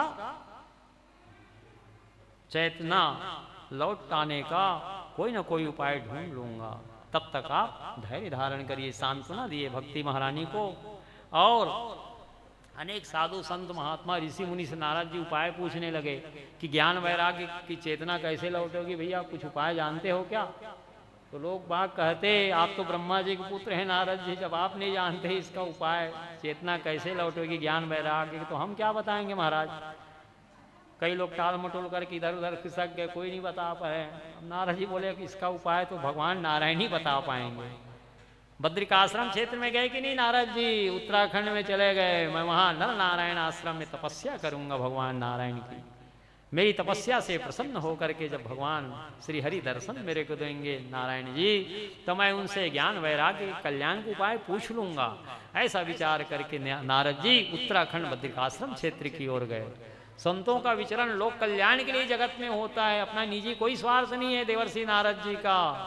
वे ज्ञान वैराग्य के कल्याणार्थ तपस्या करने के लिए बद्रिकाश्रम क्षेत्र में आ गए। उसी समय भगवत कृपा से भगवत प्रेरणा से ब्रह्मा जी के प्रथम मानसी पुत्र सनक सनंदन सनातन सनत कुमार सनकादिक ऋषि, जो भगवान के 24 अवतारों में जिनकी प्रथम अवतार में गणना की गई है, जिनका प्रभा मंडल करोड़ों सूर्य के समान प्रभासित हो रहा है, दर्शन हुआ सनकादिकों को, जो नारद जी के बड़े भाई भी हैं। ब्रह्मा जी के 10 पुत्र हैं, प्रथम सनकादिक ऋषि हैं, और सबसे छोटे 10वें क्रम में देवर्षि नारद जी है। अपने बड़े भाइयों का दर्शन किए, प्रणाम किए नारद जी। मुखारविंद कुम्हलाया है, उदास है नारद जी का। सनकादिकों ने कहा नारद जी आप तो स्वतंत्र जगत में विचरण करते हैं, कोई संग्रह परिग्रह करते नहीं, हरि नाम लेते हुए सर्वत्र विचरण करते हैं जगत में। क्या ऐसी आपको चिंता खा गई जिसके कारण आपका चिंता के कारण चेहरा उदास दिख रहा है, मुखारविंद मुखमंडल? जैसे ही किसी की सारी संपत्ति को कोई हरण कर लिया, वो व्यक्ति जैसे उदास हो जाता है, वैसी आपकी दशा दिख रही है। ऐसा क्या हानि हो गई, ऐसा क्या दुख आपको आ गया? नारद जी ज्ञान वैराग्य के बारे में बताए, मैं वृंदावन धाम पहुंचा, अनेक तीर्थों में गया, कहीं शांति नहीं मिली। वृंदावन गया तो भक्ति महारानी तो वहां नवयुवती अवस्था में मिली। धन्यम वृंदावनम तेना भक्ति ने, वृंदावन धाम धन्य है जहाँ भक्ति का साम्राज्य है। लेकिन ज्ञान वैराग्य को कोई पूछने वाला नहीं है वहाँ। वो अपनी माता के गोद में अचेत पड़े हुए हैं, उन्हीं की चेतना वापस लौट आए। उसके लिए मैं बहुत प्रयास किया। वेद पाठ है मुहुर्मुहु, गीता पाठ है मुहुर्मुहु, बार बार गीता पाठ किया, वेद पाठ किया, लेकिन उनकी चेतना नहीं लौटी। भाइयों तो मैं यहाँ नारायण भगवान की तपस्या के लिए बद्रिकाश्रम क्षेत्र में आया हूँ, उत्तराखंड में, कि तपस्या करके भगवान श्री हरि को प्रसन्न करूंगा। भगवान जब दर्शन देंगे तो ज्ञान वैराग्य के कल्याण का उपाय उनसे मैं पूछ लूंगा। सनकादिक ऋषि कहने लगे, हंसने लगे, नारद जी आप भागवत कथा क्यों नहीं सुनाते हो ज्ञान वैराग्य को? भागवत कथा सुनाएंगे तो तुरंत उनकी चेतना लौटेगी। तो नारद जी ने कहा कि मैं तो गीता पाठ सुनाया हूँ, वेद पाठ सुनाया हूँ, उससे चेतना नहीं लौटी, तो भागवत कथा से कैसे चेतना लौटेगी? अब तो हंसने लगे सनकादिक ऋषि, भागवत जी की महिमा को कैसे आप भुला दिए? आप ही की तो प्रेरणा से व्यास जी जब 17 पुराण वेद का 4 भाग में विभाजन 6 शास्त्रों की रचना कर लेने के बाद भी जब उनके मन को शांति नहीं मिली थी, तो आप ही ने तो चतुश्लोकी भागवत का ज्ञान दिया था व्यास जी को। आप ही की तो प्रेरणा पा करके वे श्रीमद् भागवत महापुराण की रचना किए 18,000 श्लोक वाली, तब तो परम शांति सुख मिला उनको। तो भागवत जी की महिमा को आप स्वयं व्यास जी को बताएं और वो सुखी हो गए भागवत कथा कह के, तो आप उसकी महिमा कैसे कमा कर रहे हैं, कैसे आप भूल रहे हैं? सनकादिक ऋषि कहने लगे, देखो नारद जी, दूध का सार है घृत, उसी प्रकार से वेद से ही प्रकट हुआ है श्रीमद् भागवत महापुराण।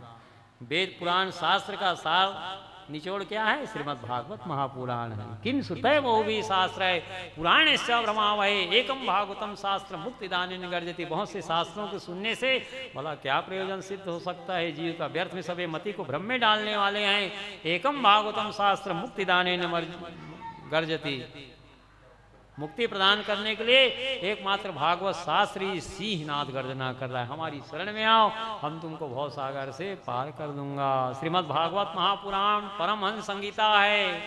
समाधिस्थ होकर के सुखदेव स्वामी जी भागवत कथा सुनाए हैं परम भागवत महाराज परीक्षित को। और परीक्षित समाधिस्थ होकर कथा को सुने हैं लक्ष्मण। यदि वक्ता समाधिस्थ होकर के एकाग्रचित्त होकर के कथा का वाचन न करे और श्रोता एकाग्रचित्त होकर भागवत कथा को न सुने तो पल्ला पड़ने वाला नहीं है, आपके सिर से ऊपर निकल जाएगी सब कथा।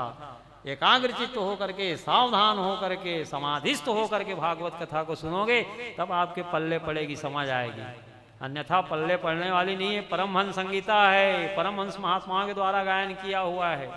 सुखदेव स्वामी जी परमहंस महात्मा हैं। श्रीमद् भागवतम पुराण तिलकम जद वैष्णवा नाम धनम यस्मिन् पारम हंस में अमलम ज्ञानम परम गीयते यत्र ज्ञान विराग भक्ति सहितम नैष्कर्म मा विस्कृतम तत्श्रवण पर पठन विचारण परो भक्ते मोचे नरा। श्रीमद् भागवत महापुराण सभी पुराणों का सिरमौर है, तिलक है, राजा है। परम हंस महात्मा के द्वारा प्राप्त विशुद्ध ज्ञान का इसमें वर्णन किया गया है, जिसके सुनने से, पढ़ने से, मनन करने से भगवान जल्दी मिलते हैं। तो आप भागवत जी की महिमा को कैसे कमा कर रहे हैं? सनकादिक ऋषि कहने लगे, जैसे दूध का सार घृत है। नारद जी कह रहे हैं कि मैं वेद पाठ किया, गीता पाठ किया, उससे चेतना नहीं लौटी, तो भागवत कथा से कैसे लौटेगी? तो वेद पुराण का ही तो सार तत्व है श्रीमद् भागवत महापुराण। जैसे गन्ना, ईख, जड़ से लेकर के शाखा पर्यंत रस भरा हुआ है गन्ना में, कि नहीं भरा है सुरेश? लेकिन उसको जब पेर दिया जाए, गन्ना को गुड़ रस निकाल लिया जाए, पकाया जाए, खौला करके गुड़ तैयार किया जाए, उसमें जो आपको मिठास मिलेगी गुड़ में, वो मिठास गन्ना के जड़ से लेकर के शाखा पर्यंत तो है, तो गुड़ में जो स्वाद मिलेगा वो गन्ना के जड़ में थोड़ी मिलेगा आपको। जैसे दूध का आसार घृत है, तो दूध का सेवन करोगे तो घी का स्वाद थोड़ी मिलेगा। दूध को उबालोगे, मलाई निकालोगे, युक्ति से घी बनाओगे, निकालोगे घृत, तब तो घृत से दीपक जलेगा। और दूध में ही तो घृत छिपा है कि नहीं लक्ष्मण? तो दूध से यदि दीपक को जलाओगे, आरती करोगे, दूध को डालोगे तो जलेगा। आरती करना चाहोगे, करोड़ों पराक्रम कर डालो, दूध से ज्योति जलने वाली नहीं है, लेकिन उसमें घृत छिपा हुआ है। उसी प्रकार से वेद का रहस्य है, श्रीमद् भागवत महापुराण सार तत्व है, वेद से ही प्रकट हुआ है। निगम यानी वेद, वेद रूपी कल्प वृक्ष का पका हुआ फल है।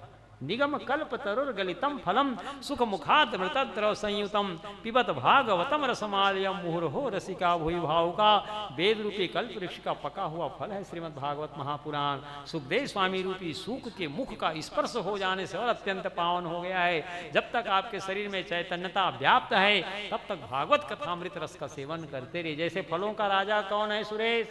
आम को कहा गया है कि नहीं? तो आम के पेड़ में जड़ से लेकर के शाखा पर्यंत रस भरा है कि नहीं? लेकिन जब आम का उसमें बौर आएगा और अंकुर लगेंगे, फल होगा और पक जाएगा आम वृक्ष में, उसको जो सेवन करोगे उसमें जो स्वाद मिलेगा वही रस तो आम के वृक्ष में जड़ में भी है, तना में भी है, शाखा में भी है, पत्ता में भी है।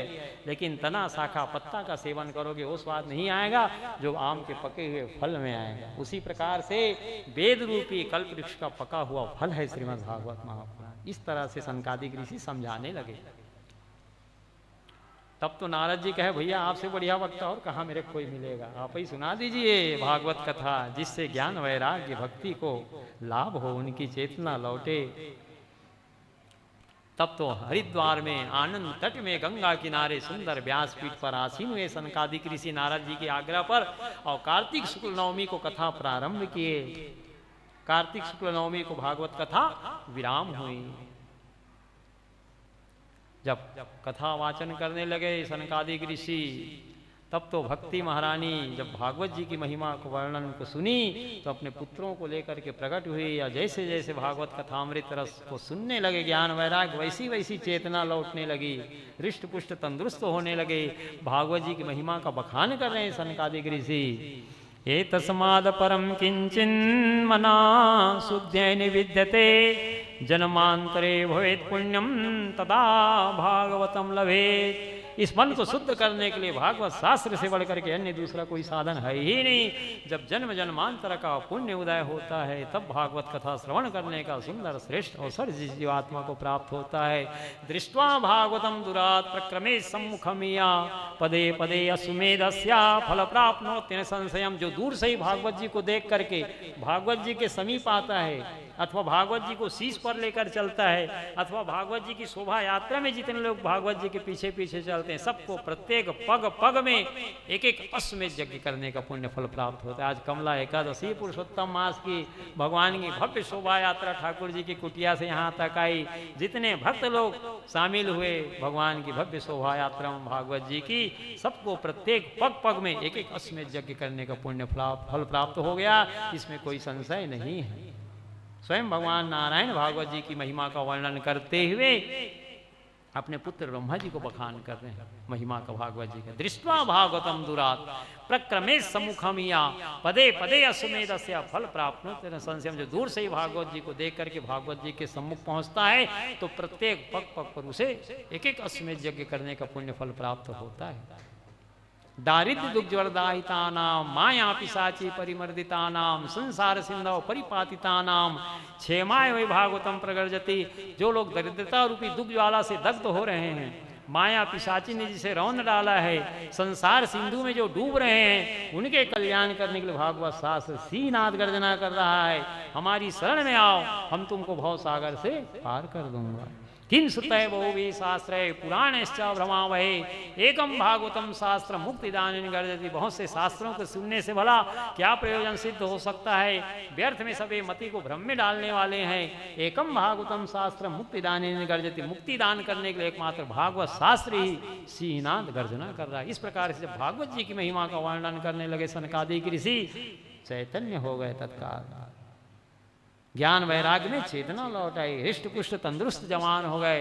जब देखी भक्ति महारानी की भागवत कथामृत श्रवण करने से हमारे पुत्रों की चेतना लौट आई है, तब तो प्रथम अत्यंत प्रसन्न होकर के भक्ति महारानी भागवत कथा स्थल में ही नाचने लगी, नृत्य करने लगी। भक्ति महारानी का गायन किया हुआ या संकीर्तन है। क्या संकीर्तन गाई भक्ति महारानी भागवत जी में? श्री कृष्ण गोविंद हरे मुरारे नाथेति नारायण मुहुर बदंती। मुहुर बदंती यानी बारंबार वो कह रही भक्ति महारानी, श्री कृष्ण गोविंद हरे मुरारे, हे नाथ नारायण वासुदेवा। श्री कृष्ण गोविंद हरे मुरारे, हे नाथ नारायण वासुदेवा। श्री कृष्ण गोविंद हरे मुरारे, हे नाथ नारायण वासुदेवा। श्री कृष्ण गोविंद हरे मुरारे, हे नाथ नारायण वासुदेवा। श्री कृष्ण गोविंद हरे मुरारी, हे नाथ नारायण वासुदेवा। श्री कृष्ण गोविंद हरे मुरारे, हे नाथ नारायण वासुदेवा। श्री कृष्ण गोविंद हरे मुरारी, हे नाथ नारायण वासुदेवा। हे नाथ नारायण वासुदेवा, हे नाथ नारायण वासुदेवा। हे नाथ नारायण वासुदेवा, हे नाथ नारायण वासुदेवा। श्री कृष्ण गोविंद हरे मुरारी, हे नाथ नारायण वासुदेवा। श्री कृष्ण गोविंद हरे मुरारी, हे नाथ नारायण वासुदेवा। विद्यमान स्वामी सखा हमारे, विद्यमान स्वामी सखा हमारे, हे नाथ नारायण वासुदेवा। हे नाथ नारायण वासुदेवा। श्री कृष्ण गोविंद हरे मुरारी, हे नाथ नारायण वासुदेवा। श्री कृष्ण गोविंद हरे मुरारी, हे नाथ नारायण वासुदेवा। कृष्ण कृष्ण कृष्ण राधे कृष्ण राधे कृष्ण कृष्ण कृष्ण कृष्ण राधे कृष्ण कृष्ण बोलो कृष्ण कृष्ण कृष्ण राधे कृष्ण कृष्ण कृष्ण बोलो कृष्ण कृष्ण कृष्ण बोलो कृष्ण कृष्ण कृष्ण। हो श्री कृष्ण गोविंद हरे मुरारी, हे नाथ नारायण वासुदेवा। श्री कृष्ण गोविंद हरे मुरारी, हे नाथ नारायण वासुदेवा। हे नाथ नारायण वासुदेवा, हे नाथ नारायण वासुदेवा। वृंदावन बिहारी लाल की जय हो। श्री भक्ति महारानी की जय श्री हो। पुरुषोत्तम मास की जय हो। प्राण पुरुषोत्तम भगवान श्री हरि की जय। जय लीला हो। पुरुषोत्तम राधापति भगवान श्री कृष्ण चंद्र की जय। मर्यादा पुरुषोत्तम सीतापति भगवान श्री रामचंद्र की जय हो। जय जय श्री राधे जय जय श्री राधे जय जय श्री राधे श्याम। भागवत कथा की महिमा का वर्णन करते हुए सनकादिकों ने कहा, प्रधान श्रोता देवर्षि नारद जी को बनाए हुए सनकादिक ऋषि। श्री वृंदावन बिहारी लाल की जय हो। पुरुषोत्तम मास की जय हो। प्राण पुरुषोत्तम भगवान श्री हरि की जय हो। जय जय श्री राधे जय जय श्री राधे जय जय श्री राधे श्याम। दक्षिण भारत में तुंगभद्रा नदी के तट पर अनुपम नगर बसा हुआ है। भागवत जी की महिमा का वर्णन कर रहे हैं सनकादिक ऋषि। पद्म पुराण और स्कंद पुराण के मध्य में श्रीमद् भागवत महापुराण है। प्रारंभ में 6 अध्याय में गोकर्णोपाख्यान की जो कथा कही गई है, ली गई है, वो पद्म पुराण से वर्णित है।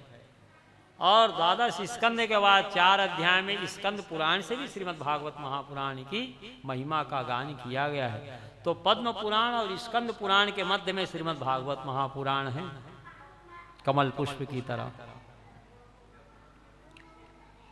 तो दक्षिण भारत में तुंगभद्रा नदी के तट पर अनुपम नगर बसा हुआ है। भागवत जी की महिमा का वर्णन करते हुए सनकादिक ऋषि देवर्षि नारद जी को प्रधान श्रोता बना करके उन्हें संबोधित करते हुए कह रहे हैं कि तुंगभद्रा नदी के तट पर जो अनुपम नगर बसा हुआ है, वहाँ आत्मदेव नाम के एक ब्राह्मण रहते हैं। उनकी पत्नी का नाम धुंधली है। श्रीमान संपन्न थे लेकिन भिक्षाजीवी थे। कोई संतान इनको नहीं हुई, आधी उम्र निकल गई। तो श्रीमान संपन्न थे, जितनी संपत्ति थी आधी संपत्ति सत्कर्म में लगाए, दान पुण्य में, कथा वार्ता में, लेकिन फिर भी संतान मुख देखने को नहीं मिला। चिंतातुर हो गए आत्मदेव ब्राह्मण, जब कोई संतान नहीं हुई तो घर में फल फूल लाते, उसमें कीड़े लग जाते। फलदार वृक्ष लगाते तो फलहीन हो जाते, उसमें फल ही फूल नहीं उत्पन्न होते। गौ माता सेवा के लिए रखते तो उनको बछड़ा बछिया नहीं होते, गौवंश की भी वृद्धि ना हो। अब तो आत्मदेव ब्राह्मण मन में विचार किए, मेरा पाप बहुत अधिक है, जिसके कारण गौ में सेवा के लिए रखता हूं तो उनको बछड़ा बछिया नहीं होता। फलदार फूलदार वृक्ष लगाता हूं तो फल फूल उत्पन्न नहीं होते, उसमें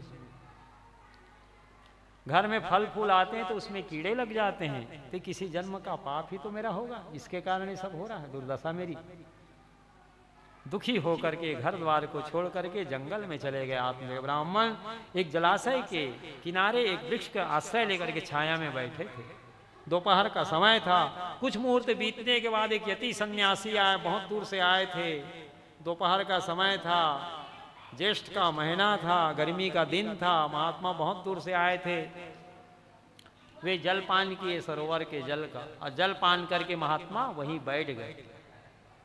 अब आत्मदेव ब्राह्मण बड़े दूर से देख रहे हैं, महात्मा जल पान कर चुके हैं, जलाशय का जल का पान करके तृप्त हो गए हैं, उनकी थकावट दूर हो गई है।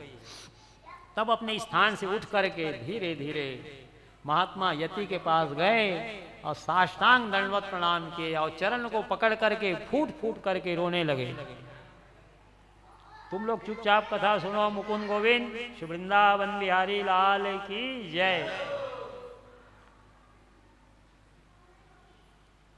यति ने कहा, सन्यासी ने, ब्राह्मण देवता क्यों रो रहे हो, क्या तेरे को दुख है, शीघ्र मेरे को उसका कारण बताओ। बहुत देर तक फपक फपक कर रोने ही लगा, कुछ बोल नहीं रहा है। और सन्यासी बोल रहे हैं, महात्मा क्या दुख है, बोलोगे तो तब तो मैं जानूंगा भाई, क्या तेरे कष्ट है, क्या दुख है। तब फपकते हुए, सिसकते हुए, रोते हुए, कंठ अवरुद्ध है, बड़े मुश्किल से कह पा रहा है आत्मदेव ब्राह्मण, महाराज मेरे कोई संतान नहीं है, यही मेरे को दुख है। मैं चाहता हूं एकाक मेरे को संतान हो जाए। उसकी मस्तक की रेखा को देख करके वो सिद्ध महात्मा सन्यासी कहने लगे, ते मस्तक की रेखा पर तो संतान का योग दिखता नहीं आत्मदेव, इस जन्म को क्या कहूं मैं, आने वाले 7 जन्मों तक तेरे मस्तक पे संतान की रेखा मेरे को नहीं दिखलाई पड़ती। इसलिए प्रजा प्राप्ति का जो उद्योग कर रहे हो उसको छोड़ दो। संतान से सबको सुख थोड़ी मिलता है जो तुम संतान की कामना करते हो। महाराज सगर के तो 60,000 पुत्र थे, संतान से उनको दुख उठाना पड़ा। कपिल मुनि के कोप का भाजन बन करके सब मृत्यु को प्राप्त हुए कि नहीं। सगर के 60,000 पुत्र भगवान कपिल का अपमान किए। घोड़ा को देवराज इंद्र चुराए थे और चुरा करके कपिल मुनि के आश्रम में बांध करके देवता लोग भाग गए थे। और ढूंढते हुए सगर के पुत्र पृथ्वी को खोद करके पाताल तक चले गए कपिल मुनि के आश्रम में। घोड़ा को बांधे देखे तो उन्हीं को चोर समझ करके उल्टा सीधा कहने लगे, वो तो चोरी किए नहीं थे। कपिल देव अपने नेत्राग्नि से अग्नि प्रकट करके 60,000 पुत्र को जला करके भस्म कर दिए। उन्हीं सगर के वंशज महाराज भगीरथ अपने पूर्वजों सगर के 60,000 पुत्रों को गंगा जी की आराधना करके पृथ्वी पर ला करके सगर के 60,000 पुत्रों का गंगा जी के माध्यम से उद्धार कराए। जैसे ही राग का स्पर्श हुआ सगर के 60,000 पुत्रों का, जैसे ही गंगा जी का स्पर्श हुआ सुंदर दिव्य स्वरूप धारण करके सब भगवत धाम जाने लगे। तो देवता लोग धुंध भी बजाते, दिव्य स्वर्गीय फूलों की वर्षा किए। श्री गंगा महारानी की जय हो, जय हो। पतित पावनी गंगा महारानी की जय हो जय हो। विष्णुपदी नख निर्गता गंगा महारानी की जय हो जय हो। भागीरथी गंगा महारानी की जय हो जय हो। जय हो। भगीरथ के द्वारा आराधना करने पर पृथ्वी पर आई है गंगा जी, इसलिए भागीरथी गंगा कहलाती है। तो आत्मदेव ब्राह्मण को महात्मा सन्यासी समझाने लगे, महाराज सगर के 60,000 पुत्र थे, उनसे उनको दुख ही मिला, महाराज सगर को सुख नहीं मिला। महाराज अंग बड़े धर्मात्मा थे, आत्मदेव ब्राह्मण बड़े धर्मात्मा थे, धर्मनिष्ठ थे महाराज अंग, लेकिन जो उसका बेटा हुआ वेण बड़ा नास्तिक निकला, उससे उनको दुख मिला वेण से महाराज अंग को।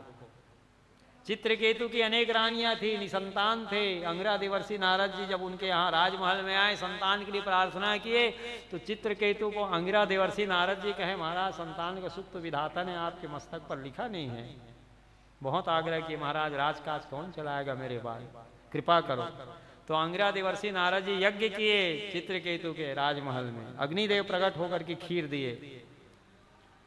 अंगरा देवर्षि नारद जी खीर को दे दिए चित्रकेतु को, रानी को खिला देना। अनेक रानियां थी, बड़ी रानी कृतवती बड़ी सद्गुणवती थी, उन्हीं को खीर को दे दिए महाराज चित्रकेतु। समय पाकर के अग्नि की समान तेजस्वी राजकुमार को जन्म दी। राजमहल में आनंदमय वातावरण हुआ, लेकिन जब खीर दिए उसी समय चित्रकेतु को कह दिए थे अंगरा देवर्षि नारद जी से, तेरे को सुख दुख दोनों मिलेगा भाई।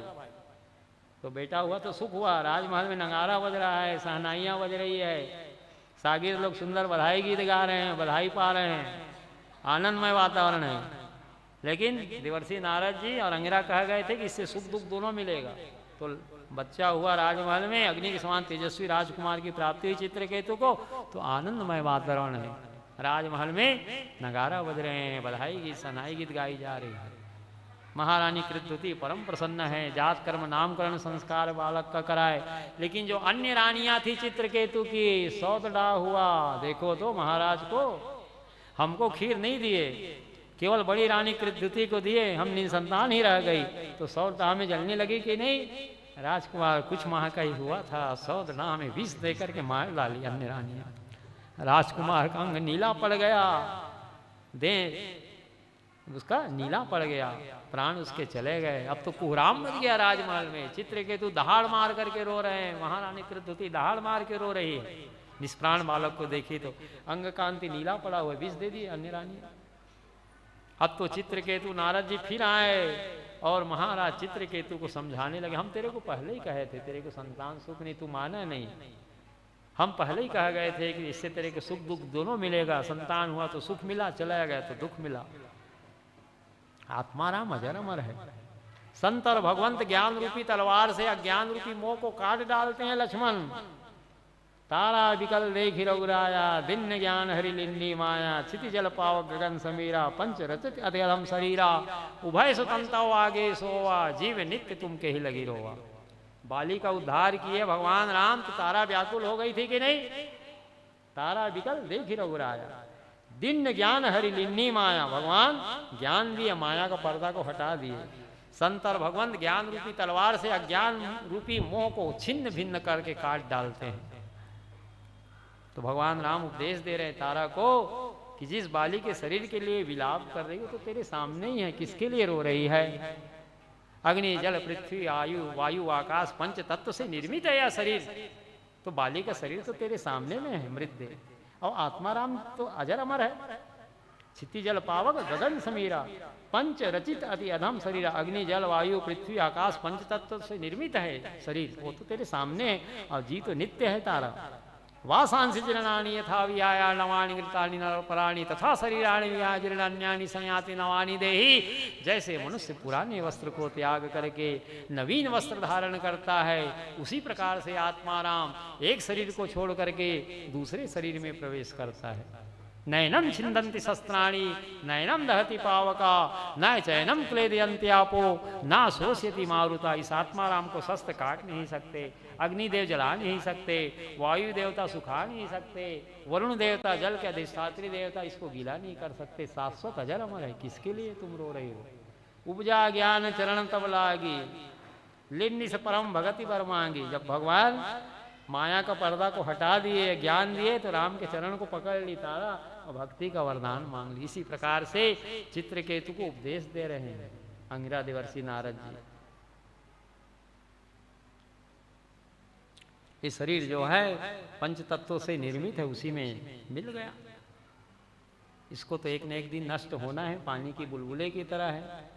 ये बाल्यकाल में चला जाएगा कि जवानी में चला जाएगा कि वृद्धावस्था तक रहेगा, कोई भरोसा नहीं है किसी का। तो उसका मोह नष्ट हो गया चित्रकेतु का। ये सब ज्ञान को आत्मदेव ब्राह्मण को महात्मा सन्यासी दे रहे हैं कि इसलिए तो भैया तो संतान प्राप्ति का, प्रजा प्राप्ति का उद्योग छोड़ दे, भगवान के भजन में मन लगा ले। धर्मं भजस्व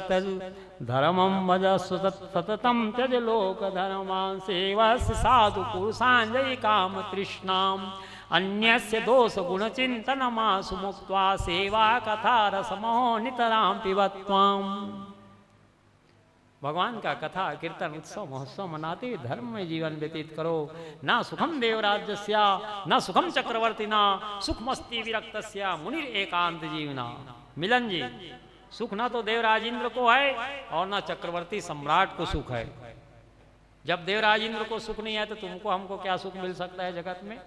किसी को तपस्या करते देखते हैं तो देवराज इंद्र को चिंता हो जाती है, कहीं मेरा इंद्र पद पाने के लिए तो नहीं तपस्या कर रहा है। उनको भी शांति नहीं है। ना सुखम देवराज्यस्या ना सुखम चक्रवर्ती ना, और ना सार्वभौम चक्रवर्ती सम्राट को सुख है जो समस्त भूमंडल पर राज्य कर रहा है एक छत्र। ऐसे चक्रवर्ती सम्राट को भी सुख नहीं है जगत में, उसको भी भय बना हुआ है। सुखमस्ति विरक्तस्य मुनिर एकांत जीवना। सुख है तो एकांत जीव मुनिजन जो भगवान के भजन में सतत लगे हुए हैं, वही जगत में सुखी है। तो उनका मोह नष्ट हो गया चित्रकेतु का और वे परम शांत हो गए। यही उपदेश आत्मदेव ब्राह्मण को महात्मा सन्यासी दे रहे हैं। लेकिन लक्ष्मण, वो जो सन्यासी उपदेश दे रहे हैं आत्मदेव ब्राह्मण के हृदय में स्थिर नहीं हो रहा है। भगवान ये जो उपदेश दे रहे हैं मेरे हृदय में ठहर नहीं रहा, स्थिर नहीं हो रहा है। मेरी तो तीव्र कामना है संतान की। महाराज या तो संतान दे दो या मैं अपने प्राण को छोड़ देता हूँ आपके चरण में। अब महात्मा सन्यासी घबराए, ब्राह्मण देवता तो मेरे चरण में ही प्राण छोड़ने तैयार है। या तो संतान दीजिए या मैं प्राण छोड़ता हूँ। तब झोली से एक फल निकाले, ठीक है भाई ये ले ले तू फल और अपनी स्त्री को इसको खिला देना। वर्षावधिम श्रिया कार्यम तेन पुत्रोति निर्मला। श्री वृंदावन बिहारी लाल की जय हो। श्री हरि नारायण नारायण नारायण। श्री हरि नारायण नारायण नारायण। श्री हरि नारायण नारायण नारायण। श्री हरि नारायण नारायण नारायण। श्रीमन नारायण नारायण नारायण। श्रीमन नारायण नारायण नारायण। श्रीमन नारायण नारायण नारायण। श्रीमन नारायण नारायण नारायण। श्रीमन नारायण नारायण नारायण। श्रीमन नारायण नारायण नारायण।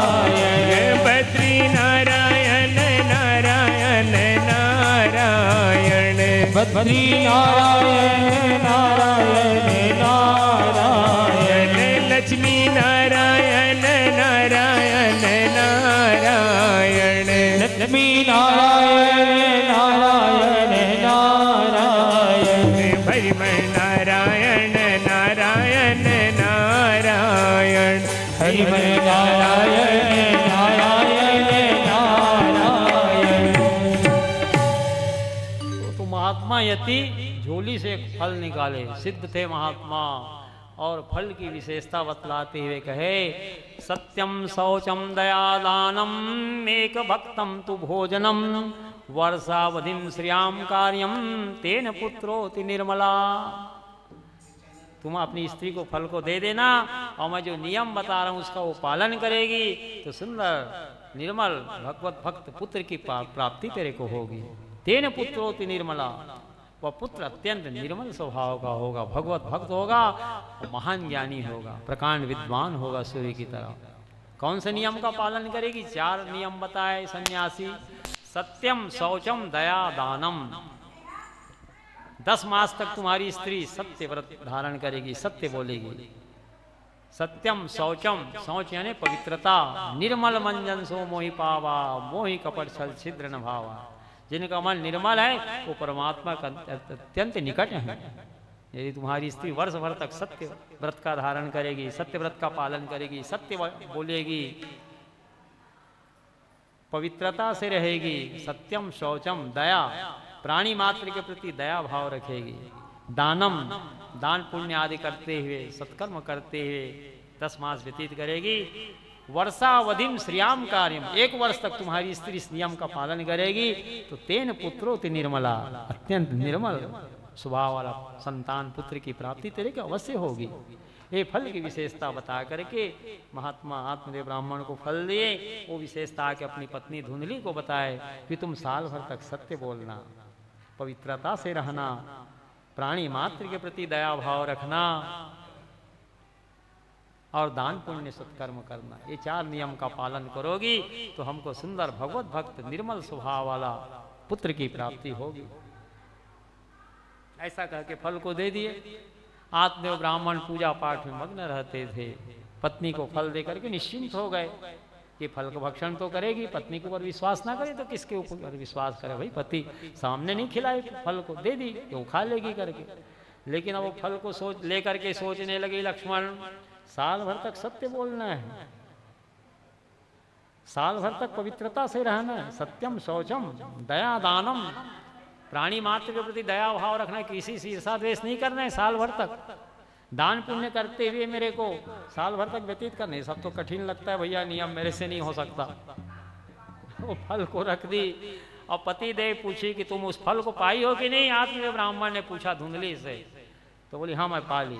और सत्य बोलना है साल भर करके बोले हैं, पति को ही असत्य बोली हो, अब क्यों फल को खाई नहीं है। पहला असत्य पति को ही बोली। अब तो चिंता में दुबली होने लगी, लेकिन मैं उनको नहीं खा ली हूँ तो बोली हूँ, लेकिन सही में तो मैं खाई नहीं हूँ। अब चिंता सताने लगी कि फल हम खाए नहीं हैं, इनको असत्य बोल दिए हैं, और हमको संतान नहीं होगी तो फिर क्या जवाब इनको देंगे। महात्मा सिद्ध थे जो इनको फल दिए, जंगल में मिले थे। एक दिन इनकी बहन आई धुंधले की, देखी कि बहुत दुबली हो रही, तो दिने दिन क्या तेरे को चिंता खाई हुई है। सब वृत्तांत को बताई। जंगल गए थे हमारे पतिदेव, घर द्वार छोड़ करके, तो मरने के लिए गए थे बेचारे। महात्मा मिल गए तो फल मिल गया तो वापस आ गए। तो फल को खाने से बहन मेरे को बच्चा होगी, लेकिन यदि हम सत्य बोलेंगे, साल भर तक पवित्रता से रहेंगे, प्राणी मात्र के प्रति दया भाव रखेंगे, दान पुण्य आदि सत्कर्म करते हुए समय व्यतीत करेंगी, तो अत्यंत निर्मल स्वभाव वाला भगवत भक्त पुत्र की प्राप्ति होगी। ऐसा कहना है हमारे पति देव का, यही महात्मा बताएं। लेकिन बहन मेरे से सब नियम नहीं हो पाएगा साल भर तक, इसी चिंता में दुबली हो रही हूँ और फल रखा है बहन। तो कही तेरे गाय को भी तो बछड़ा बछिया नहीं होती, गाय को ही खिला देना, गौ माता को ही बछड़ा बछिया हो जाए। अब मेरे को 3 माह का गर्भ है बहन, जब मेरे को संतान होगी तो मेरे पति को बदले में कुछ धन दे देना, मैं चुपके से ला के अपने बच्चे के तेरे के दे दूंगी और शोर मचा दूंगी, मरा हुआ बच्चा हुआ करके। देखो कैसा षड्यंत्र रच रहे। बात जज गई दोनों बहन को। अब तो समय पा करके जब इनकी बहन को संतान हुआ तो शोर मचाएगी, मरा था बच्चा, मरा हुआ बच्चा मेरे को, चुपके से ला के बहन को दे दी, बदले में धन ले ली बहन से। अब तो आत्मदेव ब्राह्मण परम प्रसन्न होकर के उसका जात कर्म नामकरण संस्कार करवाए। मेरा नाम आत्मदेव है धुंधली, तो मैं अपने बेटा का नाम परमात्मा देव रखूंगा। परमात्मा देव नाम रखना चाहते हैं सुरेश, लेकिन धुंधली कही नहीं नहीं, मेरा नाम धुंधली है, मैं धुनकारी रखूंगी अपने बच्चे का नाम। जैसा नाम रखोगे वैसे ही बच्चे में गुण आएगा, इसलिए चिंटू पिंटू सिंटू नाम मत रखो। राम कृष्ण गोविंद नाम रखोगे, नारायण नाम रखोगे तो भवसागर से पार हो जाओगे। आप पिंकू चिंटू सिंटू करोगे तो क्या उससे लाभ होने वाला है, व्यर्थ में तुम्हारा वाणी जा रहा है। नारायण नाम रखा जामिल भवसागर से पार हुआ कि नहीं बेटा के बहाने, इसलिए भगवत संबंधी नाम रखना चाहिए। राम प्रसाद, राम नारायण, कृष्ण नारायण, गोविंद नारायण, हरि नारायण, लक्ष्मी नारायण, सीताराम, राधे श्याम, ऐसा भगवत संबंधी नाम रखिए। तो इसी बहाने, बेटा के बहाने ही तो भगवान का नाम निकलेगा। और मयन नाम रखने से क्या लाभ मिलेगा जी बताओ सूरज? सुंदर भगवत संबंधी नाम रखिए। उनका नाम केशव रखा हूं तो इन लोग मयन मयन बोलते हैं। और कई बार समझाता हूं कि केशव, गोविंद, मुकुंद कितना बढ़िया प्यारा प्यारा नाम है, यही नाम को लो तो भव सागर से पार होगे, आत्म कल्याण आपका होगा। श्री वृंदावन बिहारी लाल की जय। धुंधली कही कि मैं अपने नाम के ऊपर नाम रखूंगी। ठीक है भाई, तुम ही अपने नाम के ऊपर रख लो। धुनकारी नाम रख लिया गया। और 3 महीने के बाद गौ माता को भी मनुष्य आकृति का सुंदर जो है बालक हुआ। गौ के समान बड़े बड़े कान थे, उनका भी जात कर्म नामकरण संस्कार कराए, उनका नाम गोकर्ण रखा गया। गौ के समान कान को देखे तो कियत कालीन तव जातो तरणो तनमो भव गोकर्ण पंडितो ज्ञानी धुनकारी महाखला। सुखदेव स्वामी जी कह रहे हैं, सनकादिक ऋषि देवर्षि नारद जी से कह रहे हैं, कियत कालीन तव जातो तरुणो तनयो उभव गोकर्ण पंडितो ज्ञानी धुनकारी महाखला। कुछ काल में बच्चे धीरे धीरे बढ़ने लगे माता पिता के यहाँ। गांव वाले कहते थे, अनुपम नगर के लोग, ये महात्मा आत्मदेव ब्राह्मण पंडित जी कितने भाग्यशाली हैं भाई, एक नहीं 2-2 पुत्र हुआ, इनकी पत्नी को संतान हुआ ही हुआ, गौ माता को ही मनुष्याकृति का सुंदर बच्चा हुआ। तो गोकर्ण पंडितो ज्ञानी, गोकर्ण जी तो महान पंडित ज्ञानी निकल गए। और धुनकारी महाकला, धुनकारी महान खल हुआ। कुत्तों को टोली को लेकर के गांव में घूमता था। गांव वाले कहते, देख तो महाराज के लेकर आत्मदेव महाराज कितने ज्ञानी हैं, पंडित हैं, और उनका बच्चा कुत्तों को लेकर घूम रहा है गली गली। बड़ी फरियाद होती थी, बड़े प्रतिष्ठित थे। द्वितीय विभास करा, दूसरे सूर्य के समान विद्वान थे आत्मदेव ब्राह्मण। छोटे छोटे बालकों को कुआं में डाल देता था, इस तरह से तरह तरह को उपद्रव करता था। अब तो बड़े दुखी रहते थे। वो महात्मा सन्यासी की बात याद आने लगी, कितना मेरे को समझाए बुझाए थे कि तेरे को संतान सुख नहीं है, जिद मत कर। संतान से किसी किसी भाग्यशाली को ही सुख मिल जाता है, बिरले, हर किसी को संतान से सुख नहीं मिलता। किसी किसी बिरले भाग्यशाली को ही संतान से सुख मिलता है। लेकिन मैं उसकी बात माना नहीं, और आज ना तो ये निगलते बन रहा है ना उगलते बन रहा है। अभी तक तो इतना ही दुख था कि संतान नहीं, अब तो संतान के कारण दुख हो गया मेरे को। जगत में अधिकांश लोग संतान से दुखी देखे जा रहे हैं, बहुत कम लोग भाग्यशाली जिनको संतान से सुख प्राप्त हो रहा है। जनमत ही दारा हरियो जौन भयो तो भौन, वृद्ध भयो तो धन हरियो सुत्सम बैरी कौन। जन्म लेते ही पत्नी का प्रेम पति से हट करके संतान में हो जाता है, तो दारा का हरण हो गया कि नहीं। जनमत ही दारा हरियो जौन भयो तो भवन, युवा होता है तो भवन में कब्जा कर लेता है माता पिता के। मेरे को जगह कम पड़ रही है, कमरा मेरे को दो, ये संपत्ति मेरे को दो, ये मेरे नाम में करो। जनमत ही दारा हरियो जौन भयो तो भवन, युवा हुआ तो भवन पे संपत्ति पे कब्जा कर लेता है। अब तो ते दस्तखत भी नहीं कर सका, सब मोर नाम में करना, करते हैं कि नहीं।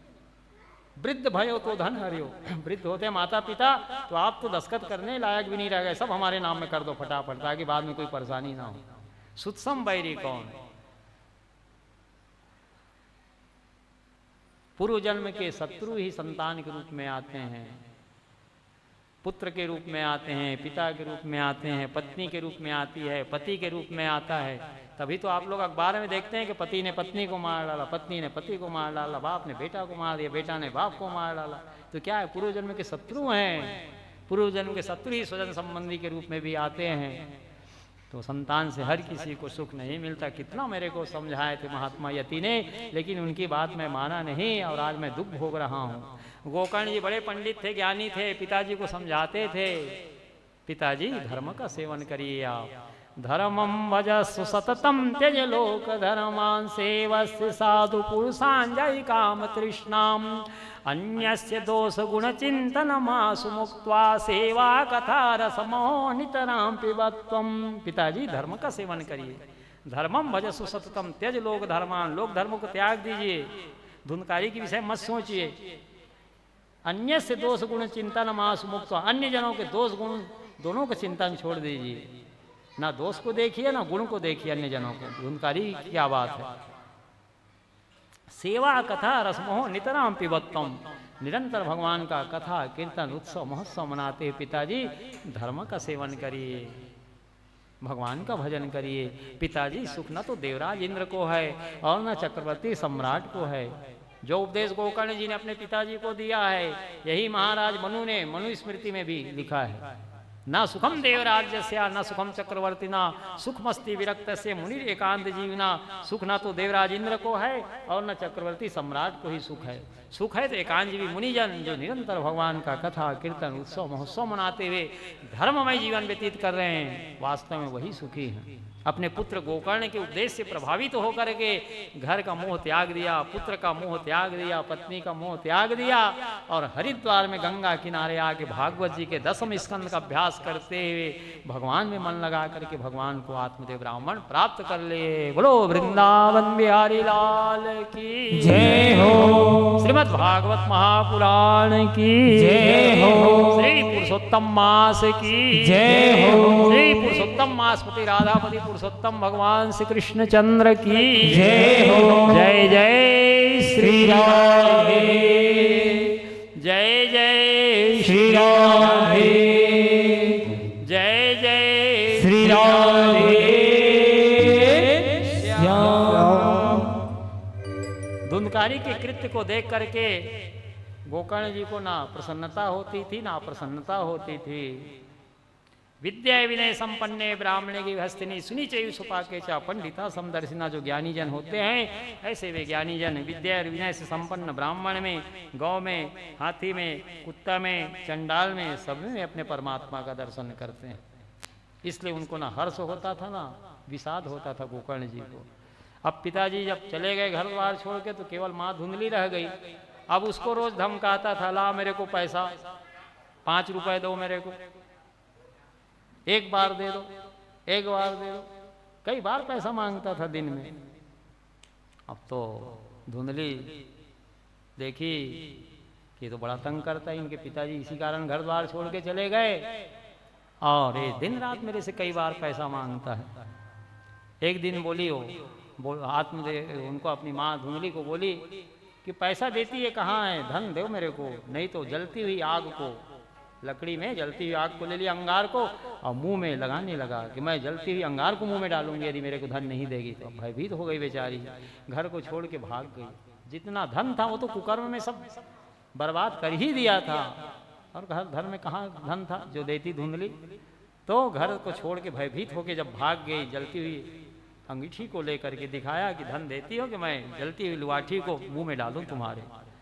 घर से बाहर वो भी चली गई धुंधली और एक रस्सी से अपने कमर को बांधी और दूसरे छोर को एक बहुत बड़े पत्थर से बांधी और कुआं में छलांग लगा दी, प्राण को भी छोड़ दी। तो संतान से हर किसी को सुख नहीं मिलता, किसी किसी बिरले भाग्यशाली को ही संतान से सुख मिलता है। अधिकांश लोग जगत में संतान से दुखी देखे जा रहे हैं। अब तो माता पिता दोनों नहीं रहे, 5 वेश्याओं को घर में ला के रखा। धुंधकारी चोरी करके, डकैती करके, लूट मार करके, वस्त्र आभूषण गहना दे करके उन्हें प्रसन्न करने लगा। हीरे जवाहरात, मूंगा माणिक, वस्त्र आभूषण गहना से घर को लबालब भर दिया। और 5 वेश्याएं उनको मारने की योजना बनाने लगी। एक रात में जब ये सोया हुआ था, हमको वस्त्र आभूषण गहना दे करके चोरी से ला करके दिया है, डकैती करके, लूट मार करके, किसी दिन राजा के सिपाही पकड़ेंगे तो राजा के सिपाही निश्चय इनको मृत्यु दंड देंगे, छोड़ेंगे तो नहीं, और रात साथ भी सारी संपत्ति को कर लेंगे।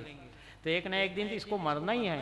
तो धन की रक्षा फिर कैसे होगी? राजा तो रात साथ कर लेगा, हमारे हाथ तो कुछ आएगा नहीं, और इसको तो एक दिन मरना ही है। तो कैसे किया जाए धन की रक्षा? तो 5 वेश्याएं सोचने लगी जब इसको एक दिन मरना ही है तो हम ही लोग क्यों ना मार डाले।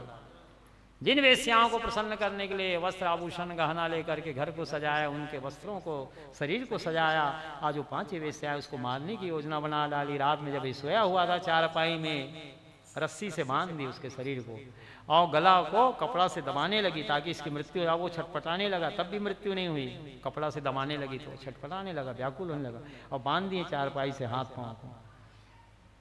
तब तो भयभीत हो गई है, इसकी तो मृत्यु हो नहीं रही है। तो एक झारा में दहकती हुई अंगार को लाके मुंह में डाल दी।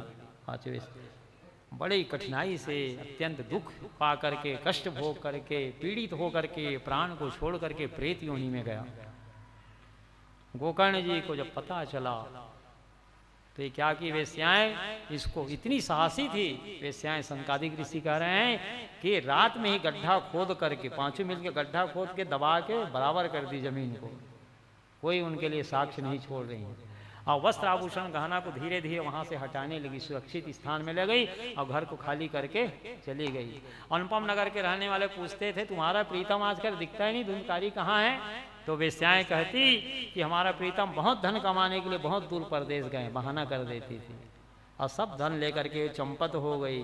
गांव वाले देखे घर में कुछ नहीं है तो समझ गए जरूर ये वेश्याएं धुनकारी को मार डाली लगता है, क्योंकि उसका कोई ठौर ठिकाना उसका खबर कुछ तो मिल नहीं रहा है। गोकर्ण जी को पता चला तो गोकर्ण जी माता पिता के साथ अपने भाई का भी गया श्राद्ध करवाए, अनेक तीर्थों में श्राद्ध करवाए, गया श्राद्ध भी करवाए। गया श्राद्ध आदि करा करके जब वापस अपने गांव आए अपनी कुटिया में, रात में विश्राम करने लगे गोकर्ण जी, तो प्रेत योनि में गया हुआ है, तरह तरह का रूप दिखलाने लगा। कभी आग का गोला बन जाता, कभी बकरा बन जाता, कभी घोड़ा बन जाता, कभी भेड़ा बन जाता। श्री वृंदावन बिहारी लाल की जय हो। गोकर्ण जी समझ गए ये तो लगता है कोई दुर्गति प्राप्त जीव जो तरह तरह का रूप मेरे को दिखा रहा है। कमंडल से जल लिए और मंत्र पढ़ करके छींटा मारे उस जीव के ऊपर, तब बोलने की शक्ति आई। अभी तक वो बोल नहीं पा रहा था। कहा भाई गोकर्ण मैं तुम्हारा ही भाई धूमकारी हूँ, वेश्या लोग इस तरीके से मेरे को मार डाली, मैं प्रेत योनि में गया हूँ, भैया मेरा उद्धार कर दे, प्रेत योनि में बड़ा कष्ट पा रहा हूँ, न मैं वायु सेवन कर रहा हूँ कर पा रहा हूँ, न जल पार सेवन कर पा रहा हूँ, बड़ा मैं दुख पा रहा हूँ प्रेत योनि से, मेरे को प्रेत योनि से छुटकारा दिला दे भाई। गोकर्ण जी कहे मैं तो माता पिता का श्राद्ध किया हूँ तो साथ ही साथ तेरा भी गया श्राद्ध कराया हूँ, अनेक तीर्थों में श्राद्ध कराया हूँ भैया, क्या गया श्राद्ध से तेरी मुक्ति नहीं हुई? मैं तो विधि विधान से गया श्राद्ध कराया हूँ। धुनकारी ने कहा एक दो नहीं सैकड़ों गया श्राद्ध कराओगे तब भी मेरी मुक्ति नहीं होगी।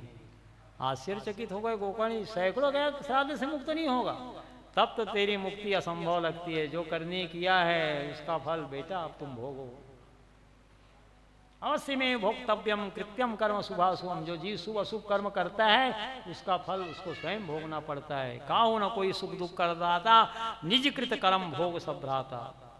अवश्य में भोक्तव्यम कृत्यम कर्म शुभाशुभम, प्रत्येक जीव को अपने कर्म का शुभ अशुभ कर्म का फल स्वयं भोगना पड़ता है, दूसरा कोई इसमें कारण नहीं है। अब तो गिड़गिड़ाने लगा, नहीं भैया ऐसा कैसे होगा, आप मेरे भाई हो, धर्मात्मा हो, संत हो, कृपा करके प्रेत योनि से मेरे को छुड़ा दो, आप ज्ञानी है भैया, मैं आपकी शरण में आया हूँ, मेरा उद्धार कर दो। गिड़गिड़ा रहा है, रो रहा है। दया आ गई गोकर्ण जी को। उन्होंने कहा कोई बात नहीं, अभी स्थान मेरा मैं ढूंढूंगा कोई उपाय, तेरे को प्रेत योनि से छुटकारा मिलाने वाला कोई उपाय होगा तो मैं उसका उपाय ढूंढूंगा। प्रातःकाल हुआ, गांव के लोग देखे हमारे गांव के संत आए हैं महाराज जी, गोकर्ण जी आ गए तीर्थाटन से, सब प्रणाम किए, गोकर्ण जी तीर्थाटन से आ गए महाराज। हाँ भैया मैं सब आ गया, सब कुशल मंगल है, लेकिन मेरा भाई मुक्त नहीं हुआ है। वो कहता है कि सैकड़ों गया श्राद्ध कराओगे तब भी मेरी मुक्ति नहीं होगी, रात में मेरे को तरह तरह का रूप दिखा करके दर्शन दिया हो। धुनकारी प्रेत योनि में गया हुआ है, वैश्याएं इस तरह से मार डाली, सब वृत्तांत सुनाया गाँव वालों को। आप लोग कोई प्रेत योनि से छुटकारा दिलाने वाली युक्ति जानते हो तो गांव वाले बताओ, जिससे प्रेत योनि से मुक्त हो जाए मेरा भाई। गांव वाले कहे महाराज आप तो ज्ञानी हैं, पंडित हैं, जब आप उपाय नहीं जानते महाराज तो हम क्या उपाय बताएं आपके भाई को प्रेत योनि से छुटकारा दिलाने वाले, कोई उपाय नहीं बता पा रहे हैं। कितने ऋषि मुनि साधु संत महात्माओं से पूछे, तब वे गोकर्ण जी बड़े तपस्वी थे, अपने तपोबल से सूर्य नारायण भगवान की गति को रोक दिया। सूर्य नारायण भगवान से प्रार्थना की गोकर्ण जी, हे सूर्य नारायण भगवान, जगत में जितने सत्कर्म हो रहे हैं सबके एकमात्र साक्षी आप हैं, मेरा भाई प्रेत योनि में चला गया है। धुनकारी प्रेतत्व से मुक्ति दिलाने वाली कोई उपाय कृपा करके आप हमें बताइए। जब सूर्य की गति को रोक दिया अपने तपोबल से तो मेघ के समान गंभीर वाणी बोलते हुए सूर्य नारायण भगवान स्पष्ट वाणी में कहे आकाश मंडल से ही, गोकर्ण जी श्रीमद् भागवत महापुराण की कथा सुनाओ तुम्हारे भाई को, उससे प्रेत योनि से मुक्त हो जाएगा। बोलो वृंदावन बिहारी लाल की जय हो। आषाढ़ मास की शुक्ल पक्ष की 9वीं तिथि को गोकर्ण जी भागवत कथा प्रारंभ की। एक वैष्णव भक्त ब्राह्मण को प्रधान श्रोता बनाए, सारे गांव वाले कथा सुने। ते प्रेत योनि में था, वायु रूप में था, हवा रूप में इधर उधर हिलता डुलता था। कथा सुनने में व्यवधान उत्पन्न होती थी। एक बांस पड़ा था कथा स्थल में, उसी बात इसके फपोले में प्रवेश कर गया। सायंकाल कथा विराम हुई तो एक ग्रंथि तड़तड़ा के टूटी, दूसरे दिन दूसरे, तीसरे दिन तीसरे और सातवें दिन सातवें ग्रंथि टूट गई सुरेश। और दिन भर कथा सुनता था, रात भर मनन करता था कि आज मैं ये कथा भाई से सुनाऊं, आज ये कथा मेरे को सुनाई दिन। जैसे अभी आप लोग कथा सुन रहे हैं तो घर जाकर के जब रात्रि में विश्राम करोगे तो मनन करना, ध्यान करना कि ये कथा हम सुने भगवान की, तो वही फल मिलेगा जो धुंधकारी को भगवत तत्व की प्राप्ति हुई। सातवें दिन सातों ग्रंथि टूटी, दिव्य स्वरूप धारण कर लिया, प्रेत योनि से मुक्त हो गया, सुंदर चतुर्भुज रूप धारण कर लिया, शंख चक्र गदा पद्म लेकर के भगवान के पार्षद बड़े प्रेम से विमान पर बिठाए हैं। धुंधकारी जो प्रेत योनियों को त्याग दिया है और विमान में बैठे बैठे ही अपने भाई गोकर्ण को प्रणाम कर रहा है। नमाम भ्रातरम, भाई आपको बारंबार नमन है, बारंबार प्रणाम है। धन्या भागवती वार्ता प्रेत पीड़ा विनाशिनी सप्ताहोपी तथा धन्या कृष्ण लोक फल प्रदा। भाई गोकर्ण जी, ये भागवत की कथा वार्ता धन्य है, धन्य है, धन्य है। ये सप्ताह ज्ञान यज्ञ धन्य है भाई, सप्ताहोपी तथा धन्या कृष्ण लोक फल प्रदा। ये भागवत सप्ताह ज्ञान यज्ञ कथा श्रवण करके मैं प्रेत योनि से देखो मुक्त होकर के चतुर्भुज रूप धारण कर लिया हूँ। कृष्ण लोक फल प्रदा, जो कृष्ण लोक भगवत धाम परम धाम प्रदान करने वाला है। इस प्रकार से गोकर्ण जी को प्रणाम करते हुए प्रसन्न होकर के स्तुति किया। गोकर्ण जी भगवान के पार्षदों से पूछने लगे, हमारे अनुपम नगर के रहने वाले अनेक श्रोता लोग कथा सुने हैं, तो सबको क्यों नहीं ले जा रहे हो भगवत धाम? ये सब कथा सुने, हमारे भाई बस को क्यों ले जा रहे हो परम धाम? तो भगवान के पार्षदों ने कहा कि तुम्हारा भाई मन लगा करके कथा सुना है गोकर्ण जी, दिन भर कथा सुना है और रात भर कथा का मनन भी किया है। और तुम्हारे गांव वाले लोग मन लगा के कथा सुनाए नहीं है, इसलिए फल में भेद हुआ है। मन लगा करके भी कथा सुनेंगे, इन्हें भी वही फल की प्राप्ति होगी जो फल की प्राप्ति तुम्हारे भाई धुंधकारी को हुई। कितने लोग अभी सोच रहे होंगे कि पंडित जी 2 बजे से बैठे हैं, तब तक लगातार कथा सुनाई नहीं रहे, चुप होने का नाम ही नहीं ले रहे, कब कथा बंद करें तो कब हम घर जाएं। कितने लोग सोच रहे हैं? हाथ उठाओ तो फल में भेद होगा कि नहीं बोलो। और धुंधकारी दिन भर कथा सुना, लक्ष्मण रात भर मनन करता था, ये कथा सुना है, इसलिए उनको भगवत तत्व की प्राप्ति हुई। कहाँ सोहन अभी आ रहे हो? श्री वृंदावन बिहारी लाल की जय हो। श्री कृष्ण गोविंद हरे मुरारे नाथ नारायण वासुदेवा। श्री कृष्ण गोविंद हरे मुरारे हे नाथ नारायण वासुदेवा। कृष्ण गोविंद हरे मुरारे नाथ नारायण वासुदेवा। श्री कृष्ण गोविंद हरे मुरारे हे नाथ नारायण वासुदेवा। हे नाथ नारायण वासुदेवा, हे नाथ नारायण वासुदेवा। हे नाथ नारायण वासुदेवा, हे नाथ नारायण वासुदेवा। श्री कृष्ण गोविंद हरे मुरारे नाथ नारायण वासुदेवा। श्री कृष्ण गोविंद हरे मुरारे हे नाथ नारायण वासुदेवा।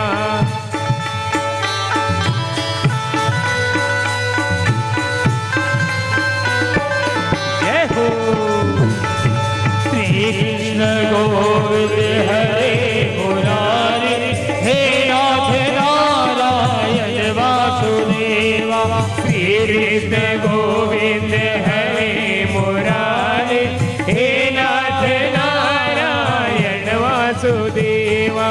श्री कृष्ण गोविंद हरे मुरारे हे नाथ नारायण वासुदेवा। श्री कृष्ण गोविंद हरे मुरारे हे नाथ नारायण वासुदेवा। हे नाथ नारायण वासुदेवा। हे नाथ नारायण वासुदेवा। हे नाथ नारायण वासुदेवा।